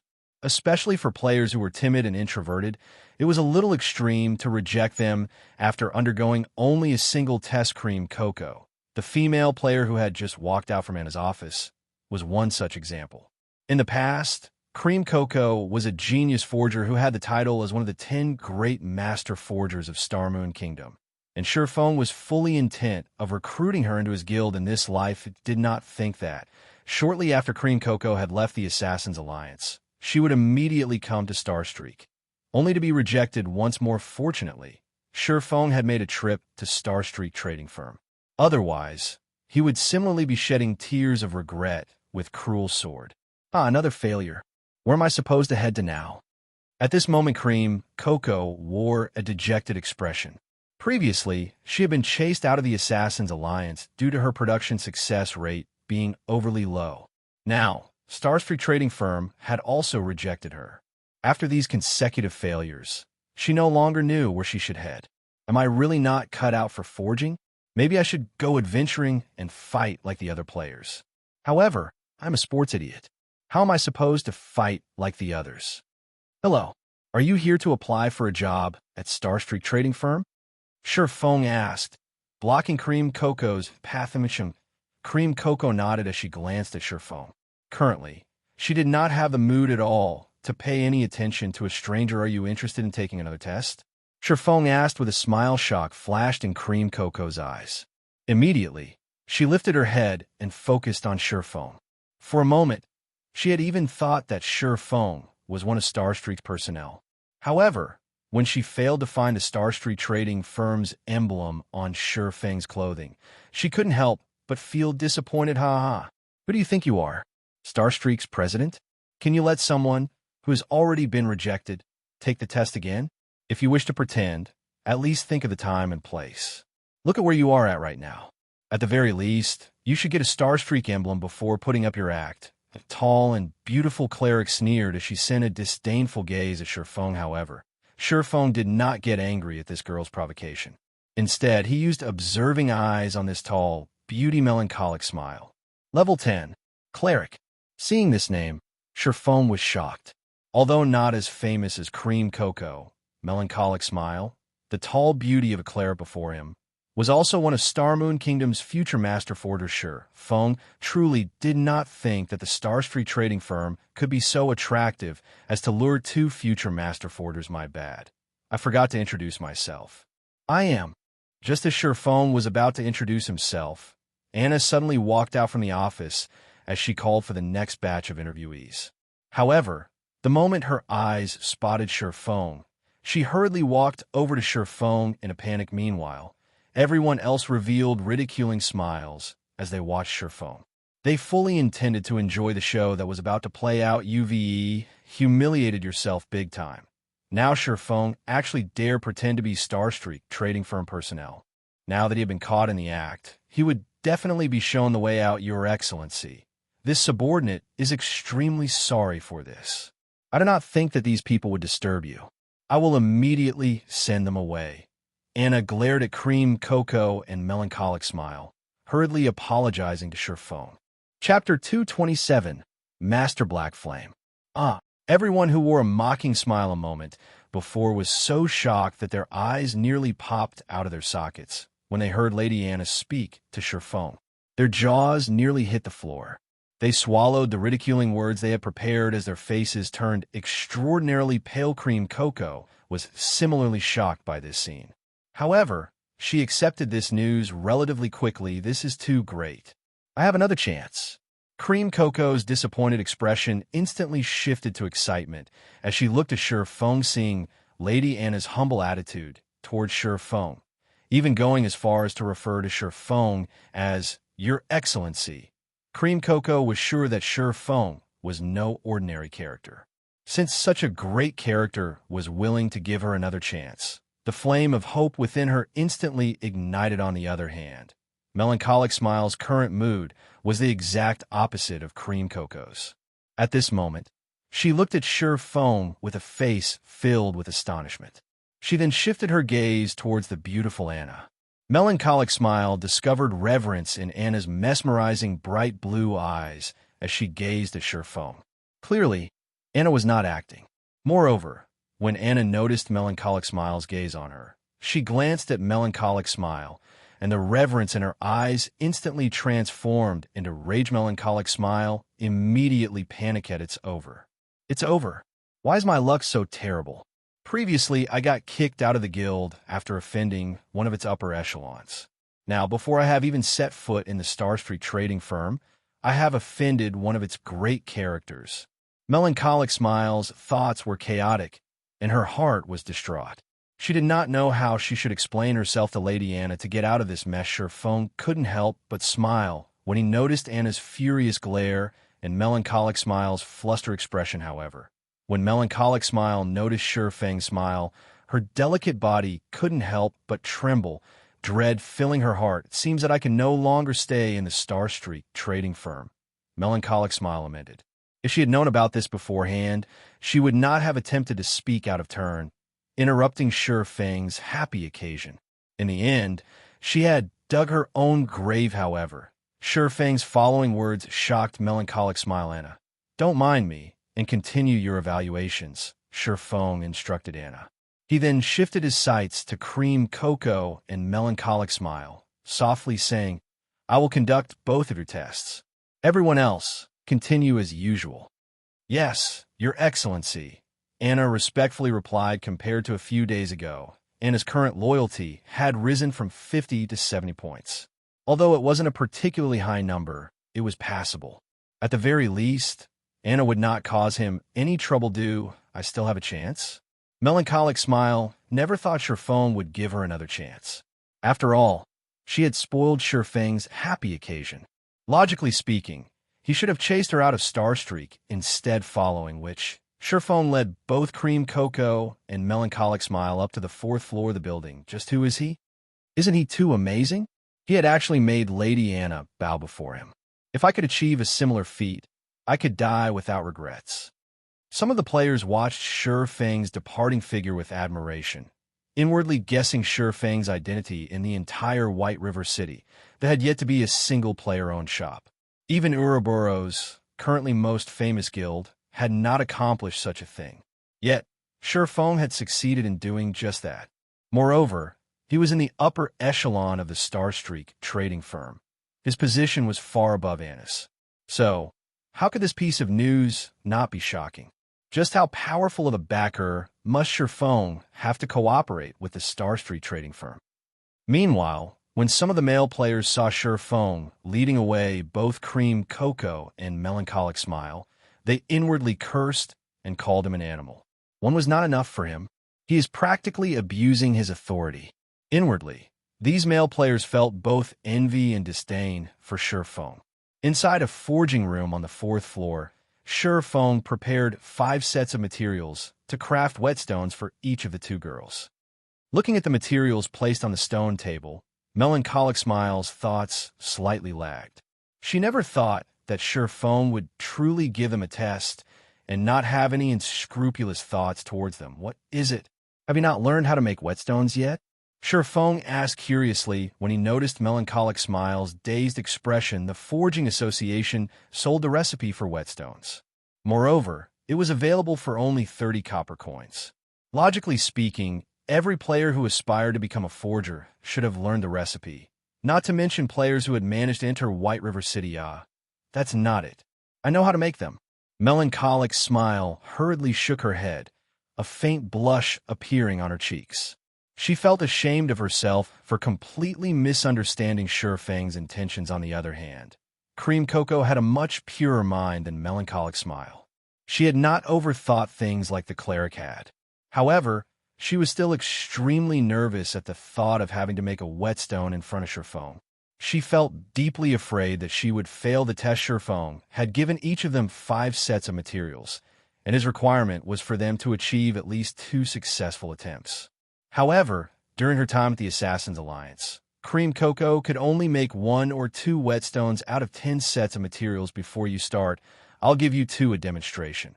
Shifeng retrieved a set of materials from his inventory. With a wave of his hand, he started producing the whetstone. You are a forger as well? Cream Cocoa and Melancholic Smile asked in astonishment. How forgetful of me. I still haven't introduced myself. As Shifeng had kept both his name and level hidden, others could not discover who he was. I am Black Flame, a forger. You are the chief forger of Starmoon Kingdom. You are Master Black Flame, the one that developed the Glimmer chestplate. Cream Cocoa and Melancholic Smile immediately grew flustered. They would never have believed that they would meet the legendary Master Black Flame. After all, he was the person responsible for elevating the status of forgers, turning it into the most popular lifestyle class in Starmoon Kingdom. Simultaneously, he had also given the various large guilds a reason to support and nurture their forgers. One could say that Master Black Flame had done every forger within Starmoon Kingdom a favor. What was even more unbelievable was the fact that Black Flame was actually the ordinary and detached-looking man before them. In their eyes, Black Flame should have either been a handsome young man or a strange old man. However, Black Flame did not match either description. Although Black Flame looked different from what they had imagined, that did not stop their growing excitement. If this man before them was the famous Black Flame, that would explain why Lady Anna showed so much respect. It also explained how the Starstreak trading firm could possess items such as the advanced whetstones. Noticing Cream Cocoa's and Melancholic Smile's excited and hungry gazes, cold sweat dripped down Shifeng's forehead. He coughed dryly and said sternly, I will only demonstrate this once. If you cannot complete 2 whetstones, you can show yourselves out. I won't accept you into the firm. The 2 girls instantly calmed after being admonished by Shifeng.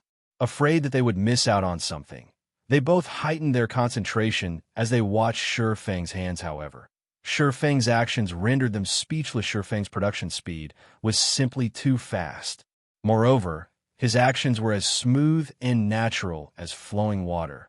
One would easily find themselves mesmerized. Before they could react, Shifeng had already finished producing a whetstone. It is your turn now. Shifeng smiled calmly as he pointed the 2 towards the materials on the stone table. He was already an advanced forging apprentice. Even if he did not utilize the Book of Forging, he still had an 80% success rate when producing whetstones.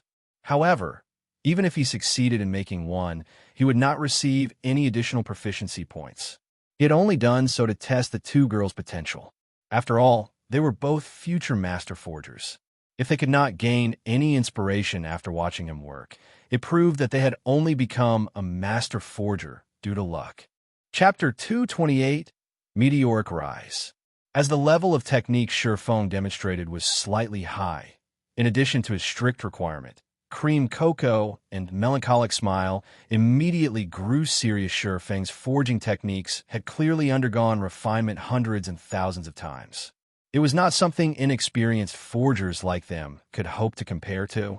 However, they had, more or less, noticed the key points in Shifeng's demonstration. Soon after, the 2 girls stepped up to their separate forging tables.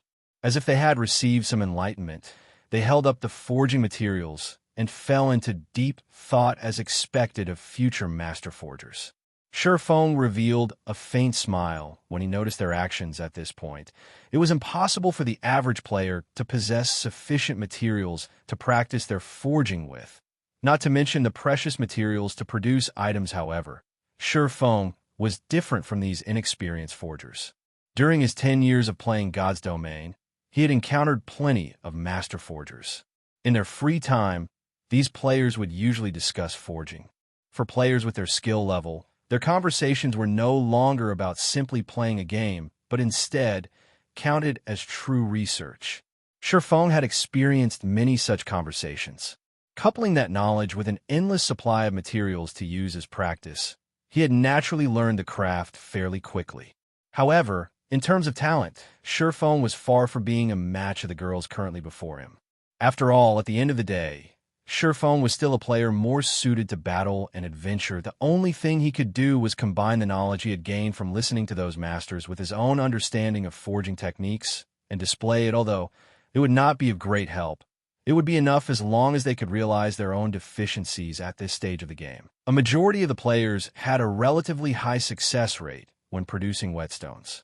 They should have at least a 40% success rate. They should be able to produce 2 whetstones out of 5 sets of materials. If they had passable techniques, it wouldn't be unusual if they could even produce 3. However, a majority of the players at this stage could only produce 1 whetstone out of 5 attempts, although the forging rooms in the Starstreak trading firm were not comparable to the intermediate forging rooms in the Forging Association. They should still be much better than the basic forging rooms. When making a common item like the whetstone, the forging room should increase a player's success rate by at least 5%. Due to this, Shifeng required the both of them to produce 2 whetstones out of 5 sets of materials after a period of silence. The 2 girls finally started their first attempt at producing the whetstone 3 minutes later. Both had produced their first whetstones. They wore joyful expressions as they handed their products to Shifeng for evaluation. A failure. The same goes for this one. Shifeng shook his head after he checked the information on the 2 items. Both whetstones were of poor quality, and they yielded 0 effects when used. Cream Cocoa and Melancholic Smile were both disappointed by these results. They knew they did not have many chances remaining. If they did not produce 2 whetstones out of the remaining 4 sets of materials, without a doubt, they would be chased out of the trading firm after experiencing failure on their first try. The 2 girls spent more time reflecting before their second attempt. After reflecting for more than 10 minutes, the next action the 2 girls took Astonishing foam within a single breath. The 2 had used up all 4 sets of materials. Moreover, their production speed was much faster than before. After producing all 4 whetstones, the 2 smiled at each other. They then placed their completed whetstones on the table, awaiting Shifeng's evaluation. You 2 have really surprised me.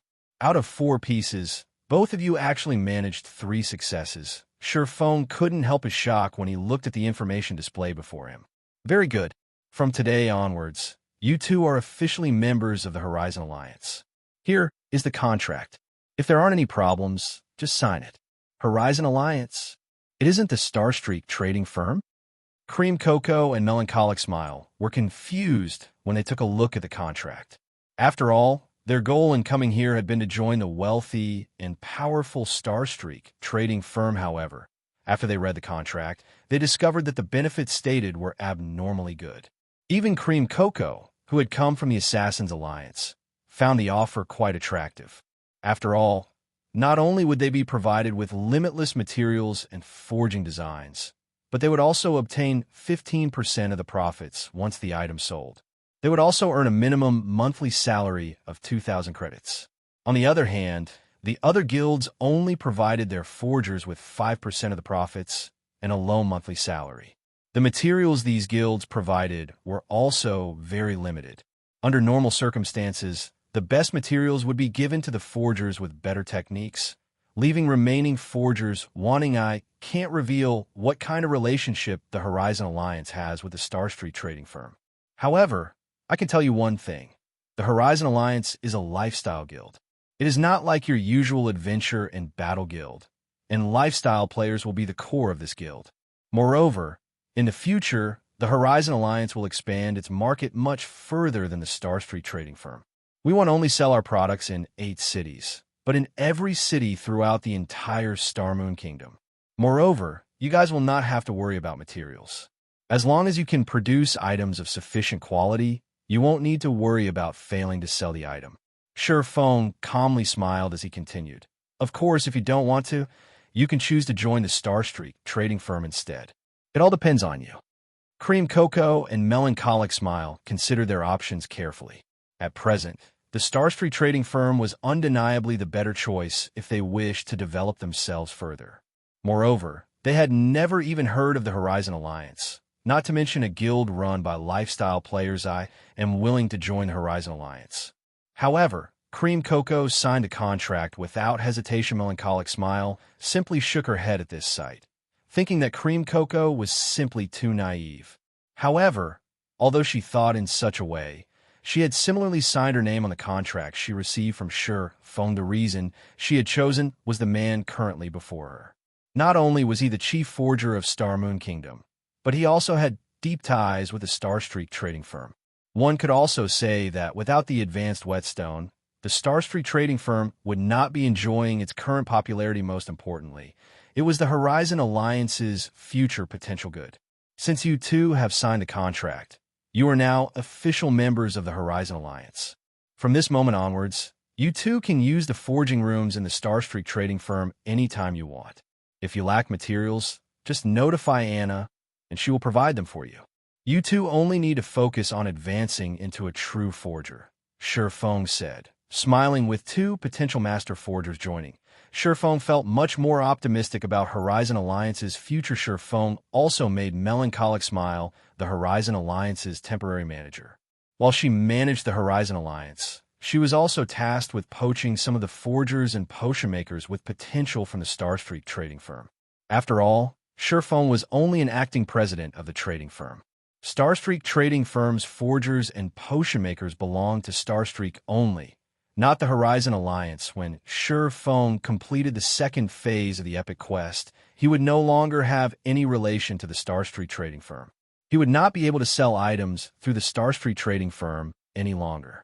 In other words, he and the Starstreak trading firm would draw a line between each other. So he naturally had to recruit players with potential to his side. Soon after, Surpassing placed the basic mana armor kit for sale on the second floor of the Starstreak trading firm. He priced each basic mana armor kit at 20 silver coins. Although this price could rival that of a piece of level 10 bronze equipment, Surpassing did not mind.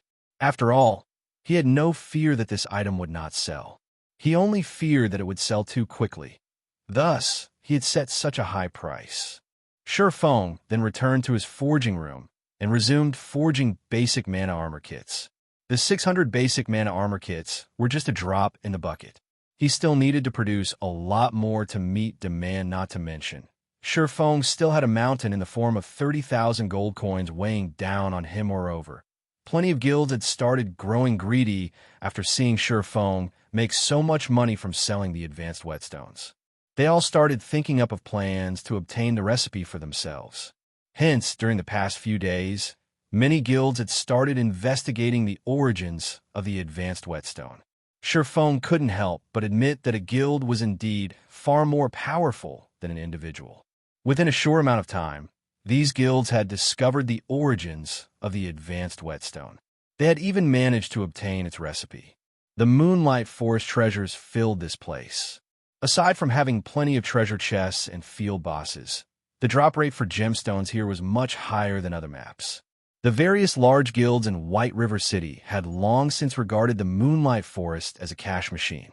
On the other hand, independent players had no share of these bountiful resources. Guild leader, the intermediate forging apprentices in our guild have successfully produced advanced whetstones. The intermediate apprentice potion makers have also managed to produce intermediate recovery potions and intermediate mana regeneration potions. A ranger reported. Very good. It just so happens that White River City's bazaar will be held tonight. We can use this chance to show off Dark Star's strength. Lone Tyrant smiled satisfactorily. He had long since grown impatient after witnessing the Starstreak trading firm rake in an ocean of wealth. Now that their guild could similarly produce and sell advanced whetstones and intermediate potions, he was one step closer to becoming the true tyrant of White River City. Chapter 229, Black Flame Effect. Starstreak trading firm at the premium goods counter on the second floor. Due to the raging popularity of the advanced whetstones and the fact that only a limited amount was available for sale each day, many guilds and players could normally be seen queuing and waiting at the counter today. However, Fewer people were present on the second floor of a trading firm. No one waited in line at the premium goods counter. Those present were only independent players, just window shopping, and not a single guild player wandered the spacious hall. Nobody present even asked about the availability of the advanced whetstones, and such a situation had caused Anna, the manager of the trading firm, to grow anxious. Immediately, she started an investigation into the cause of this sudden lack of customers. She then forwarded her findings to Surpassing, letting him decide what to do with it. Although I have long since expected this, they certainly took action quickly. Is Darkstar trying to start a price war with us?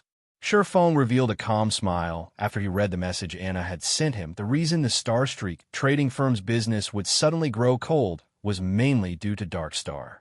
Darkstar had managed to nurture forgers and potion makers capable of producing advanced whetstones and intermediate potions. Furthermore, they had widely trumpeted the fact that they offered their products for a much lower price. Originally, a stack of advanced whetstones sold for 1 gold, 40 silvers at the Starstreak trading firm. However, Darkstar sold them for only 1 gold per stack. As for the intermediate potions, both types sold at a price 1 silver coins cheaper. Although the prices were greatly reduced, the advanced whetstone and intermediate potions were originally products that sold at greatly inflated prices. Even if one reduced their selling price, they would still earn several times the base cost of the items. Hence, in order to solicit customers, Darkstar would naturally initiate a price reduction. As for the players looking to purchase these items, they would purchase these items for the lowest price. This was the natural law of human nature. Nobody would be so foolish as to purchase an item of equal quality for a higher price. However, a price reduction was only the beginning of Darkstar's strategy. To make matters worse, Darkstar had even made a decisive change to the exchange mechanism. Although the exchange rate they used for normal whetstones was similar to the Starstreak trading firms, they had reduced the advanced whetstones to hardstones ratio from a 1:9 ratio to a 1:7 ratio. This ratio was just slightly higher than the production requirements of intermediate forging apprentices. Compared to the Starstreak trading firm, Darkstar's exchange rates were far more lucrative. As a result, many players had turned to Darkstar to trade their hardstones. Now that the Starstreak trading firm had lost its main source of income for hardstones, even if they relied on the hardstone Surpassing had previously accumulated, they would, sooner or later, run out. Without the necessary basic materials, how were they supposed to produce anything? Moreover, Darkstar also possessed an advantage that Surpassing did not. They had more people producing the advanced whetstones. As more time passed, Darkstar would obtain more advanced whetstone recipes from raiding dungeons. They could endlessly increase the number of people capable of producing advanced whetstones in their guild. Meanwhile, the Starstreak trading firm only had Surpassing. However, Surpassing currently had neither the manpower nor the time to waste raiding a low-level dungeon for the recipes. If this situation persisted, Darkstar would surpass the Starstreak trading firm eventually. Soon after, Surpassing passed on his verdict to Anna. Since Darkstar wanted to start a price war, he would gladly engage. Hence, he adjusted the prices and exchange rates to equal Darkstar's. However, this change would only take effect in White River City. The prices and exchange rates would remain the same in the other 7 cities. Simultaneously, Surpassing also took this chance to reveal the basic mana armor kit. Anna was very efficient in her work. Shortly after Surpassing assigned her the tasks, she had completed all of them. Moreover, she had also added an additional counter on the second floor specifically for selling the basic mana armor kits. Visiting players quickly discovered the new addition. There's a new counter here. What's this basic mana armor kit? Won't we know once we take a look? Originally, one of the elite parties present on the second floor had only come to the Starstreak trading firm with the intention of purchasing some normal whetstones for future use. However, when they noticed the appearance of a new counter and a new product, curiosity got the better of them, and they decided to investigate. Crap. This is insane. Is this thing made of silver? They're actually charging 20 silver coins for a broken armor kit. I can get a piece of level 10 bronze equipment with that kind of money. They're even limiting the sales of this thing to 50 pieces a day. This is too expensive. Even though we are an elite party, our harvest from a single dungeon raid will, at best, amount to 2 to 3 pieces of bronze equipment. Moreover, not only do we risk losing experience, but we also need to spend money on potions and repairs after a raid. One armor kit already amounts to our party's total harvest in a single day. Wait a minute, why are the attributes of this armor kit so high? We can bind a total of 3 pieces on per character.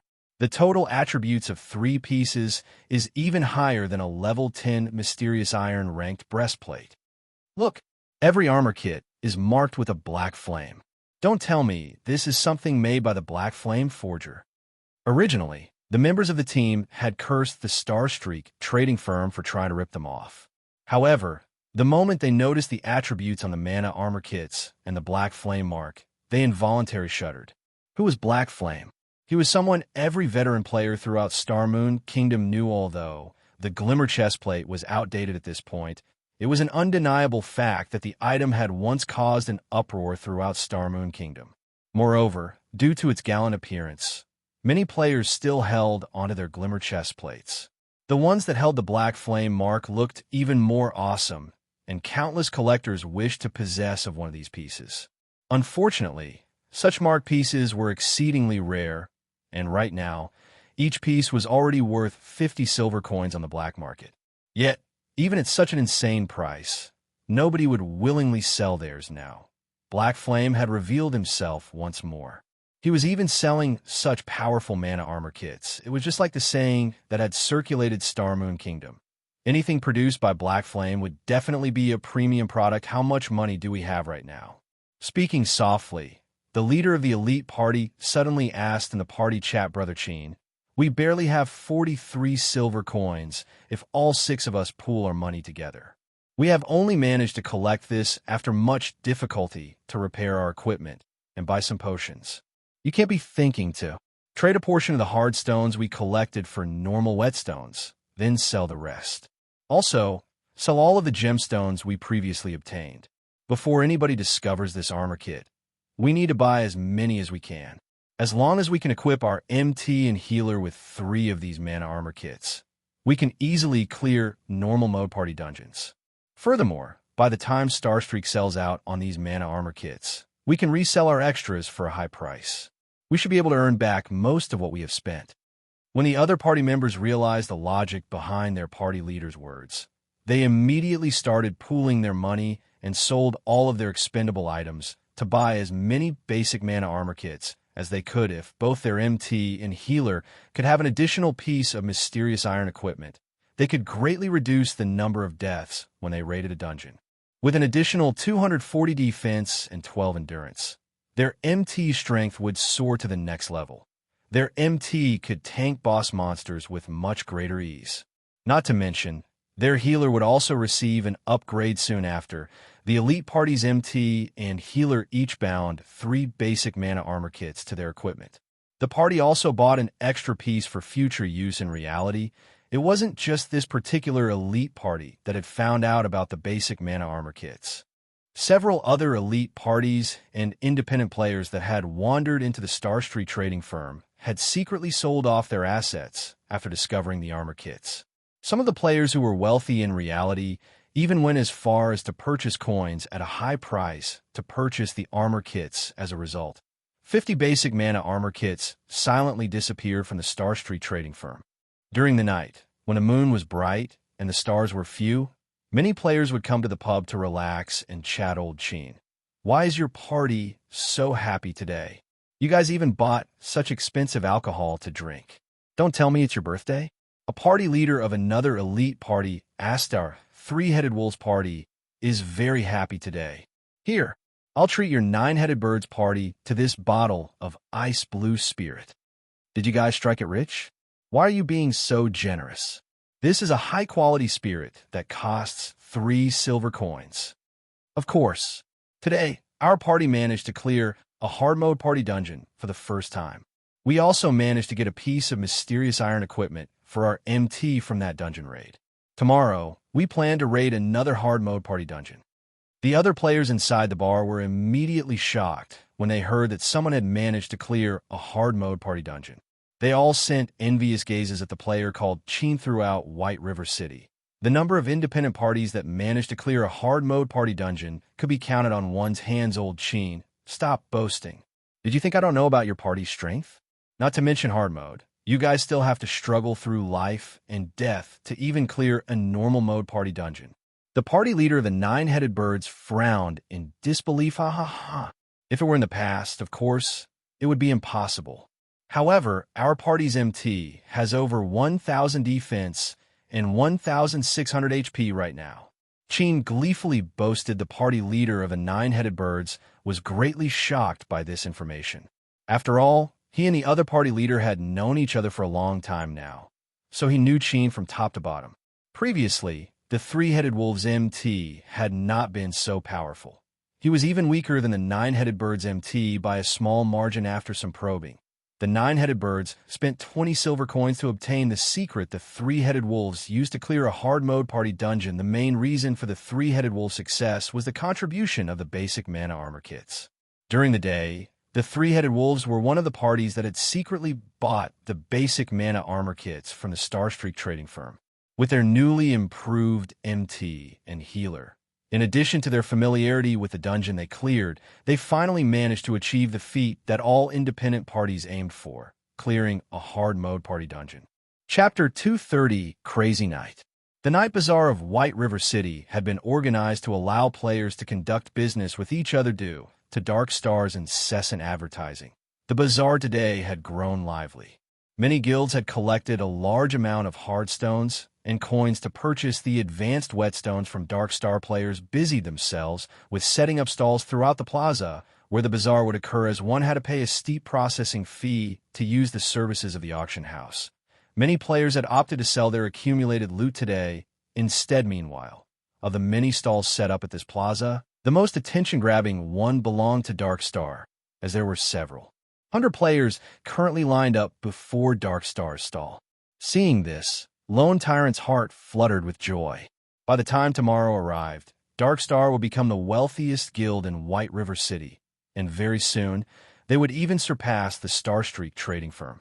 They would become the possessor of White River City's economic lifeline at that time. Even Ouroboros would not be a match for Dark Star.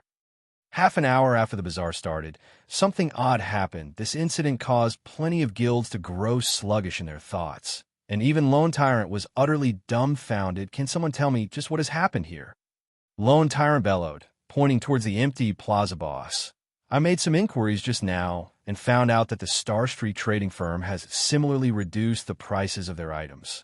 Aside from having the same prices as we do, they have also released a new product. I hear that the product is a basic mana armor kit made by Black Flame. As long as one binds this armor kit to their equipment, they will receive a great improvement to their attributes and defense. If a player binds 3 pieces to their equipment, then it would be the equivalent of having an additional top-tier Mysterious Iron ranked breastplate. However, Starstreak has limited the sales of the armor kit to 50 each day, so everyone went to queue up for the item instead. Black Flame? Isn't that the chief forger of Starmoon Kingdom? Why would he work with the Starstreak trading firm? Lone Tyrant's brows wrinkled. He had also heard rumors about Black Flame. However, the man was simply too mysterious, so nobody had a concrete idea which major power stood behind him. The public only knew that there was a deeply hidden major power supporting Black Flame, so what if he is the chief forger? Lone Tyrant sneered. Since Black Flame can create such a good item, we only need to make it as well. Immediately investigate the basic mana armor kit. Find out where we can get the forging design. I truly wish to thank Black Flame for giving us this great business opportunity. Boss is the best. I'll investigate it immediately. Meanwhile, at the Starstreak trading firm, there was already a sea of people lining up outside the building selling 1 stack of hardstones for a low price. Come over here if you're interested. Level 10 bronze axe for 30 silver coins. Buying silver coins for a high price. I'll take as much as you have. Unknowingly, a market had formed outside of the Starstreak trading firm.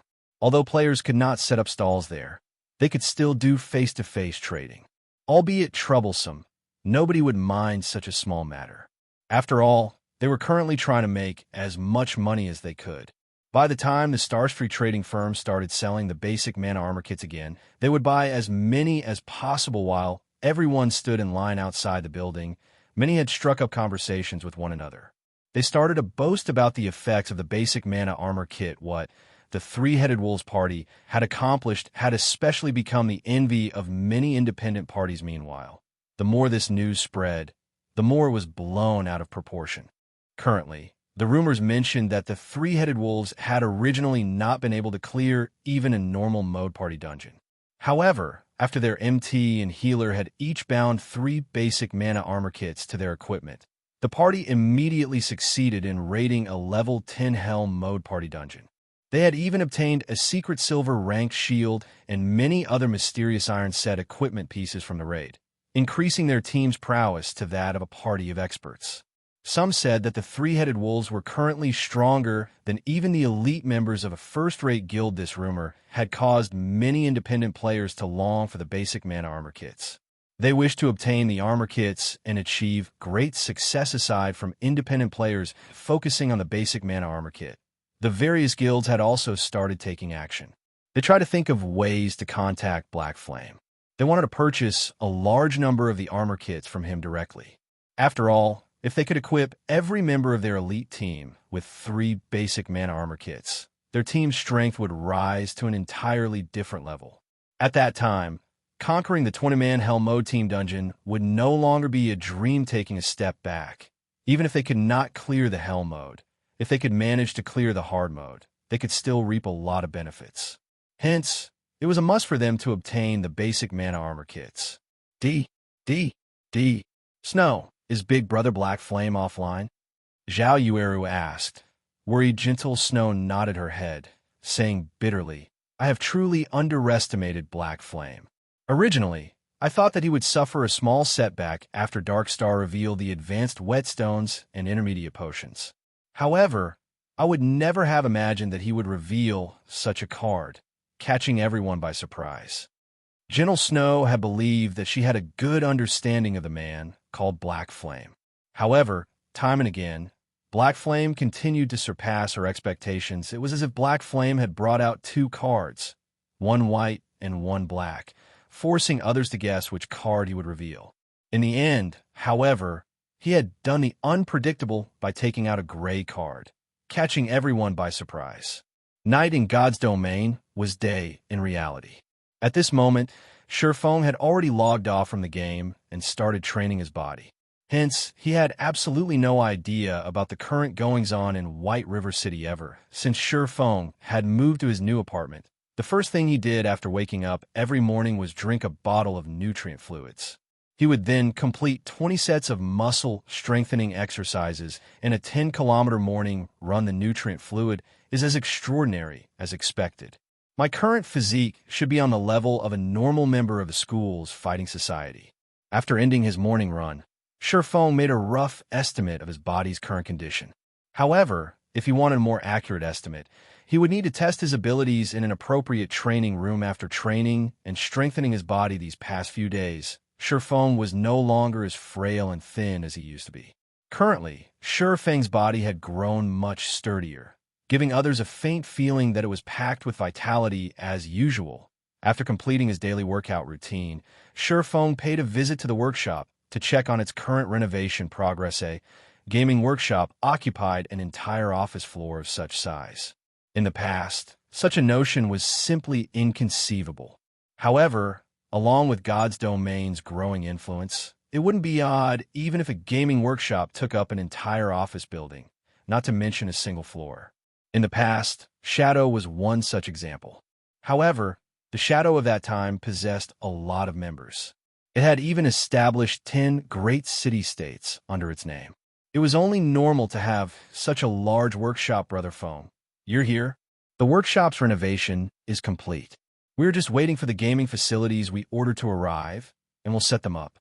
After we finish that, our Zero-Wing workshop will finally take shape, Blackie excitedly said. At that time, those who we recruit to our guild might just join without hesitation after seeing our workshop. A few days ago, Shurfeng had suddenly paid a visit to Blackie's dormitory.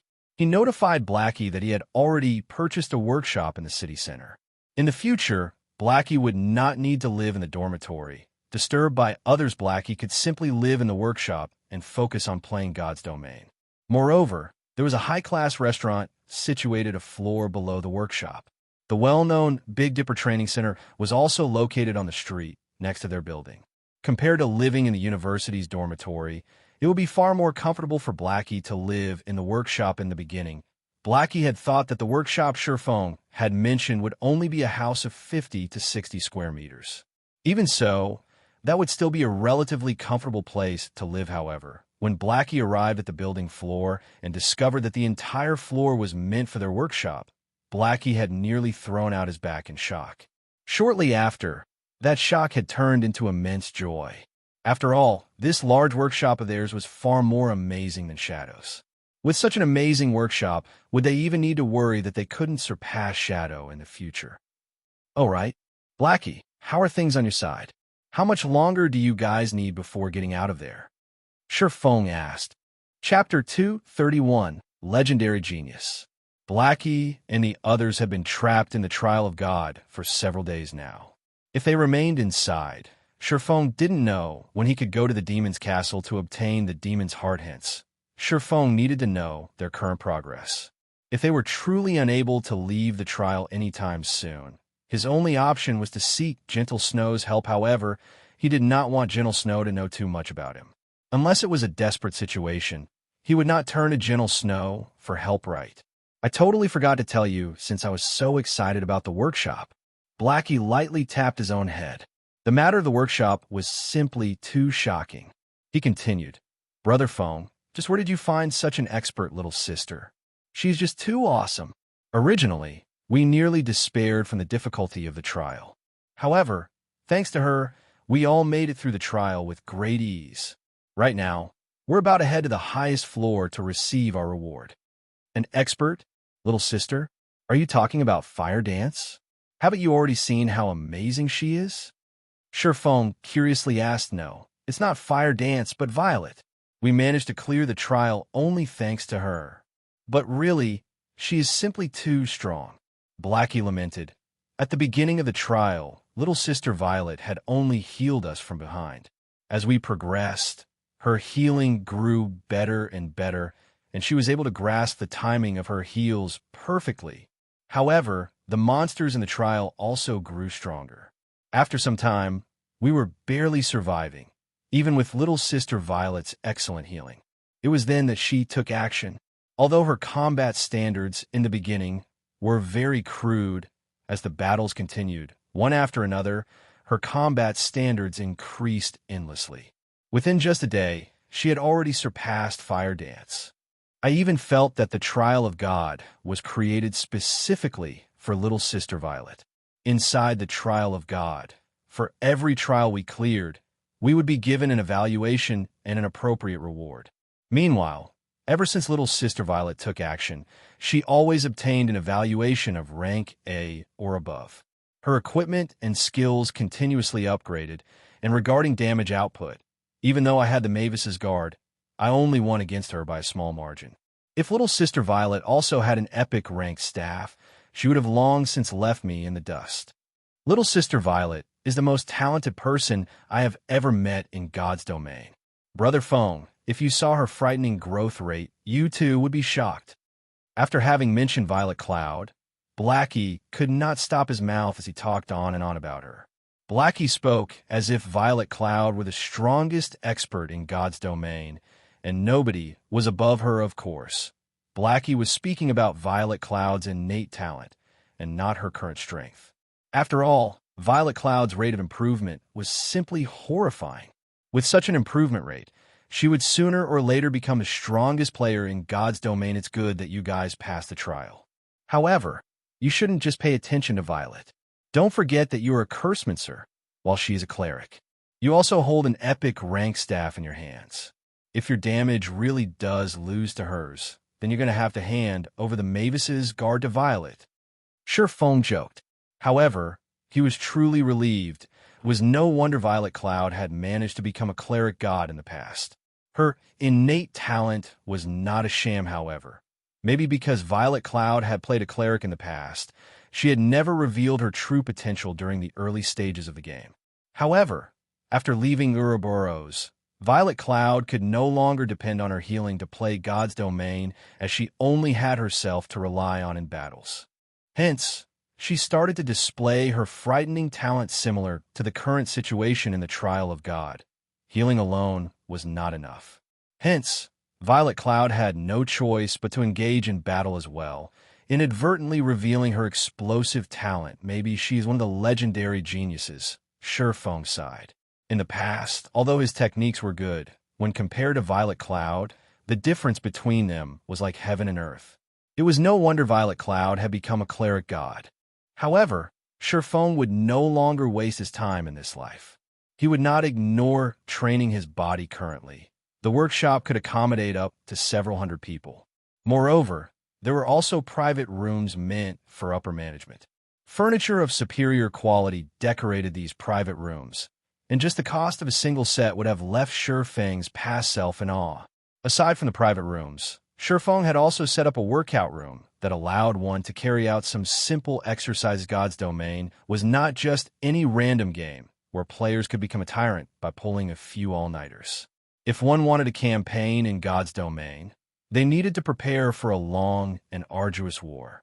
Hence, players in God's Domain needed to balance both work and rest, and most importantly, train their bodies if they wanted to succeed. Brother Feng, the university's fellowship party is the day after tomorrow.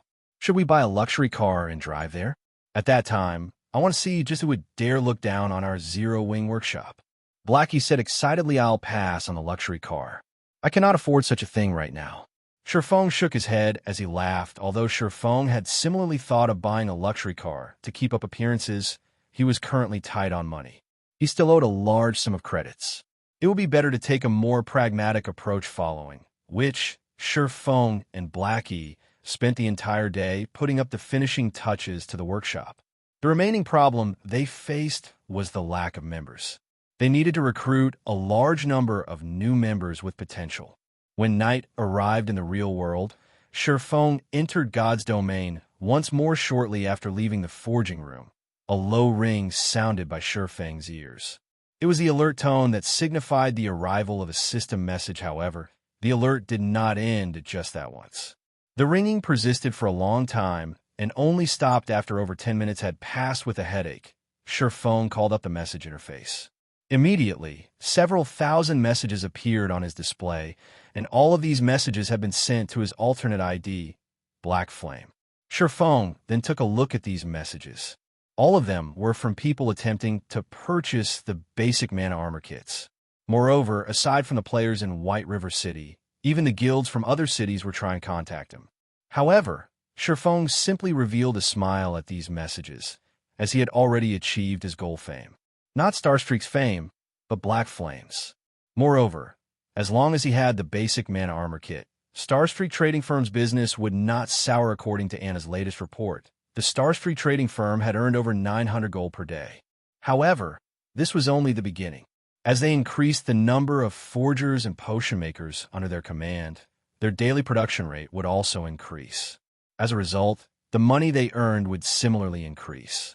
It was only a matter of time before they managed to earn 30,000 gold. However, there was still a far more important matter that Shifeng needed to deal with right now. Hence, Shifeng immediately contacted General Snow. Miss Snow, can I ask you for some help? I wish to buy a few advanced whetstone recipes from you. Shifeng asked. The drop rate for the advanced whetstone recipe is extremely low, and even Ouroboros has only managed to procure several copies. Since we are old acquaintances, I can sell a few to you. However, I want to conduct the trade using basic mana armor kits. Gentle Snow revealed a smile. She rejoiced at the fact that Black Flame came to her for help. If so, she could just directly request to exchange for the basic mana armor kits. Since the basic mana armor kits were revealed to the public, she immediately had her subordinates conduct an investigation on the item. However, they promptly discovered something unusual. It did not drop from anywhere at all. It seemed to be a special forging design obtained through a quest, so there was no way for others to obtain it all. Hence, if they wanted to obtain any mana armor kits, they could only obtain them from Black Flame himself. Alright, but I wonder how Miss Snow plans to exchange? One advanced whetstone recipe for 20 mana armor kits. I can trade 3 copies with you. Deal. You can send one of your subordinates to conduct the trade at the Starstreak trading firm. Surefeng did not hesitate to accept Gentle Snow's high price. After they agreed upon the transaction, Surefeng disconnected the call. He then took the mana armor kits he had just finished producing to the Starstreak trading firm. Surefeng intended for Cream Cocoa and Melancholic Smile to learn these advanced whetstone recipes. After all, he still had many matters of his own that he needed to deal with. He couldn't just forge items all day. In the future, the Horizon Alliance's main strength would still have to depend on them. Thus, he purchased those recipes. Brother Feng, we're out of the trials. When do we head to the demon's castle? Shortly after Surefeng had finished dealing with his own matters, Blackie's message arrived. Chapter 232, Returning from the Trial. At this moment, several figures suddenly appeared in the teleportation hall of White River City. We're finally out of that suffocating place. There are so many players in White River City. Of course, we've been stuck in that broken place for so many days now.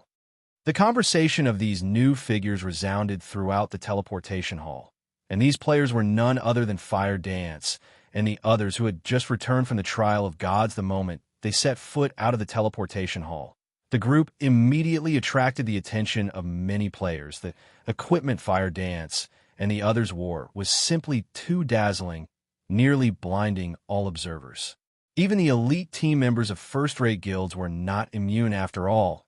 Among the 8 members of the team, the poorest quality equipment they wore was mysterious iron rank.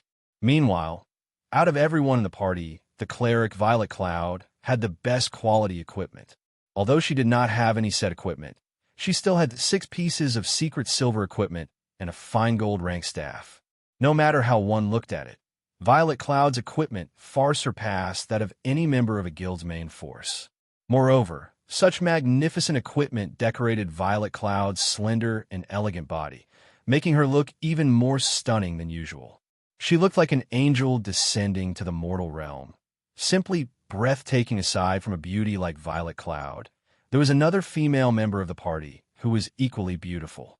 Garbed in a flame-red, tight-fitting leather shirt, the sexiness of Fire Dance's polished body was further accentuated with 2 exquisite beauties present. The team of 8 would naturally attract a lot of attention as a result. Many of the teams present, who were originally about to set out to a dungeon, crowded around Fire Dance and the others.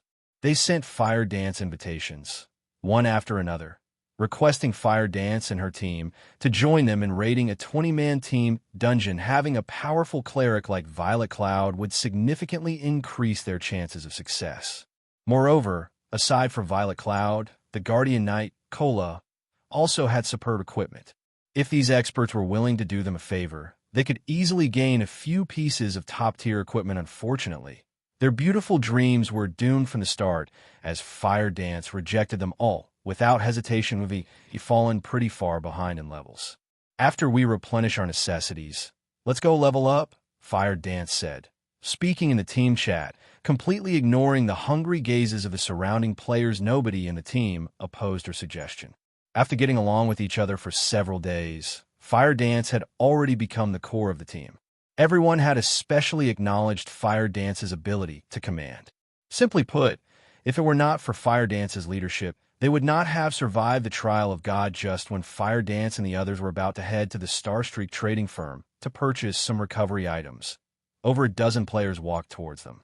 Although these players did not possess a guild emblem on their characters, they were clearly not a team to be underestimated. Even though the shield warrior leading this team was a man with an emaciated face and thin body, his appearance could not overshadow the keenness of his gaze. Moreover, this man currently wore a complete level 10 mysterious iron set equipment, in addition to a secret silver ranked shield and one-handed sword. Possessing such items was a clear proof of his strength. While Fire Dance and the others were shocked by the equipment and strength of the team moving towards them, the team in question was similarly shocked by Fire Dance and the others' crap. Who is that little sister? She actually has 6 pieces of secret silver equipment on her. I'm not seeing things, right? Smuggle goods, I look down upon you. You're actually only paying attention to the girl's body. Can't you see the weapon the cleric girl has? Also, look at that vulgar-looking Cursemancer's staff. It should be secret silver rank or stronger. Scram. I have no interest in flat chests. I am obviously talking about the hot little sister standing next to the cleric. Although the Guardian Knight of Fire Dance's team was lacking compared to their own MT, their cleric and Cursemancer were obviously much worse than the two before them. Moreover, the two teams were similar in that they both were independent teams and neither belonged to the main force of a guild in White River City, where guilds occupied most of the important resource points. It was a rare sight for an independent team to possess such top-tier equipment. So, how could they not attract attention? Hello, I am Warwolf, team leader of the Holy Grail Knights. The emaciated man, Warwolf, took the initiative to introduce himself to Fire Dance Zero Wings team leader, Fire Dance. Fire Dance replied. Her interest to befriend this new team, growing Shifeng had passed the management of the team to Fire Dance, and Fire Dance knew Shifeng had done so due to his trust in her. She did not wish to betray that trust. Hence, taking their future guild into consideration, as the manager of the team, she naturally had to think of a way to expand and strengthen the team. Meanwhile, the foreign team before her was clearly a formidable independent team. She felt their leader, Warwolf, was more than he appeared. Although she had never fought with him before, she knew that he was one of the rarely seen Apex experts. If she had to PK against Warwolf, she would not have any advantage against him. If she could recruit such an expert and team into their guild, they would have no worries when raiding large-scale team dungeons in the future Fire Dance. Warwolf was slightly surprised when he heard this name. He then said, "So you're Fire Dance, the earliest player to get first place on White River City's ranking list? How fortunate to meet you." Warwolf's evaluation of Fire Dance rose even higher after learning the news. Aside from Gentle Snow and Zhao Yuuru, Fire Dance's imposing aura was likely the most powerful of all the female players he had met. Moreover, Fire Dance was also an independent player. I was just lucky. Fire Dance smiled as she said, "I see that Team Leader Wolf is about to go dungeon diving." "That's right. We're currently about to raid the level 12 Frost Nest," Warwolf revealed. "Is Miss Fire Dance interested in joining us?" The Frost Nest was a level 12, 20-man team dungeon. Currently, aside from the main force of the major guilds, no other team possessed the strength to challenge such a dungeon. "Thank you for your kind offer, but we still have our own matters to attend. We will definitely join you if we have the chance in the future." Fire Dance immediately rejected Warwolf's offer. Shifeng had previously instructed them to raise their levels, as he still had some important matters to deal with. If they entered a dungeon right now, their leveling speed would suffer, and they might even lose some EXP. Hence, Fire Dance chose to reject the offer without a second thought. "That's truly unfortunate. Let's add each other as friends, Miss Fire Dance. If we have a chance to raid a large-scale team dungeon together in the future, we can contact each other more conveniently." Warwolf sent Fire Dance a friend request. Since Fire Dance was also an expert of God's domain, common equipment would not satisfy her. Yet, to obtain high-quality equipment, aside from killing Lord-rank field bosses and completing special quests, the only other option was raiding a team dungeon or a large-scale team dungeons. However, an independent team was different from guild members. The teams were loosely formed, and the strength of the members usually varied. If an independent team relied solely on themselves, they would have no way of clearing a large-scale team dungeon. Hence, independent teams needed to cooperate with one another. Only by combining the strength of multiple independent teams would they have a chance of raiding a 50-man or above large-scale team dungeon. Yet, not just any independent teams would be fit for the task. A sufficiently strong independent team was necessary.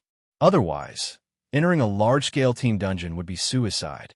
Hence, Warwolf planned to befriend powerful independent teams. If they had powerful allies, they would have a much easier time raiding large-scale team dungeons. Just as Fire Dance and Warwolf added each other as friends, Shifeng had arrived at Blackwing City. He had come to conduct his third business transaction with Aqua Rose. This time, however, Shifeng had not brought a lot of the level 10 equipment and weapons he had forged. Now that the majority of the players in God's domain were over level 10, These items were no longer as valuable as they were before. Hence, Shifeng did not produce many of them. Instead, he prepared something better, something that could even attract the attention of first-rate guilds in addition. The Blackwing Auction House was holding an auction today. To any wealthy player, this was a chance that must not be missed, including Shifeng, who currently possessed enormous wealth. However, after Shifeng had arrived at the appointed restaurant, Aqua Rose did not show up, even after a long time had passed. Instead, a pot-bellied man resembling Meteoric walked over and quietly sat opposite of Shifeng. With a gentle and elegant smile, he said, "Hello there, Master Black Flame. As Miss Aqua has some urgent matters to attend to today, she has sent me to represent her in this transaction." Miss Aqua expresses her sincerest apologies. Chapter 233, Astronomical Transaction. Miss Aqua has some urgent matters. Shifeng was slightly surprised, that's right. Although I cannot reveal to your excellency what those matters are, I, Joking Scholar, can represent Miss Aqua in conducting the transaction with you. However, Shifeng did not believe him. Every time he and Aqua Rose completed a transaction, both sides would gain massive profits. Logically speaking, there should be nothing more important than this matter. Even if Aqua Rose truly had an urgent matter, she should have at least notified him beforehand. However, Aqua Rose had not. Shifeng carefully observed this Meteoric-like person. Although he appeared absolutely harmless, his body exuded a sense of shrewdness that spoke of vast experience in the business world. Virtual reality. In this realistic world, regarding a player's expressions or demeanor, both would be fully displayed on their characters. With over a decade of experience campaigning in God's domain, Shifeng could immediately perceive the delight and panic hidden behind those beady little eyes. Since Miss Aqua has some matters to deal with, let us postpone our business transaction till next time. Then, Shifeng smiled calmly before standing up, saying, "I still have some matters that I need to attend to, so I'll leave first." Hearing that Shifeng had no intention to continue the trade and intended to leave, Meteoric's facial expression immediately changed. A hint of panic appeared in his friendly smile when Shifeng stood. "Master Black Flame, don't be in such a rush. Although Miss Aqua is absent, Twilight Echo sincerely desires this trade success. We are willing to pay 30% more than the previously mentioned price." Joking Scholar hurriedly stood and held back. "Shifeng, 30%? It seems that you guys really are sincere about this." Shifeng halted his steps, smiling. He then turned to face the panicked Meteoric, saying, "Since you've already made the offer, let us negotiate the price." Of course. Joking Scholar hurriedly nodded his head, once more revealing his friendly smile, following which the two sat and resumed their business transaction. "Do you have what I asked of Miss Aqua the last time?" Shifeng asked Master Black Flame. "Please have a look." Joking Scholar retrieved several bags. Hard stones and rare forging materials filled the majority of these bags. Moreover, aside from taking out 5 400 slaughter bags, which are the largest bags currently available to players, he had also taken out a black leather bag. There were many runes carved on the exterior of this bag, and one could tell that it was not an ordinary item with just a glance, as expected of Twilight Echo. They even have a Runic bag. Shifeng was inwardly shocked. The Runic bag was a mysterious iron grade bag. It had a massive capacity of 1,200 slots, 4 times that of a common grade bag. However, this item was not easy to obtain. Only Lord-ranked bosses and mines had a chance of dropping this item compared to the previous encounter. This transaction would be far larger. Joking Scholar had prepared over 2,000 stacks of hard stones, 300 stacks of fine iron ore, 400 stacks of silver ore, and 200 stacks of mithril ore. Furthermore, there were also 100 stacks of gold ore, which was currently unavailable in Starmoon Kingdom. Just how much manpower and resources had they spent in the process of gathering such a large amount of precious ores? This was precisely the strength of a first-rate guild. It was not something a normal guild could compare to. Good. Everything that I requested is here. Deducting all these ores, if we factor in the 30% increase in price you previously mentioned, you just need to pay me an additional 120 million credits. Shifeng took out a letter that had been encrypted by the system and placed it on the table. Only a specified person could open this letter, and outsiders had no way to discover its contents. When Joking Scholar heard the price of 120 million credits, his smiling expression immediately froze. He had nearly spat the black tea that was in his mouth, the teacup in his hand nearly falling to the ground due to his trembling. The 120 million credits is the price of this encrypted letter? Joking Scholar looked at the white envelope on the table, his facial expression turning extraordinarily ugly. His previously beady eyes abruptly widened as he sent a chilling glare at Feng, coldly saying, "Master Blackflame, aren't you going a little too overboard? We of Twilight Echo have come here with the sincerest intentions to conduct business with you. Are you looking down on Twilight Echo? Or do you not take Miss Aqua seriously?" No matter how stupid Joking Scholar was, he knew that no transaction in God's domain could currently achieve such a frightening cost. That was 120 million credits, not 120 million helm money. Such an amount was sufficient for a normal person to live the rest of their life in luxury. Even Joking Scholar himself would not earn such an amount in this lifetime. The only possibility was that Feng was toying with him, or that Feng had already found out that he was a fake. However, as a preventive measure, he still used Aqua Rose's name to warn Feng. Feng calmly smiled at this Mithria's reaction. He paid no mind to Joking Scholar's chilling and threatening gaze, unhurriedly saying, "How could you say such a thing? Weren't you the one that suggested for the 30% increase in price? I've fully followed our previous agreement and have brought what that Miss Aqua requested. Could Miss Aqua have forgotten to tell you about it? Or is it because you are fake?" A chilling light suddenly flashed in Feng's eyes as he loudly questioned you. At this moment, Joking Scholar gnashed his teeth in anger. Feng had clearly pretended to be the fool here. Yet he could not just reveal Feng's act, Master Blackflame. "Of course, I was sent here by Miss Aqua. Please stop trying to probe me. Miss Rose never agreed to this." Joking Scholar was no fool. He thought that Feng was currently trying to probe him. So he quickly cooled his temper. "Probe? What reason would I have to probe you?" Feng smiled as he said, "I am very serious. If Aqua Rose didn't mention such an important agreement to you, and you have no knowledge of it, then it seems you are indeed a fake. If that is so, then I am truly sorry. Our business transaction ends here." Saying so, Feng stood and prepared to leave. Joking Scholar immediately panicked. He could no longer discern whether Feng's words were true or not. In the beginning, he thought Feng was trying to swindle him. Now, however, it would seem that his previous preconception might be wrong. Have I really guessed wrong? Was this letter actually what they intended to trade? Joking Scholar felt that his brain was no longer sufficient to process this matter.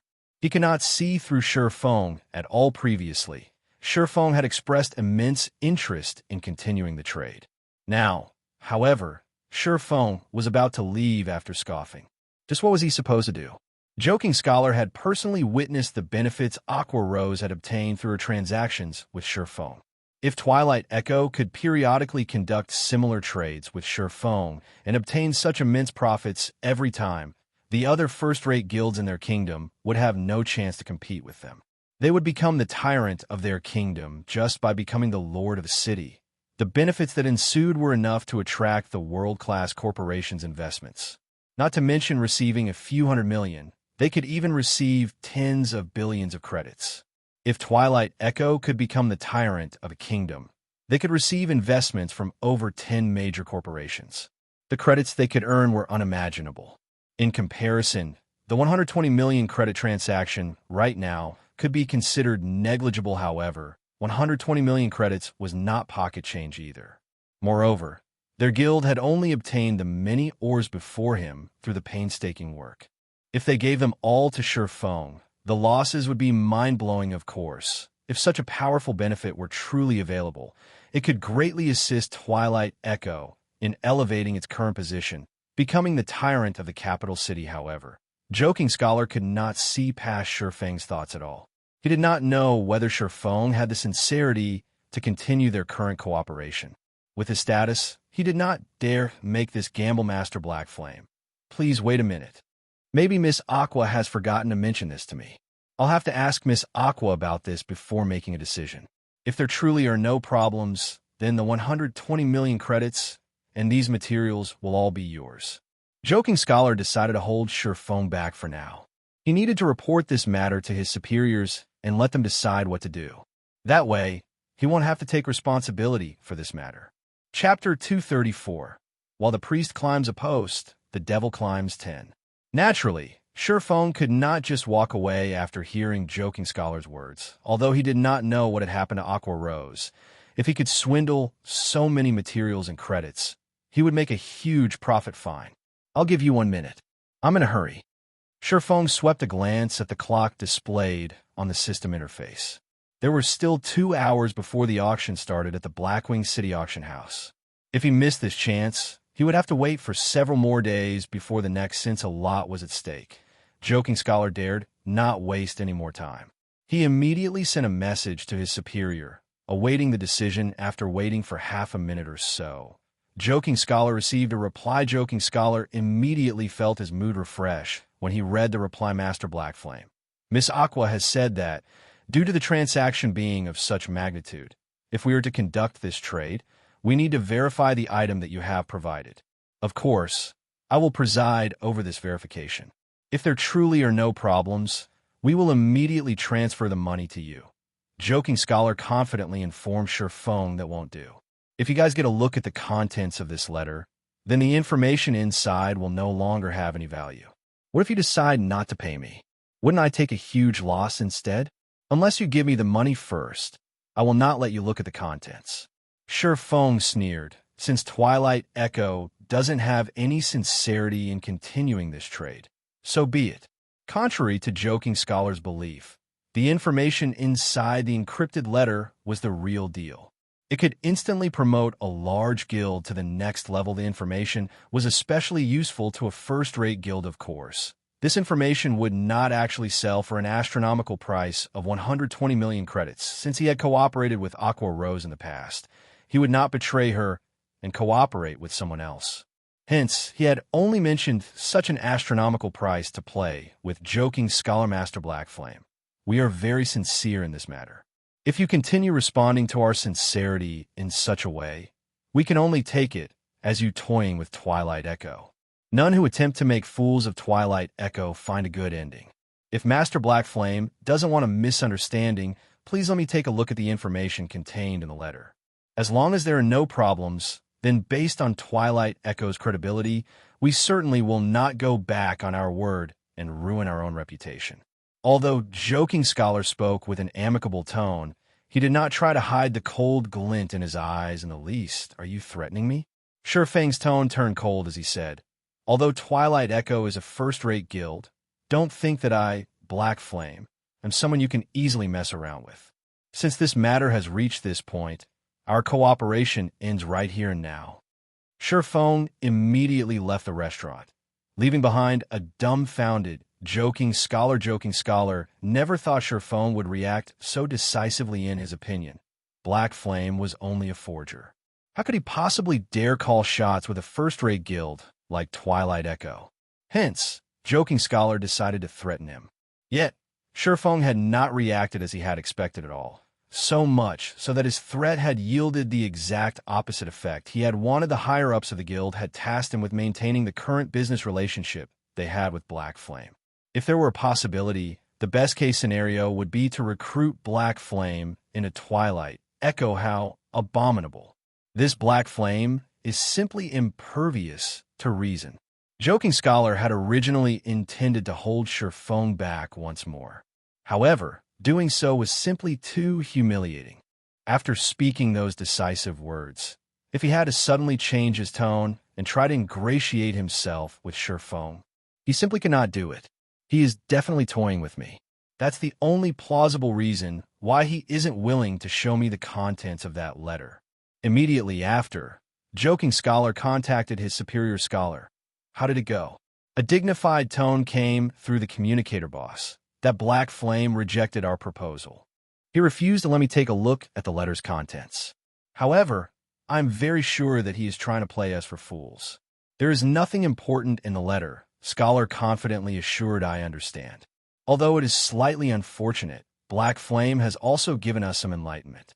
Since Black Flame is unwilling to do business with us, we can just look for someone else. I hear that Starmoon Kingdom, where Black Flame is from, should be in dire need of ores. Look for a powerful guild from Starmoon Kingdom at Blackwing City. I believe that they should be very willing to cooperate with us. Yes, boss. Currently, Joking Scholar felt exhilarated. Black Flame. Did you really think that you're so amazing? Once I sell these ores to some other guild in Starmoon Kingdom, we'll see if you can still survive there. Soon after, Joking Scholar had departed from the restaurant as well. He started looking for a new business partner from Starmoon Kingdom meanwhile. After Shurfeng left the restaurant, he immediately changed his appearance using the demon mask. He had long since waited for Joking Scholar's departure, although Shurfeng did not intend to do business with Joking Scholar. That would not stop him from swindling the man. After all, it was not easy for him to obtain so many ores. Moreover, it was not his style to just let Joking Scholar escape previously. He had used the appearance of Black Flame, so he could not swindle those ores from him. However, now that he had changed his appearance, even if he swindled Joking Scholar, he would be fine as long as he immediately donned a new appearance. Twilight Echo had spent a lot of wealth and manpower to procure the ores. If they failed to sell them, keeping those ores for their own use instead, they would need over 10 days to exhaust such a large supply fully. Twilight Echo could not bear such a heavy cost. After all, these ores could not increase their guild's battle prowess. They could only do so by turning these materials into currency. However, if they wished to turn these ores into money, they had to sell them to a guild that was in dire need of ores. As for independent players, they simply had no way to deplete such a stock now. Unless they paid with credits, even a first-rate guild could not afford so many ores. However, would Twilight Echo lack credits? That's right, they didn't lack credits. If they could spend credits to purchase a large amount of gold coins, they would have spent several 100 million credits without hesitation. However, the main god system had not activated an exchange system for coins. As for the virtual trade center, there was simply not enough gold coins to satisfy their demands. Most importantly, if they purchased gold coins in bulk, their actions would inflate the prices of gold coins endlessly, and doing so was not a worthwhile investment. This was also one of the reasons why large guilds normally would not purchase gold coins in bulk. If Twilight Echo could not sell these ores quickly, it would wound the guild's development. However, it would not be an easy task to find a business partner willing to purchase so many ores. The only possibility they had was to look for a guild from Starmoon Kingdom. As long as Twilight Echo investigated, they would immediately discover that Black Flame was from Starmoon Kingdom. Meanwhile, the fact that Black Flame purchased so many forging materials proved that Starmoon Kingdom was in dire need. As long as the upper echelon of Twilight Echo had brains, they would naturally look for someone from Starmoon Kingdom to cooperate with. Unfortunately, Twilight Echo had miscalculated one point. It was not easy to obtain the pass required to enter Blackwing City. Even for a large guild, they would need to spend a lot of time and effort to obtain one. Not to mention, the majority of the guilds and players in Starmoon Kingdom didn't even know about the existence of Blackwing City. Quite some time had passed since the launch of God's Domain. However, the players from Starmoon Kingdom who could enter Blackwing City were among the extreme minority. It went without saying, there were even fewer players who could afford so many ores. An hour quickly passed with Shurfeng trailing Joking Scholar. Sure enough, Joking Scholar failed to find even a single player from Starmoon Kingdom. The majority of the players he met were independent players from other kingdoms and empires. Even when he met players belonging to guilds, these players were not part of their guild backbone. Most importantly, none of these players had any interest in Twilight Echo's ores. This situation depressed Joking Scholar. He wondered just why he could not meet any players from Starmoon Kingdom. It would be fine even if it were even an independent player. At this moment, Shurfeng took on Lone Tyrant's appearance using the demon mask, and he walked towards Joking Scholar casually. Chapter 235, Extreme Squeezing. Shurfeng's disguise looked extremely similar to the real deal. Moreover, the equipment he wore had also changed appearance. He now wore a complete, secret silver set equipment. On his back, he carried the fine gold ranked blood-red longsword and blood-red cross shield. Not to mention the guild leader of a second-rate guild. Even the guild leader of a first-rate guild would find it difficult to obtain equipment as dazzling as Surpassing in addition. Surpassing had completely replicated Lone Tyrant's arrogant air, creating a vivid image of the guild leader. Right now, even if someone familiar with Lone Tyrant stood before Surpassing, they could not tell whether he was the real Lone Tyrant or not. The players that walked past Surpassing involuntarily found their heads turning towards him. Both envy and admiration filled the gazes they sent his way. The glowing effect of a fine gold weapon had nearly blinded their eyes at this moment. Joking Scholar was still blindly searching the streets for his target, a gloomy expression portrayed on his face. However, when his eyes landed on Lone Tyrant, who was Surpassing in disguise, his eyes flashed with a glint of excitement. His equipment. Not even our guild leader compares to him. The guild he belongs to must be very powerful. I hope he is a player from Starmoon Kingdom. Joking Scholar made a silent prayer as he walked towards Surpassing. Hello. I am Joking Scholar of Twilight Echo. May I ask if your excellency comes from Starmoon Kingdom? Joking Scholar asked in anticipation, are your eyes a decoration? Of course, I am from Starmoon Kingdom. If you don't even know who I am, why are you even playing God's Domain? Surpassing arrogantly scoffed contrary to expectations. Not only did Surpassing's scolding fail to anger Joking Scholar, but had also made him rejoice. Immediately, Joking Scholar used an identification skill on Surpassing. Lone Tyrant. Affiliated Guild, Dark Star. After reading Surpassing's basic information, Joking Scholarly immediately started a search through the official forums for information. Very quickly, Joking Scholar uncovered most of the information available about Lone Tyrant, and his mood instantly lifted higher than before. How careless of me. I did not expect to meet the well-renowned guild leader Lone Tyrant of Starmoon Kingdom. I wonder if your excellency would be interested in purchasing some ores? Joking Scholar spoke unhurriedly, however. Surpassing inwardly smiled at Joking Scholar's words, just as he had guessed. Joking Scholar was in a hurry to get rid of the ores in his hands. Ores? Are you looking down on our guild? Surpassing angrily demanded. Guild leader Tyrant has misunderstood me. Of course, I know that your excellency does not lack materials. Joking Scholar calmly said. However, what about the other guilds in Starmoon Kingdom? If guild leader Tyrant can sell a large number of ores to those guilds at a low price, wouldn't your excellency make a huge profit? At this moment, Surpassing faked an interested expression. Guild leader Tyrant. After the recent update of God's Domain, fighting monsters places a huge toll on a weapon's durability. Hence, I believe that every guild would be very interested in whetstones. Meanwhile, the main material needed to produce whetstones is hardstones. I just happen to have plenty of hardstones with me right now, and I can sell all of them to your excellency at a very low price. Joking Scholar hurriedly said. Cheap hardstones? Surpassing appeared even more interested now, saying, speak, then. I can sell these hardstones to your excellency at a price of 10 silver coins a stack. Similarly, I can also sell the other ores I have with me for much cheaper than those found in Starmoon Kingdom.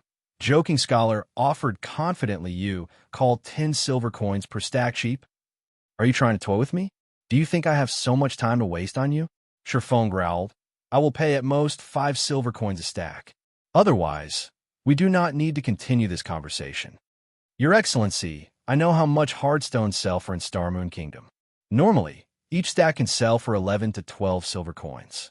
By reselling the hardstones your excellency buys from me, your excellency can still make an effortless 1 to 2 silver coins. Moreover, the amount of hardstones I have with me is by no means small. They can allow your excellency to make an immense profit. Joking Scholar had done his homework, thoroughly researching the prices of ores in Starmoon Kingdom. Hence, Joking Scholar felt confident that Lone Tyrant was interested in buying the hardstones. Lone Tyrant was simply trying to lower the prices to maximize his profits. 12 silver coins? Surpassing disdainfully said. That was the price 2 days ago. Now that everyone's level is higher, the available locations they can farm hardstones from has also increased. It is absolutely impossible to sell them at such a high price anymore. I'll repeat myself one more time. 5 silver coins a stack. If you don't want to sell, then so be it. Immediately, Joking Scholar grew flustered at Shifeng's words. Indeed, he had investigated the ore prices in Starmoon Kingdom 2 days ago. Moreover, just as Shifeng had said, players' levels rose constantly. Not only would the drop rate of hardstones from monsters increase, but players could also obtain quite a number from mining ores. Take the hardstones Twilight Echo had gathered, for example. Twilight Echo had previously paid around 3 to 4 silver coins per stack while gathering the hardstones. If they sold them for only 5 silver coins a stack to Shifeng, they wouldn't make a huge profit. Your Excellency drives a hard bargain. How about this? What do you think about 8 silver coins a stack? Joking Scholar probed Scram. If you're not going to sell them, then forget it. Shifeng pretended to grow angry. Although Shifeng stated that the prices of hardstones had fallen, the prices in White River City had not decreased by much. Each stack could still sell for around 11 silver coins right now. However, Shifeng was in no hurry. He knew that Twilight Echo was deeply afraid of keeping the hardstones and having their value depreciate as time passed.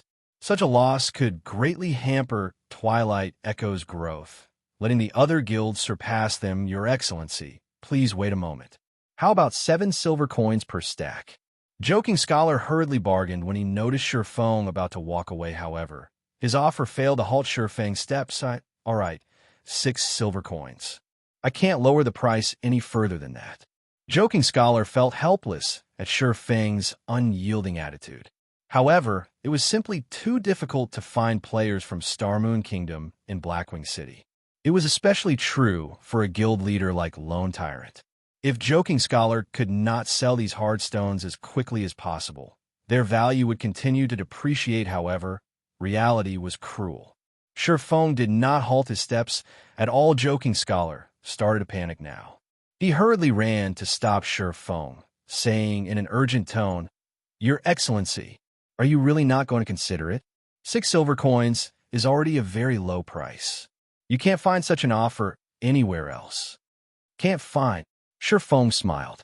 Although Starmoon Kingdom ranked above average among kingdoms that produced herbs, regarding mineral production, Starmoon Kingdom ranked below average.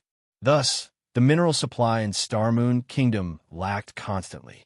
However, not every kingdom and empire was in a similar situation to the Starmoon Kingdom. Immediately, Shifeng loudly yelled, selling hardstones for 6 silver coins a stack. You definitely can't find a price lower than this. Shifeng's actions dumbfounded Joking Scholar. However, many players on the street sent gazes of contempt towards Shifeng. Stop joking around. You call 6 silver coins a stack cheap?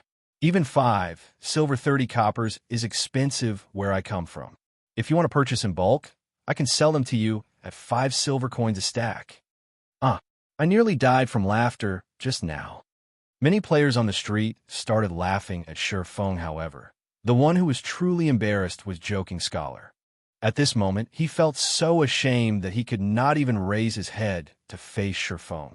His absolute confidence from before had returned to slap him in the face. Moreover, someone had already made an offer of 5 silver coins per stack. Nothing could have a more powerful impact than this. How about it? Didn't you say that your hardstones were the cheapest? Didn't you say that I absolutely couldn't find a lower price than yours? Shifeng snorted as he asked, "Why is everyone offering me a lower price then? Did you really think that I am a fool? This is a misunderstanding. Really?" Joking Scholar hurriedly said, "Just like your Excellency suggested before, how about 5 silver coins a stack? Too late. I'll offer at best 2 silver coins now. Before, I had only casually asked around on the street, and already someone has offered me a price of 5 silver coins. If I ask even more people, I might even find a cheaper offer than that. There are plenty of kingdoms rich in ores." Shifeng smiled contemptuously. Chapter 236, Mysterious NPC. Shifeng's offer this time truly shocked Joking Scholar. However, Joking Scholar knew that it was no longer possible for him to sell the forging materials for a good price at this moment. Joking Scholar had finally realized that making money in Blackwing City was not an easy task. Although Blackwing City provided players with various opportunities, The competition here was more intense than any other city in God's domain. The players in Blackwing City came from various kingdoms and empires, and each one of these kingdoms and empires had their own specialties. Although Twilight Echo was a first-rate guild, they held no advantage whatsoever in this city. Even the forging materials they were so proud of held no advantage in this city. Joking Scholar honestly wondered how Aqua Rose had managed to make so much money from her trips to Blackwing City. Your Excellency, can you give me some time? After all, the price you offered is simply too low. I need to consult with my superiors before making a decision. Joking Scholar persuaded Sure Feng fine. It just so happens that I need to purchase some items. We'll meet up in this plaza in 30 minutes. Sure Feng nodded. The two promptly added each other as friends after parting. Sure Feng immediately walked into an empty alley. The reason he had offered an extremely low price of 2 silver coins was to force Joking Scholar to contact his superiors. More importantly, he had done so to part with Joking Scholar.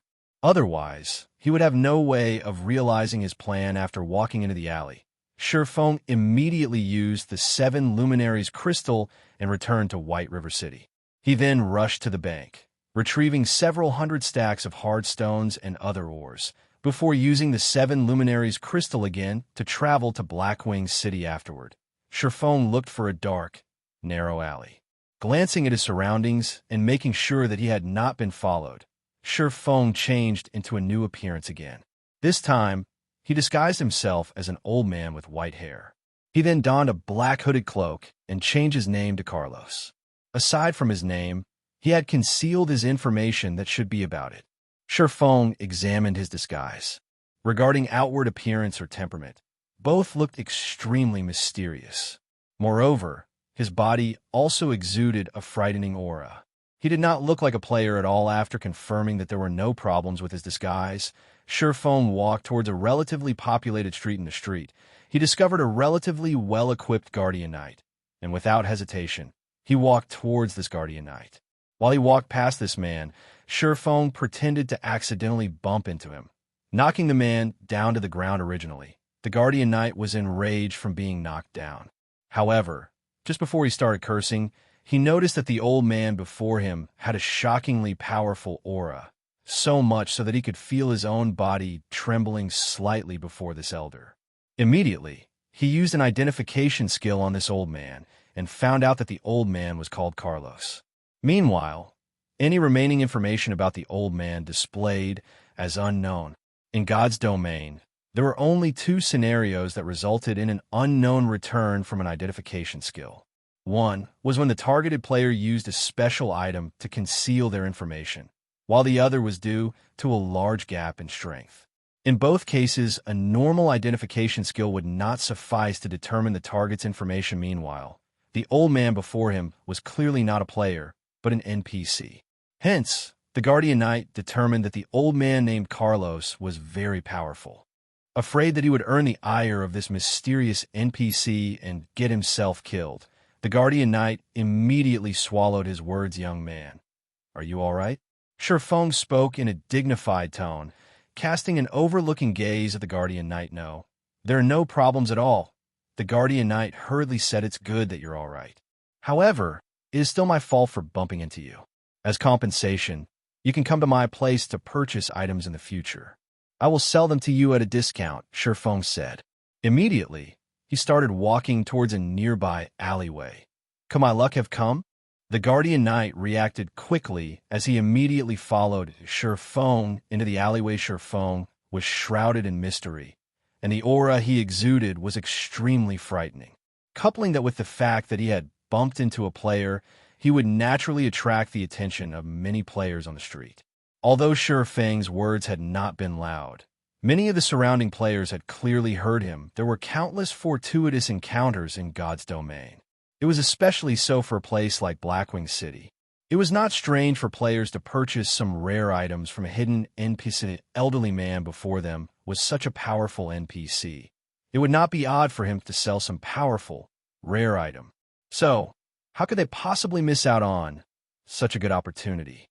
Hence, every player on the street followed Sure Feng and the Guardian Knight. Damn, why are there so many people following us?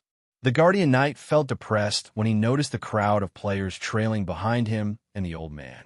However, his feet did not stop as he continued after Surfong. Meanwhile, when Surfong noticed the large number of players following him, his lips curled into a smile. He had already achieved his goal soon after. Surfong led the crowd of players past the street, where Joking Scholar was. This Joking Scholar had only needed to notify his superiors about the current situation. He had not wandered too far from his original location. Naturally, he also noticed the strange sight of a crowd of players following a mysterious old man. Hence, he hurried after one of the players trailing to Surfong. After making a short inquiry, Joking Scholar learned the reason for this strange situation. His face lit up with joy as he, too, joined this army of players. Seeing that Joking Scholar had taken the bait, Surfong located an unoccupied gazebo and took a seat there. His expression remained indifferent as he gazed at the players following him. The Guardian Knight from before immediately walked up to Surfong without hesitation. He intended to find out what items he could purchase from the old man in response to the Guardian Knight's actions. Surfong revealed a faint smile as he retrieved hard stones and many other types of rare ores. He then quoted extremely low prices for all these ores. Surfong quoted one stack of hard stones for 40 copper coins, a stack of 200 iron ore for 4 silver coins, a stack of 200 fine iron ore for 6 silver coins, 200 silver ore for 10 silver coins, and 200 mithril ore for 12 silver coins. The Guardian Knight was immediately dumbfounded when he heard these prices. The prices Surfong quoted were far lower than the current market prices. It was especially true for the hard stones that were currently in high demand. Your Excellency Carlos, I wish to purchase 30 stacks of hard stones, the Guardian Knight said, excitement clear in his voice. After all, if he returned to his own country and resold these hard stones at 5 silver coins, he would make an immense profit. Anyone would grow excited over such a situation. Hence, the Guardian Knight spent all of the money he had on him to purchase hard stones from Surfong. Meanwhile, the players that arrived a tad bit later were immediately stunned by the Guardian Knight's transaction. Immediately, they rushed forward to purchase hard stones from Surfong. A majority of the players currently in Blackwing City were independent players. The money they carried did not amount to much, so the number of hard stones they could buy was limited. Most of the players only bought a dozen or so stacks of hard stones from Surfong. In the blink of an eye, Surfong had already sold over 200 stacks. The players who managed to purchase hard stones from Surfong left with wide smiles. Some had even purchased gold coins using credits, shouting their offer on the streets. If they were to purchase coins for the virtual trade center, the coins would need at least 2 hours to arrive in their accounts. If it were a private transaction between players, however, they could immediately pay and receive the coins.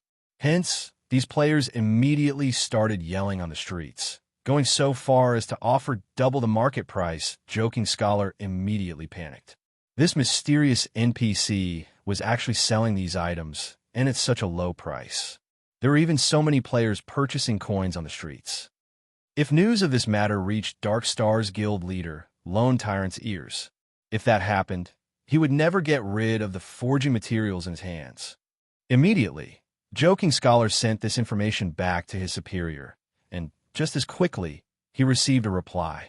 They ordered him to sell as many of the materials as he could at a low price.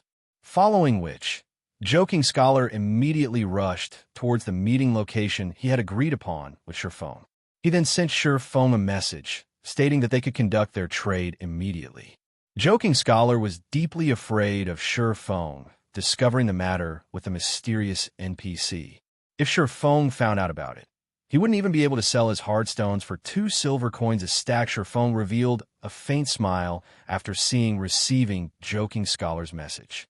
Immediately, he told the players that he had sold out for the day and that he would return tomorrow. Many of the new arrivals were gravely disappointed. They lamented over the fact that they had been so slow, and they had no choice but to return tomorrow. Soon after, Surfong vanished from the player's sight.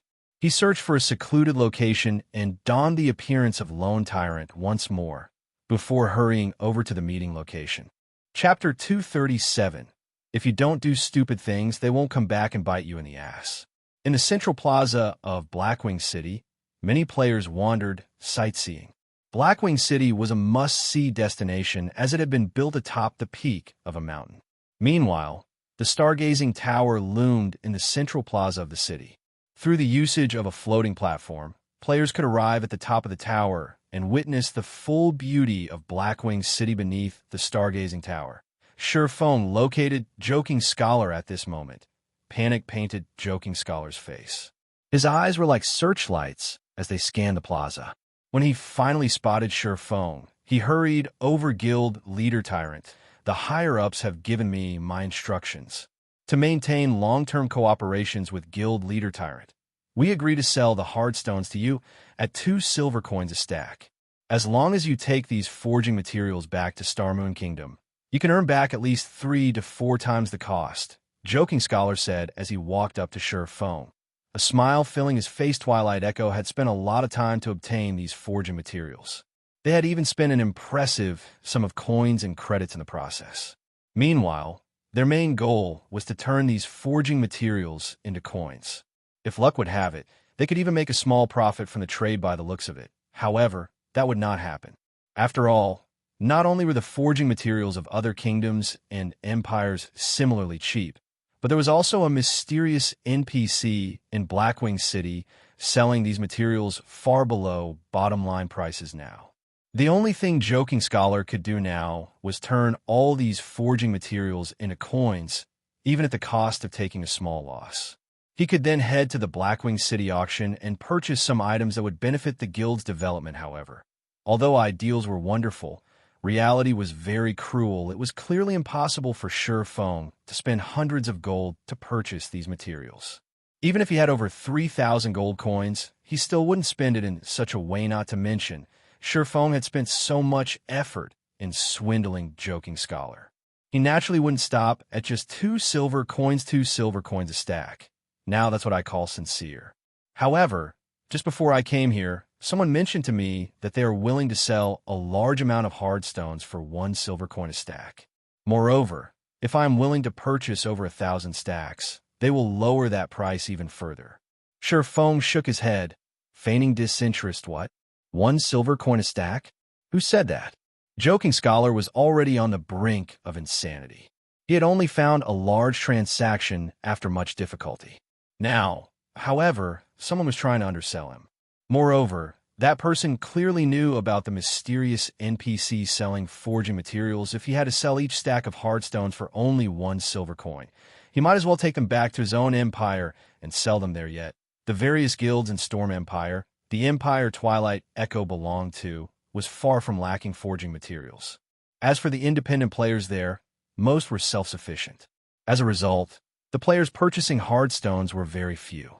On the contrary, there were plenty of players selling them. However, due to Twilight Echo's recent mass purchase, the prices of hardstones in the Storm Empire had increased. Originally, 2 silver coins would be more than enough to purchase 1 stack of hardstones if these hardstones were forged into whetstones.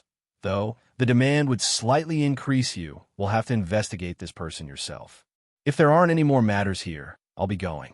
I still have to discuss the exact pricing with that person. If I buy several thousand stacks, I wonder if he will sell at an even lower price.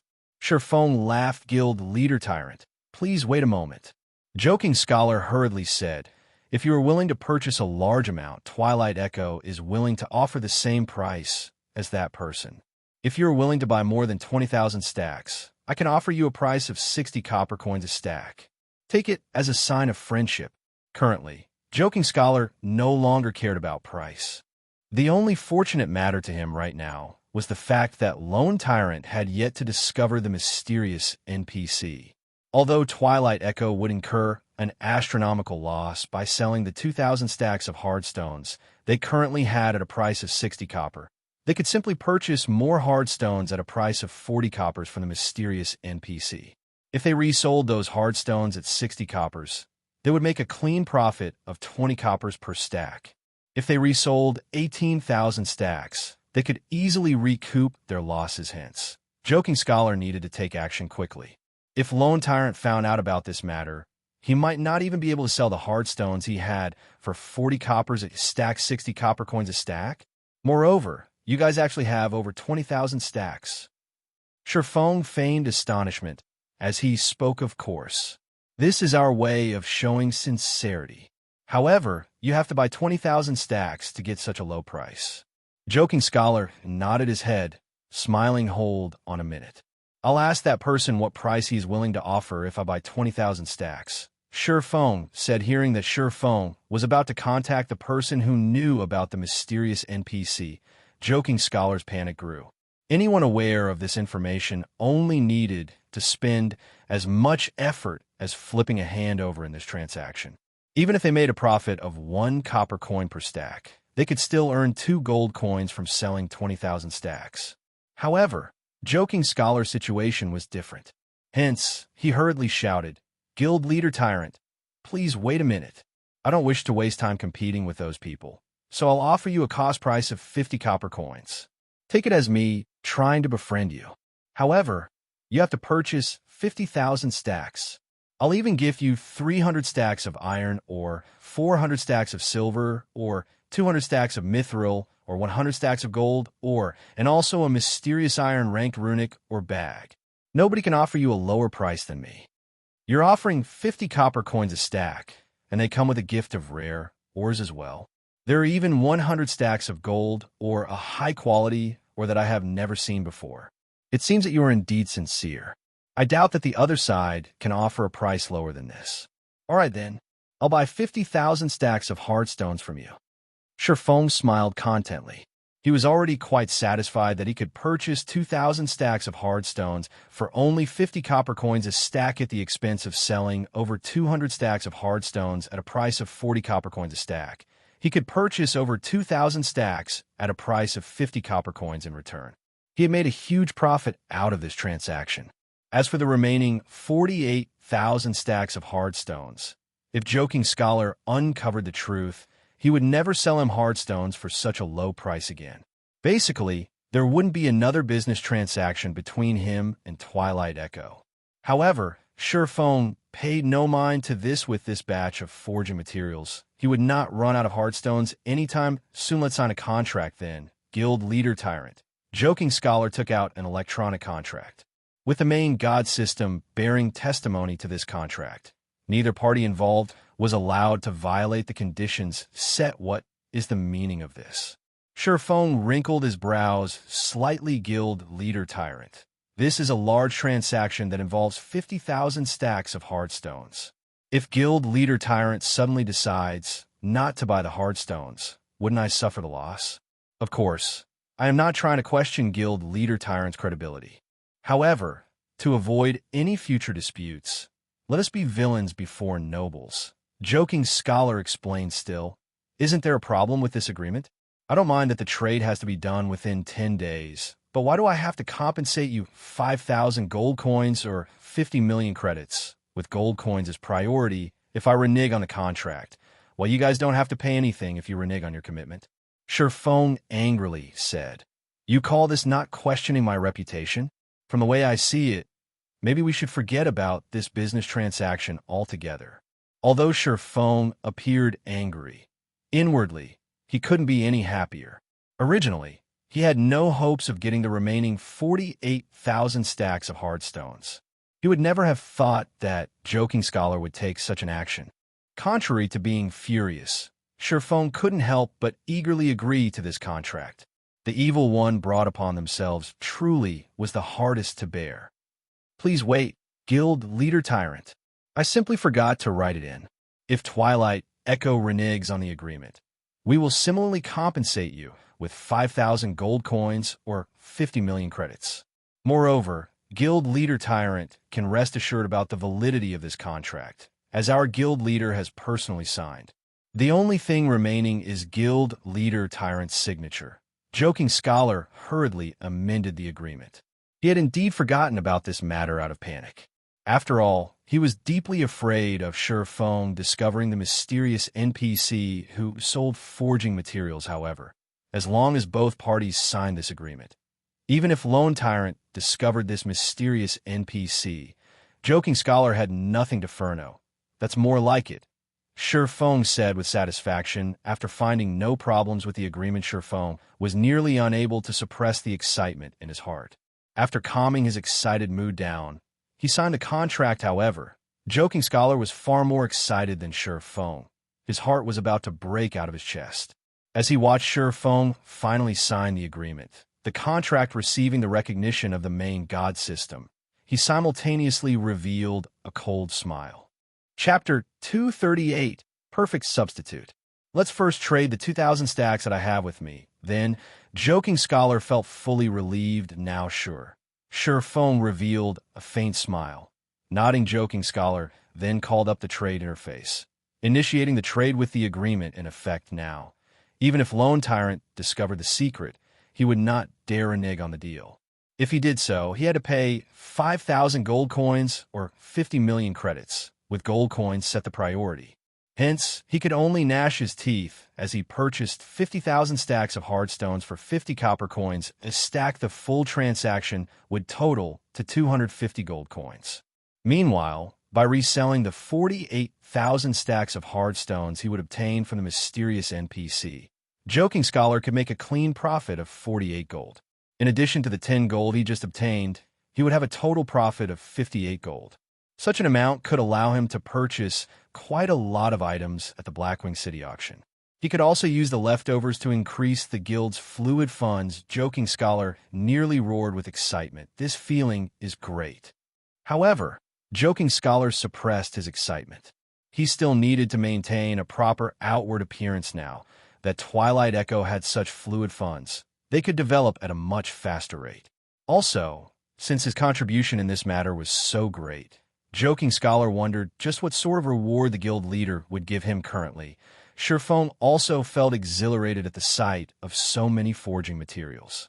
Most importantly, he had only spent 10 gold coins for all of them.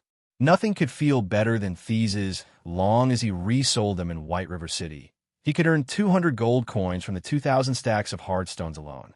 If he forged all of them into whetstones, he could make 800 gold. If he turned them into advanced whetstones, that would be a 2,000 gold profit. Although he could not make whetstones and advanced whetstones at a 100% success rate, after deducting costs, he could still easily earn over 1,000 gold. Moreover, this was only in the case for 2,000 stacks. If he received the full 50,000 stacks of hard stones from Twilight Echo, he could easily achieve the 30,000 gold needed for his epic quest. Guild leader Tyrant, please hold on a moment. I'll go and retrieve the remaining hard stones. Joking Scholar was satisfied after receiving the money. He would immediately use this money to purchase even more hard stones from that mysterious NPC. Fine. Let's meet up at the bank then. Sure Feng couldn't help but smile as well when he saw Joking Scholar smile. Although players could not retrieve their personal belongings from the bank of Blackwing City, they were still allowed to store items. Right now, Sure Feng's bag was full to the brim. It would be inconvenient for him to attend the Blackwing City auction in such a state. Hence, he planned to store his items first. As for the remaining forging materials he had been promised, Sure Feng no longer held any hopes of receiving them. After all, he could already envision the end result. Sure Feng wondered just what sort of expression Joking Scholar would make when he found out that not only was the NPC that sold the forging materials no longer there, but the NPC would also never return. Very quickly, Joking Scholar ran over to the gazebo the mysterious NPC had previously occupied. Where is he? Joking Scholar looked at the scarcely populated alley. Aside from a few players, the mysterious NPC was nowhere to be found. Are you referring to that NPC that sold the forging materials? You came late. That NPC sold out of materials a while ago. He said he would only return tomorrow after restocking. You guys are gullible. Did you really think such things will happen every day? I bet this was a one-time event triggered by some sort of quest. I highly doubt that old man will return. Otherwise, if the old man sold so many hard stones every single day, wouldn't it break the market? The main god system shouldn't make such a mistake. Two kind-hearted players passing by suddenly started chatting about this incident. How could this be? Hearing the words of the two kind-hearted players, Joking Scholar's face instantly turned ashen. Words could no longer describe his current mood. God, just what have I done? Whether the mysterious NPC sold the hard stones in limited amounts every day or stopped selling altogether, to Joking Scholar, there was no difference between the two. No matter which scenario occurred, it was impossible for him to put together 48,000 stacks of hard stones within 10 days. If he failed to do so, then he would break the terms of the contract. If so, he would have to compensate Surpassing with 5,000 gold coins or 50 million credits. Faced with such a heavy price, Joking Scholar had instantly fallen from heaven directly into hell. Moreover, he had fallen to the most horrifying 18th layer of hell. Avicii, if he had known such a situation would occur, he absolutely would not have sold those forging materials he had for such a low price. In the end, he had only gained 10 gold coins for all those precious materials. Moreover, he had even dug his own grave and bought his own coffin by signing that 50,000 stack contract with Lone Tyrant. What was he supposed to do now? This won't do. I need to contact Lone Tyrant immediately. I have to think of a way to scrap that contract. At the end of the day, Joking Scholar was still a veteran businessman. Now that he knew what he should do, he hurriedly ran towards the bank of Blackwing City. If he had only lost this batch of forging materials, Twilight Echo could still bear such a loss. It would not greatly hamper the guild's overall development. Furthermore, he had at least received 10 gold coins for those materials. However, the remaining 48,000 stacks of hard stones would take Twilight Echo's life. If he took Twilight Echo's life, the guild leader would take his just. After Surpassing stored all the materials in the bank, he noticed Joking Scholar running over to him in a flurry. Although Joking Scholar tried to feign calmness, with the immense pressure and fear bearing down on him, he failed. Brother Scholar is fast. It must be exhausting for you to transport the stones back and forth. I wonder how many stacks you have brought this time? Surpassing poked fun at Joking Scholar. Your Excellency Tyrant, I need to discuss a certain matter with you. Joking Scholar no longer had the confidence from before. He even started using honorifics in his speech. However, he had no choice as his life was now in Surpassing's hands. We are already business partners.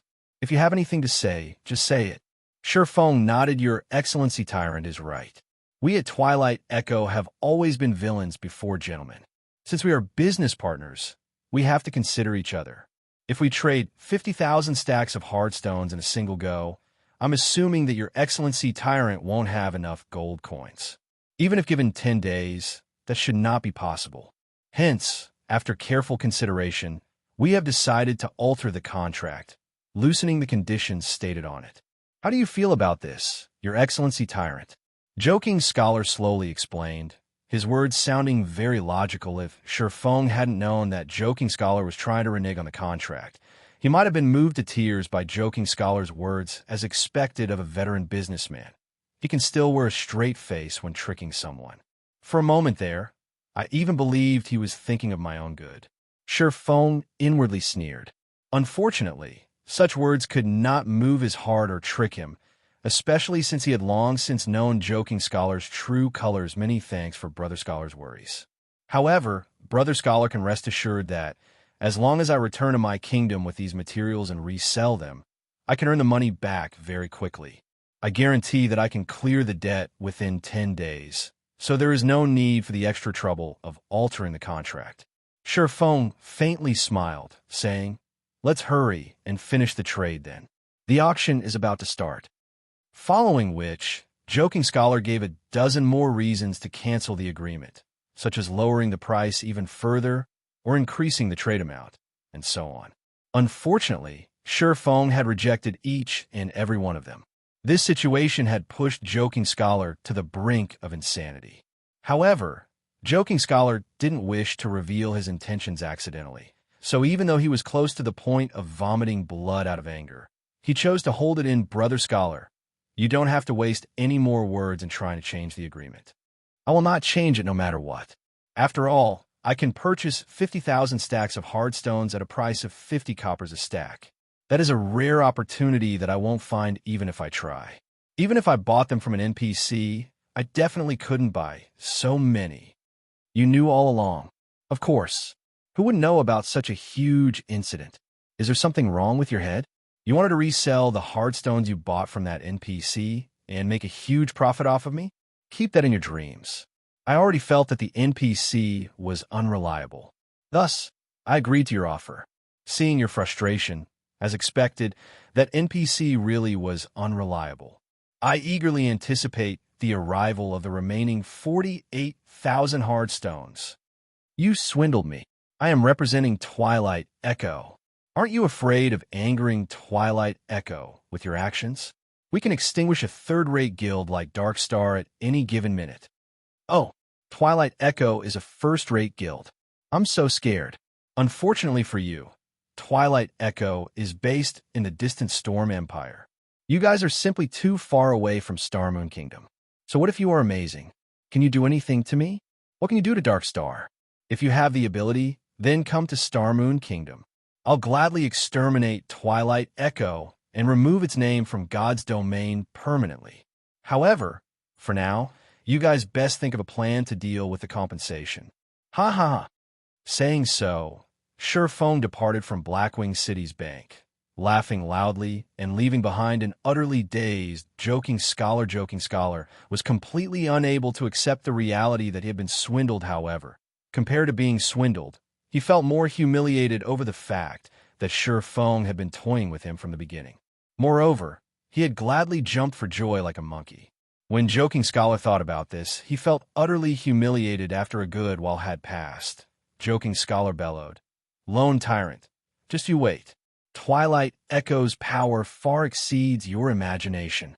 We will definitely destroy you in Darkstar." Chapter 239, Surprised Again and Again. After Joking Scholar recovered from his shock, he immediately called up the system communication interface and reported to Twilight Echo's guild leader, Glorious Echo Guild Leader. That Lone Tyrant clearly looks down on Twilight Echo. He has already resolved to swindle 5,000 gold coins from us. Joking Scholar reported everything that happened to Glorious Echo, trembling as he spoke. Although he was one of the core members of Twilight Echo, he had caused a huge loss to the guild this time. Who knew what the guild leader would do to him? I understand. However, a mere third-rate guild is not yet worthy of me taking action personally. I'll send Brilliant War God to deal with the corporation standing behind Darkstar in reality. If Lone Tyrant is sensible, he should know what to do. If he thinks he can easily take 5,000 gold coins from me, he should think again. However, Scholar, your performance this time has disappointed me. After you're done with the auction, return and hand over your duties to Green Wave. Yes, Guild Leader. I will meet with Green Wave once I return. Although Glorious Echo had not scolded Joking Scholar, he had made his intentions clear.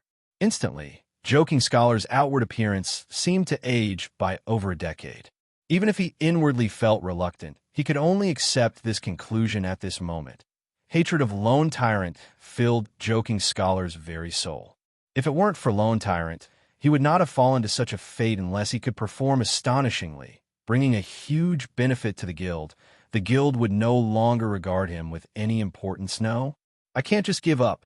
As long as I can buy an item at the Blackwing auction that will surprise the guild leader, he might even decide to rescind my punishment. A final trace of hope ignited in Joking Scholar with the 8 gold he had brought from the guild. In addition to the 10 gold he previously obtained, he currently had 18 gold on him. With so much money, not even a first-rate guild could contest him in the auction. Elsewhere, Surefong had already arrived at the Blackwing auction house under the guise of Black Flame. Surefeng's plan had succeeded magnificently. Not only had he earned a large sum of coins and credits, but he also helped Darkstar make a powerful enemy. Twilight Echo was a first-rate guild. Meanwhile, as the guild leader of this first-rate guild, Glorious Echo possessed over 20 years of experience playing virtual reality games. Furthermore, he had led Twilight Echo in campaigns in the virtual world for over a decade, so he had a wealth of experience, and his strength and techniques were also extremely powerful. Aside from such an impressive guild leader, Twilight Echo also possessed tens of top-tier experts.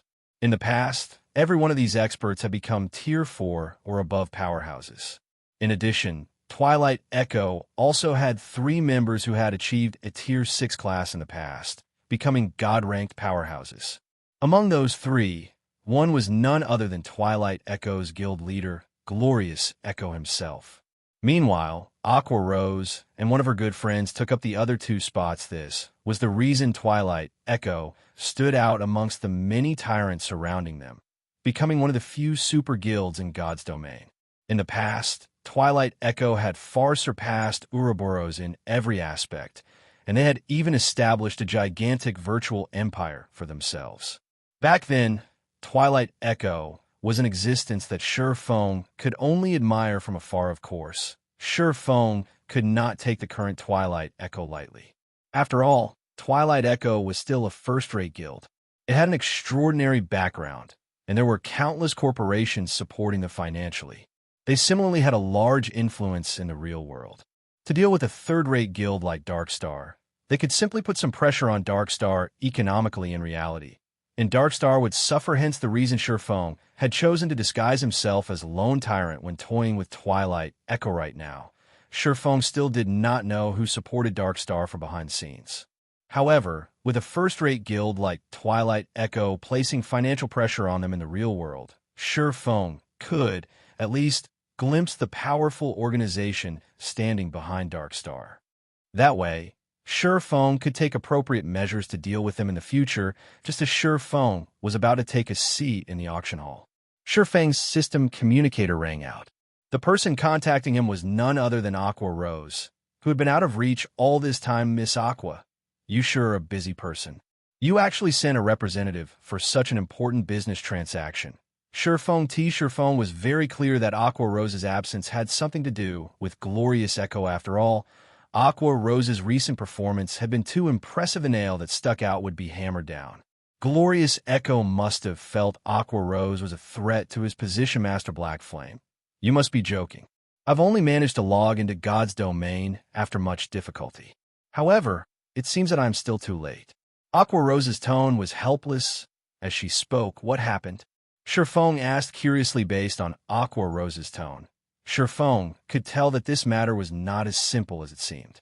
Otherwise, why would a strong woman like Aqua Rose reveal a trace of depression and helplessness?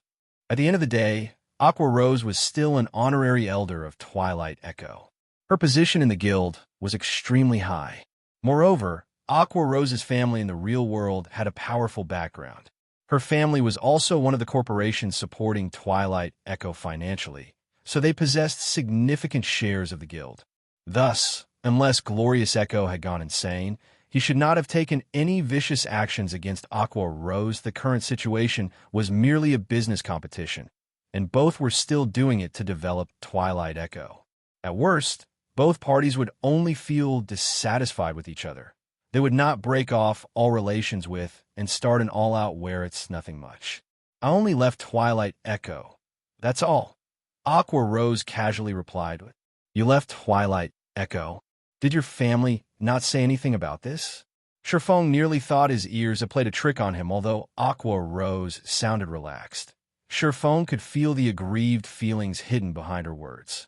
After all, he had personally experienced a similar situation in the past.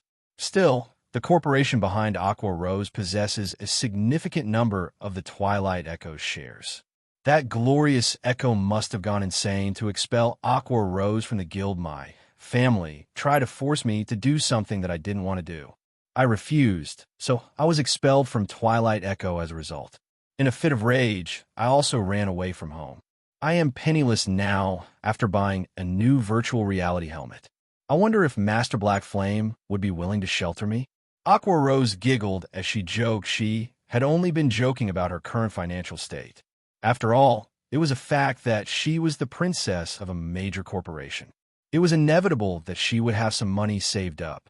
Even if she ran away from home and did not rely on her parents, the money she had in her bank account could allow her to live the rest of her life in peace without working. Sure, I would gladly welcome a powerful helper like Miss Rose. How does an annual salary of 1 million credits, in addition to 5% of my workshop shares, sound to you?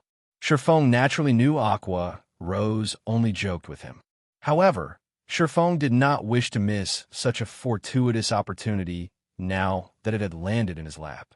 Who knew how long he would have to wait to encounter such an opportunity again?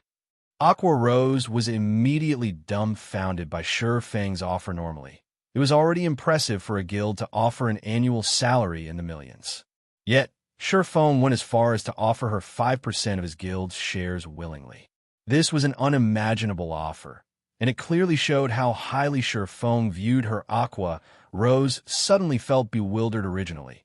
She had intended to start up her own workshop from scratch.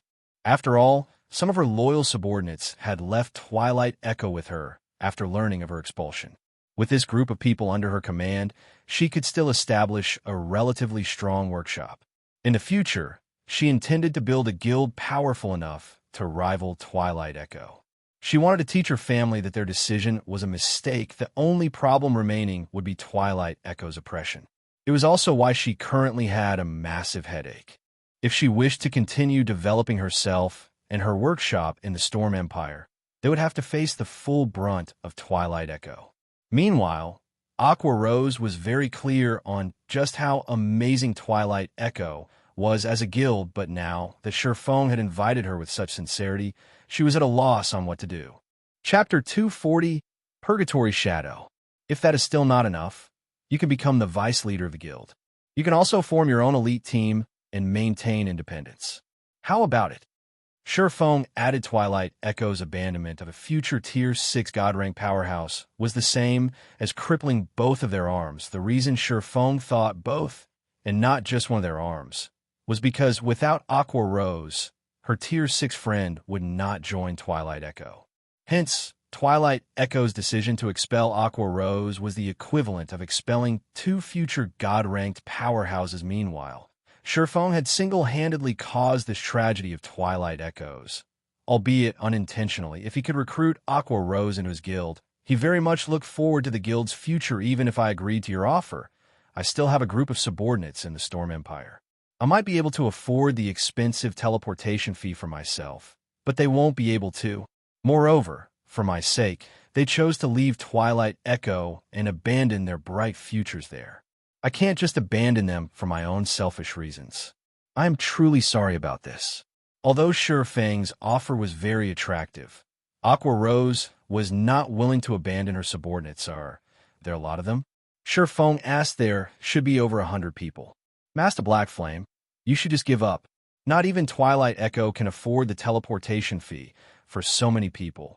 Aqua Rose naturally understood Surefeng's intentions behind the question. Teleportation across countries was costly. Moreover, the Storm Empire was very far away from Starmoon Kingdom, so the teleportation fee involved would be far more expensive. A rough estimate for a single player was 2 to 3 gold coins, while the total for 100 players would be at least 200 to 300 gold coins, not to mention just one first-rate guild.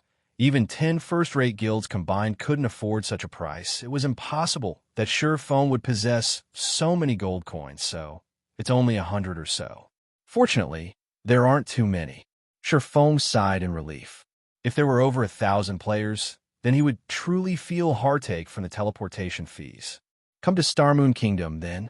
I'll pay the teleportation fees. He had earned a ton from Twilight Echo before, and right now, it just so happened that he could return some of it to Aqua Rose. This could be considered as a type of fate as well. However, if Glorious Echo found out about this, he would most likely vomit blood out of anger. Master Blackflame. That's 300 gold coins, not 3 gold coins. Aqua Rose reminded Surefeng. Yes, I know that. I'll send 300 gold to you in a moment. After you arrive in White River City, head to the Starstreak trading firm to look for me. As the Blackwing auction had already started, Surefeng disconnected the call. After saying so, Surefeng's words left Aqua Rose utterly shocked. Just what kind of power is behind Master Blackflame? How could he have such astonishing wealth? To casually hand over 300 gold coins. Could it be one of those super guilds? Surefeng's tone when he spoke had been very casual, as if the 300 gold coins he mentioned were merely 3 gold coins. Aqua Rose shook her head. No, even those super guilds can't spend 300 gold coins with such ease. This is interesting. Anyway, I'll get my answers as long as I arrive at White River City. Aqua Rose revealed a faint smile, anticipation filling her heart. Meanwhile, the venue of today's Blackwing auction was already packed with players. Among all these players, A majority consisted of the upper echelons of large guilds. These guilds had scraped up every single coin they could for today's auction from their inquiries. They learned that the auction house sold many astonishing items. Even if it was only in a normal auction, items such as fine gold equipment and materials required to forge dark gold equipment would be available. There was also a small possibility for items such as dark gold weapons and epic ranked items to appear in the auction.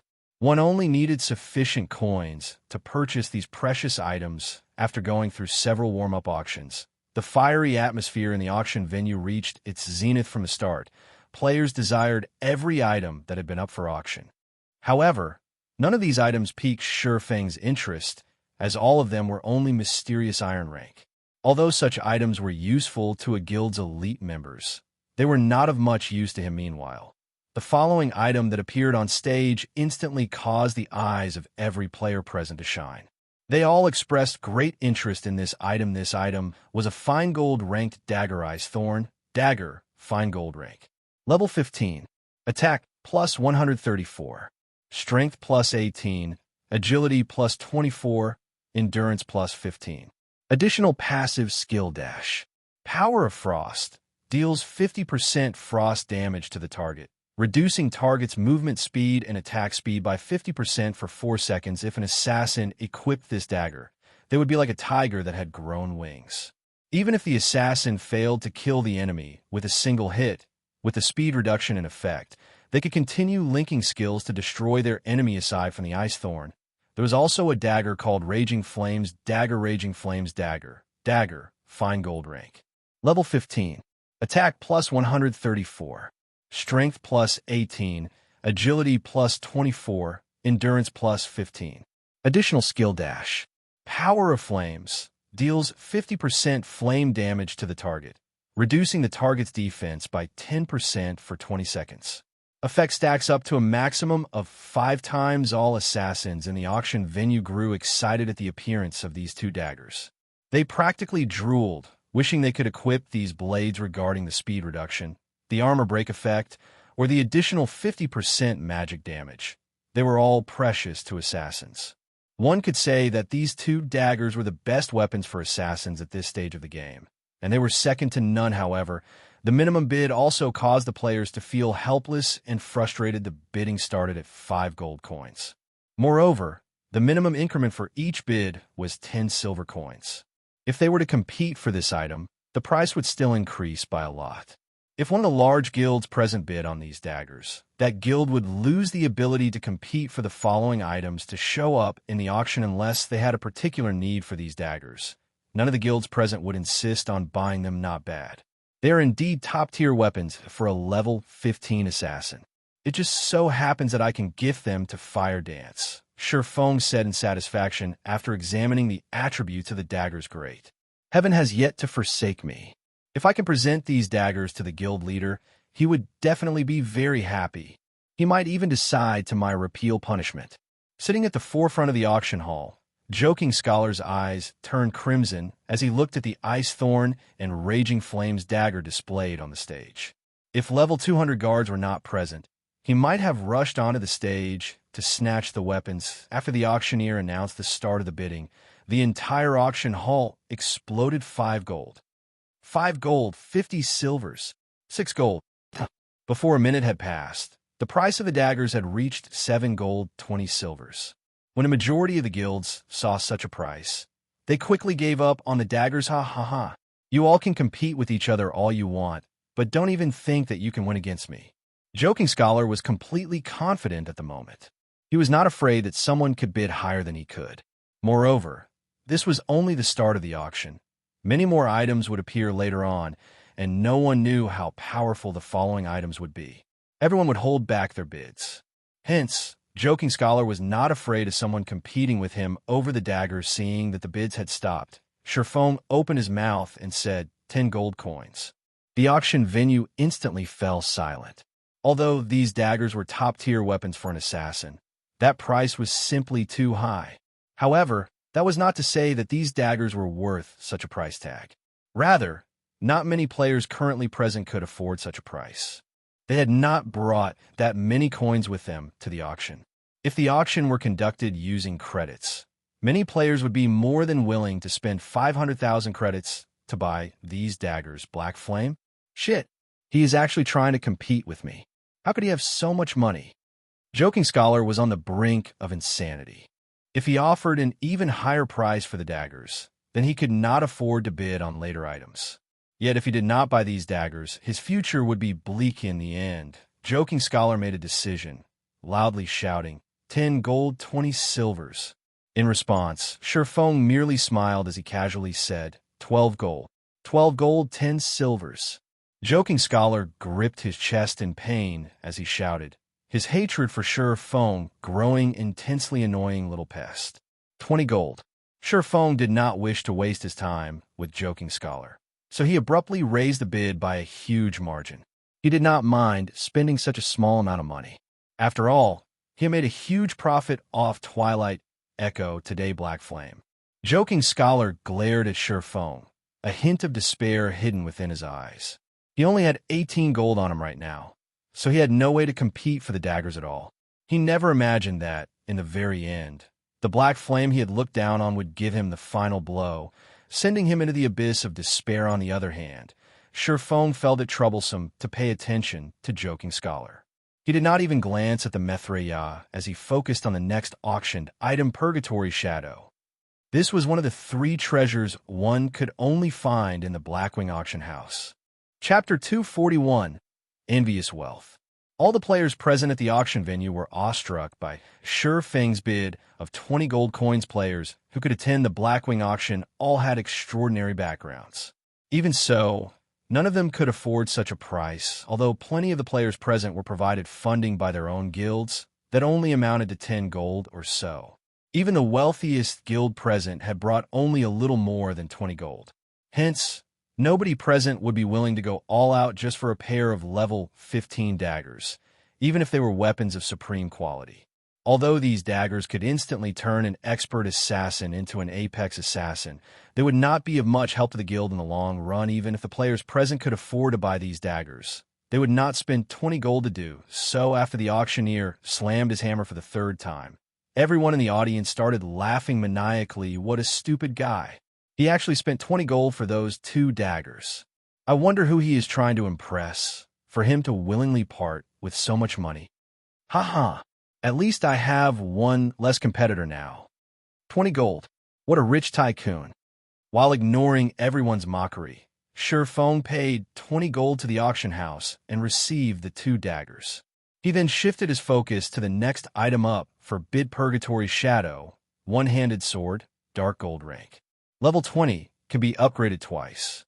Attack plus 273, Strength plus 30, Agility plus 25, Endurance plus 22, Attack speed plus 2.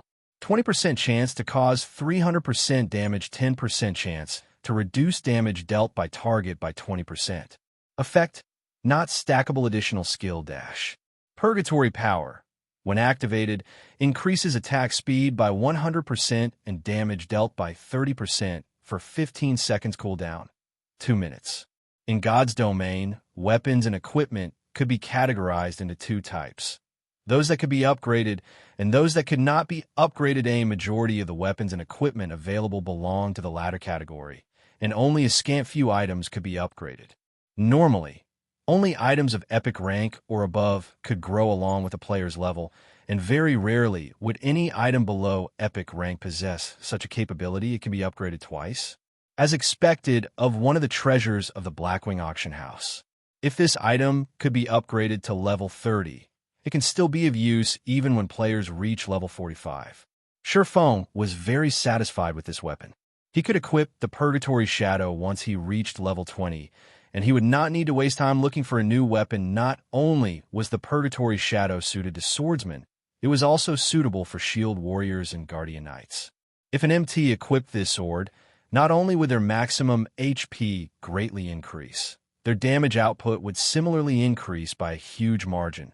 They could aggro monsters much more firmly. However, the most important feature of this sword was its ability to reduce a target's damage dealing by 20%. This weapon was practically made to counterboss monsters. If used inside a team dungeon, Its effect would be decisive compared to the 2 fine gold ranked daggers from before. The dark gold ranked Purgatory Shadow would be of much greater help to a guild, however. The minimum price for the Purgatory Shadow was likewise greater. Many guilds were overwhelmed by the sword's starting bid of 15 gold. With the funds they possessed, they could only sit on the sidelines in this auction. This sword belongs to me. Everyone else, don't even think of trying to compete against me for it. Who the fuck are you? We, world dominators, have taken a liking to this sword. Whoever dares to bid will be looking for trouble with us. Do you guys think you're the only first-rate guild present in this auction? Our guild is the bloodthirsty war god. Anyone who dares to bid will be dead meat. Although the price of the Purgatory Shadow was high, the competition for it was still intense. It made one truly wonder just what price it would achieve in this auction. Hence, the many first-rate guilds present started sending warnings to the other guilds in the hopes of buying the Purgatory Shadow at a cheap price. Idiots. Shurfeng helplessly shook his head at their actions. Did these people think that the ones buying items here were limited only to players? Although the minimum bid for the Purgatory Shadow was 15 gold, according to Shurfeng's understanding, one needed to bid at least 25 gold in order to secure the item. Otherwise, it would be bought out by NPCs.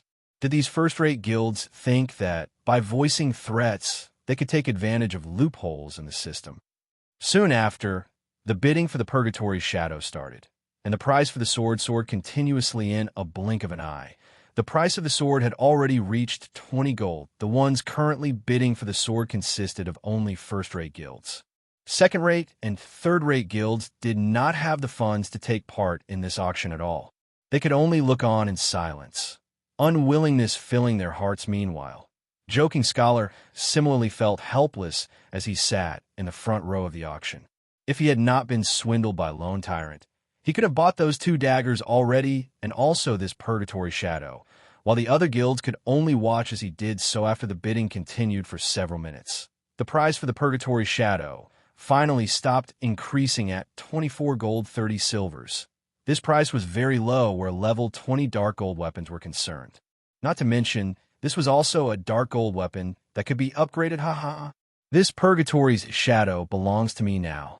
Seeing that nobody else was outbidding him, the berserker from World Dominators cheered. The members of other guilds could only look at this berserker with unwillingness in their eyes. In an auction, players competed with one another in terms of wealth, not influence. However, immediately after the auctioneer slammed his hammer for the second time, someone broke the silence and made a bid. Moreover, it wasn't just limited to a single person. 25 gold. 26 gold. This sword looks finely made. I can add it to my collection. I'll bid 30 gold coins. At this moment, a nobleman of Blackwing City placed an astonishing bid, stupefying all the guilds present. Why are the NPCs joining the bid as well? This question baffled many of those present in this auction. If NPCs were going to bid against them too, how were they supposed to compete? That man was an NPC, a noble of Blackwing City at that. How are players supposed to outbid him? Damn, this auction house is clearly trying to toy around with us. They're only letting us players compete for the non-precious items. If I had known this would happen, I would have bought those 2 fine gold ranked daggers from before. That person was truly lucky.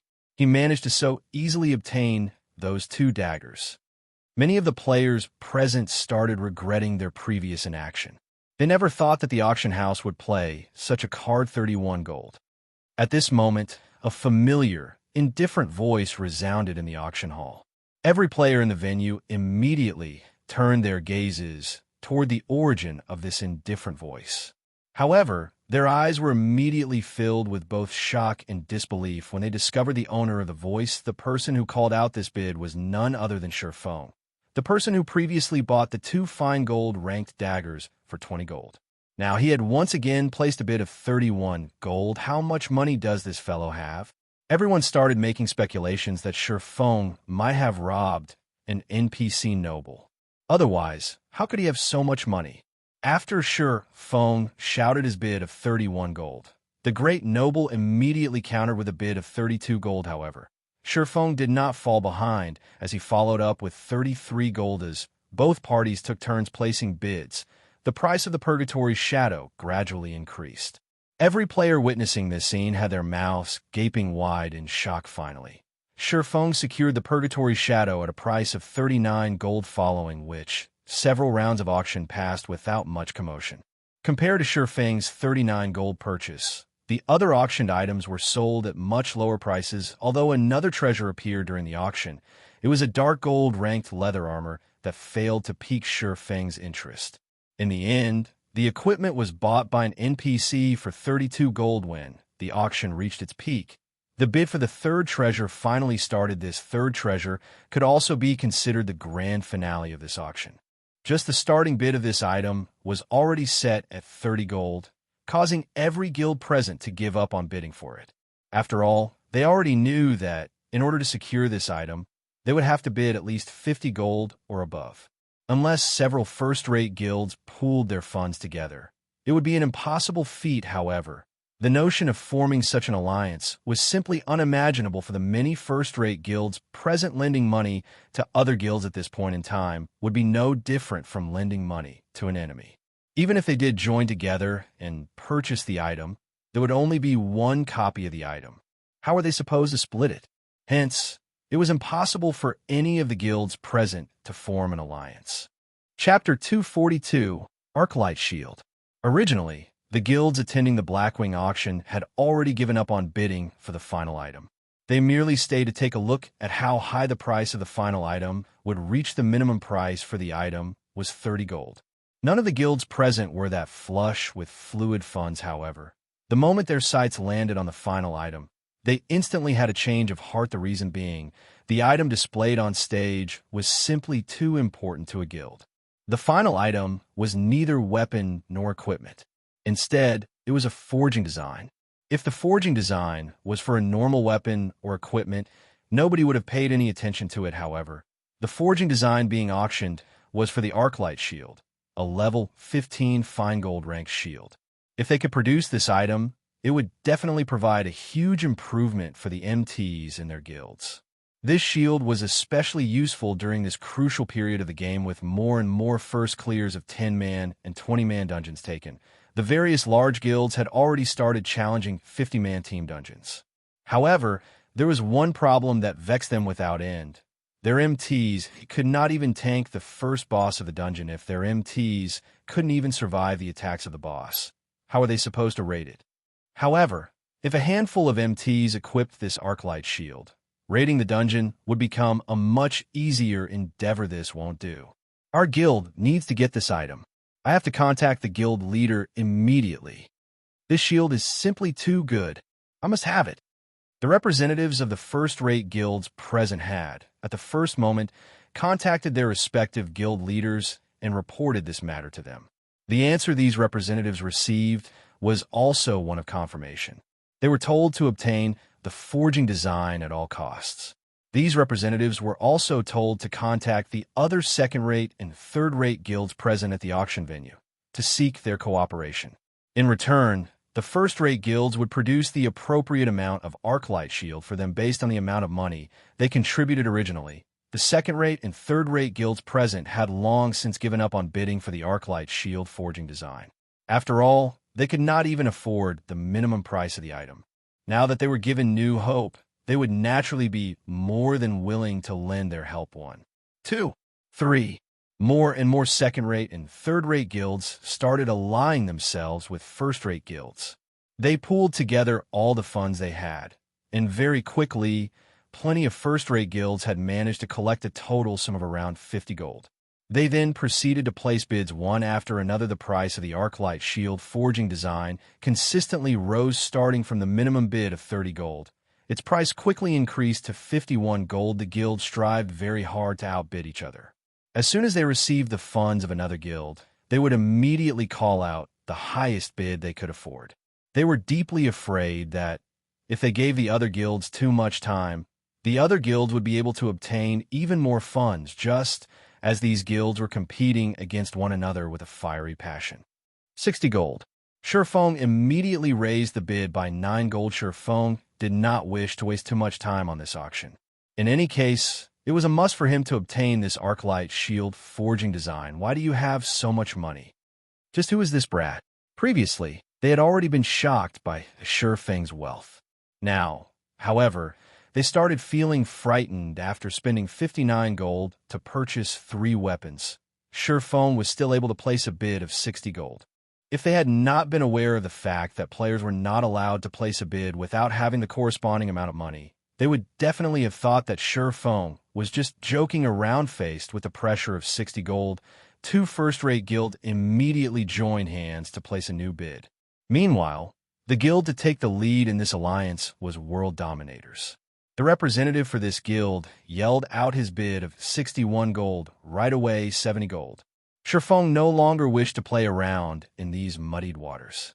Otherwise, he would have to pointlessly waste a lot of money. 71 gold, 80 gold, 81 gold, 90 gold. Before even a minute had passed, the price of the Arclight shield forging design had already reached a staggering 106 gold. If such an amount was converted into credits, that would be more than 1 million credits. If one took into account the inflation that would occur due to the volume purchase of coins, then the value of 106 gold coins might even reach 2 million credits. 2 million credits just for a forging design. If a normal player were to learn about this, they would definitely consider Shurfeng insane, a spendthrift that had nowhere to spend his money. However, Shurfeng felt that the Arclight shield forging design was worth such an amount of money. After all, the value of this forging design would only grow higher once it entered his hands. Damn. To actually run out of money at this crucial time. We definitely can't fall short at this final moment. Who else has money? Overlord Warbear, the berserker from World Dominators, started panicking. His guild leader had already given him the command to obtain the forging design at all costs.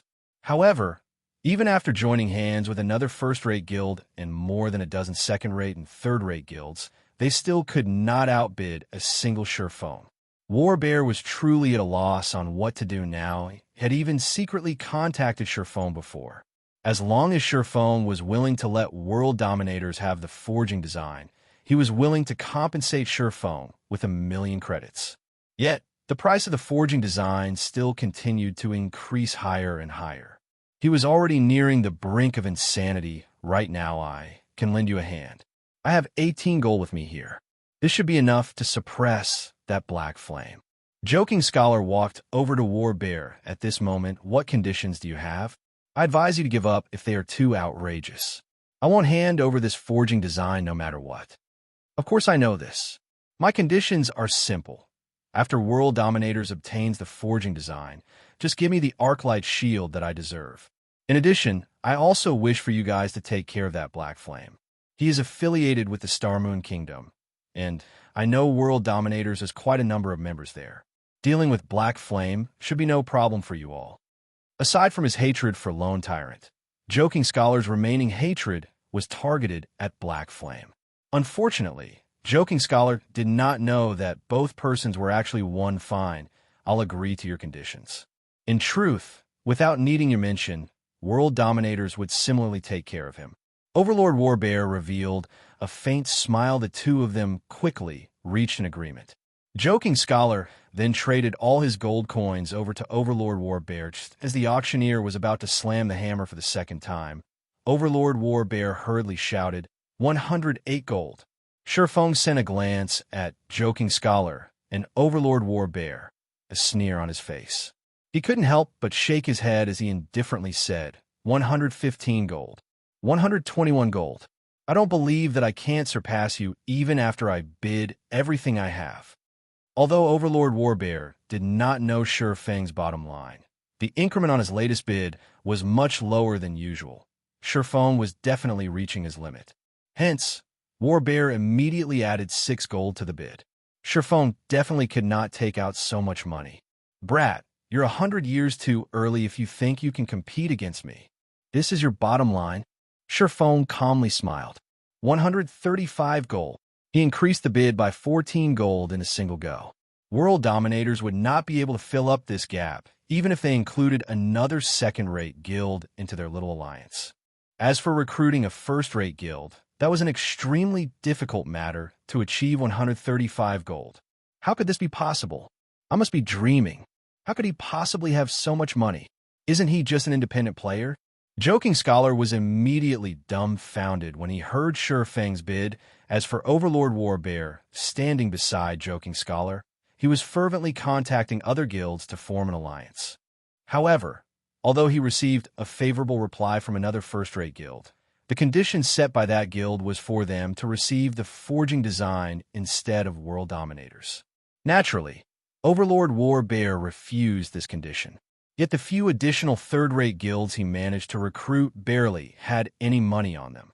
Even after summing up all the additional coins he received, Overlord Warbear did not have the right to shout out a bid at all 135 gold going once.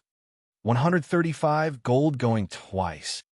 Even when the auctioneer's hammer landed for the second time, not a single guild present was able to place a new bid. They watched blankly as the auction proceeded toward its end, powerless to do anything about it. 135 gold going thrice.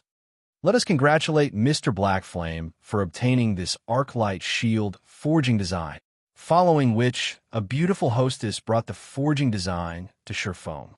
After Feng paid the 135 gold to the auction house, the hostess similarly handed the forging design over to Feng after officially receiving the Arclight shield forging design. Feng wondered just what sort of attributes the shield itself possessed.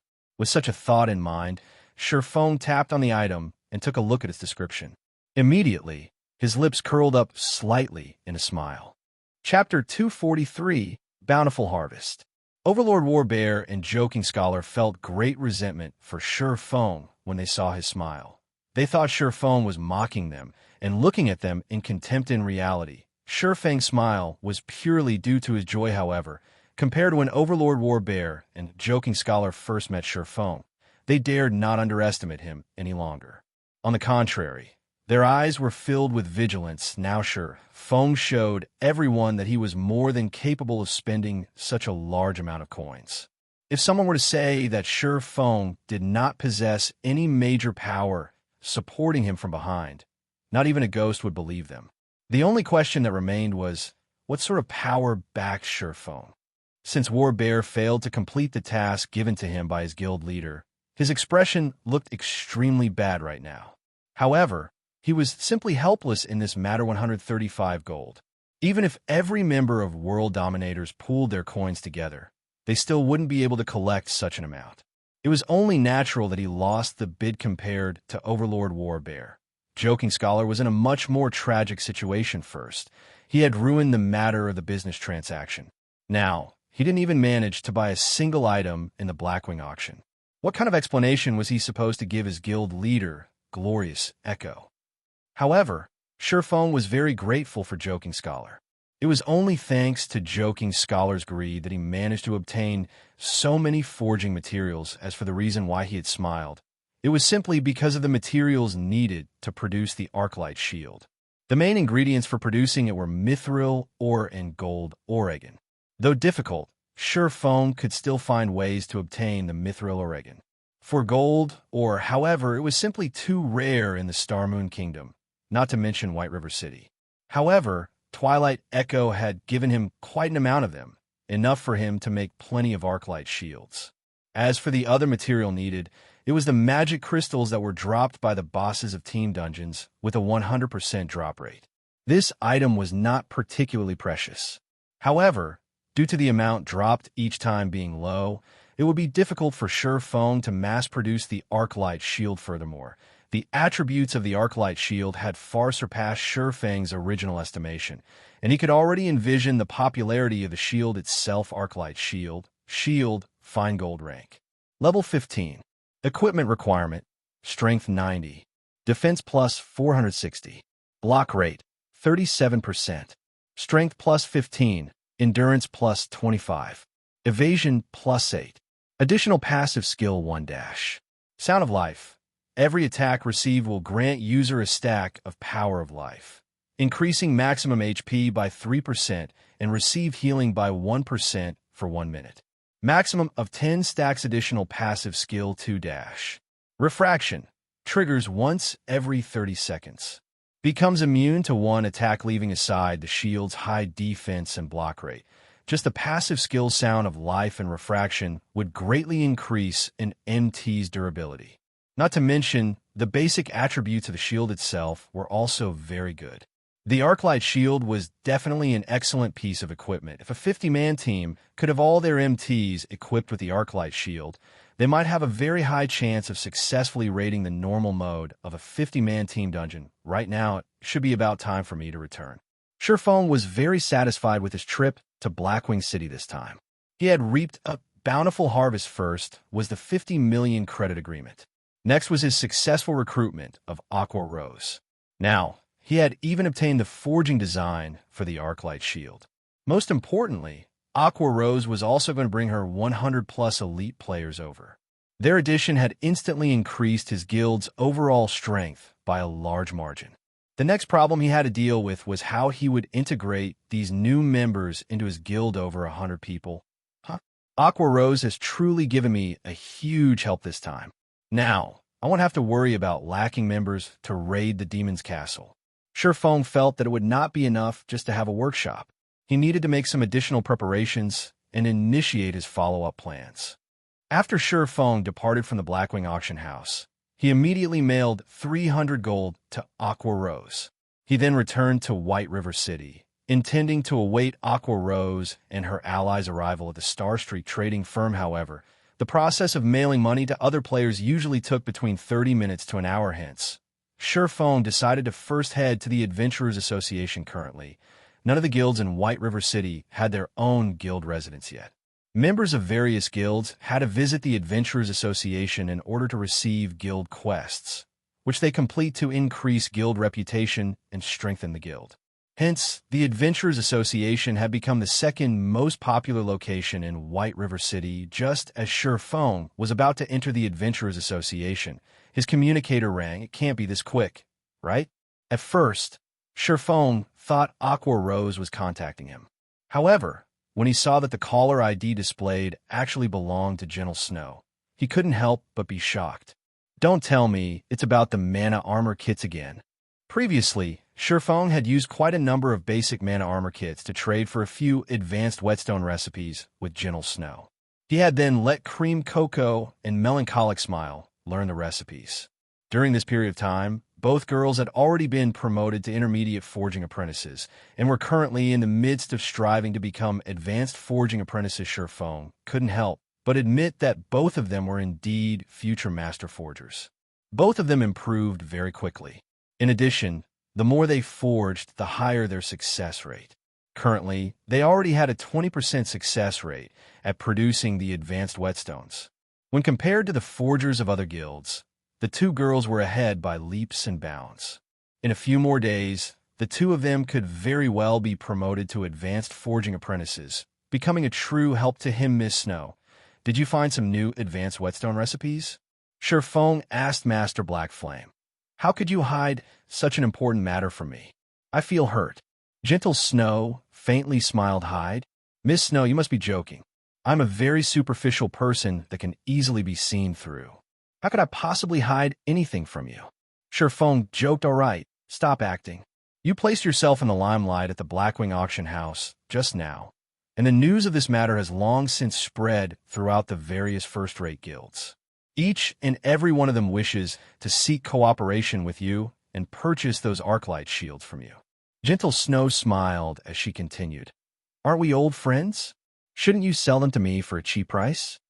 Your information gathering is truly efficient, Miss Snow. Surefeng smiled bitterly as he said, I can sell a few Arclight shields to you. However, you must pay for them using coins or exchange for them using the magic crystals you obtain from team dungeons. Magic crystals? Although the bosses drop them every time, the amount they drop is minimal. Yet these magic crystals possess a very wide range of uses. Let's just use gold coins. I wonder how much you are charging for them, Master Black Flame? All right then. Since it is for you, Miss Snow, I won't rip you off. As the Arclight shield is a fine gold ranked shield, I imagine that you know how precious the materials needed to produce it are. Moreover, the success rate of producing it is also very low. I'll sell you each Arclight shield for 25 gold. No negotiations. Surefeng had already expected Gentle Snow to decline, exchanging the shields for magic crystals. However, it was much better for him if she used gold coins to buy them 25 gold. Even if I took the fluid funds of every Ouroboros branch in the Starmoon Kingdom, I still won't have that much money. Can't we trade using credits? How about 500,000 for each shield? Gentle Snow was astonished by the Arclight shield's price. However, she similarly knew of the difficulty of crafting a fine gold-ranked shield. If it were up to their forgers to make the shield, the cost might not even stop at just 25 gold.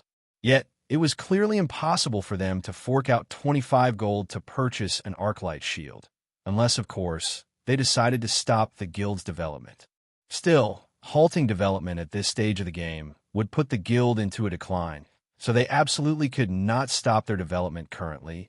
All the major guilds were attempting to obtain the first clear of a 50-man team dungeon, while the Arclight shield was a must-have item for them to get a lead over the other guilds faced with two difficult choices. Gentle Snow could only bitterly smile as she was caught in indecision. All right, then.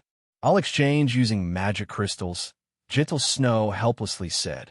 Ouroboros, a grand and mighty first-rate guild, was actually poorer than a single independent player. Black Flame was truly a monster that's fine as well. The exchange ratio would be 1 to 100. I'll notify you after I manage to produce them. Shurfeng smiled as he disconnected the call. He then proceeded to enter the Adventurers Association.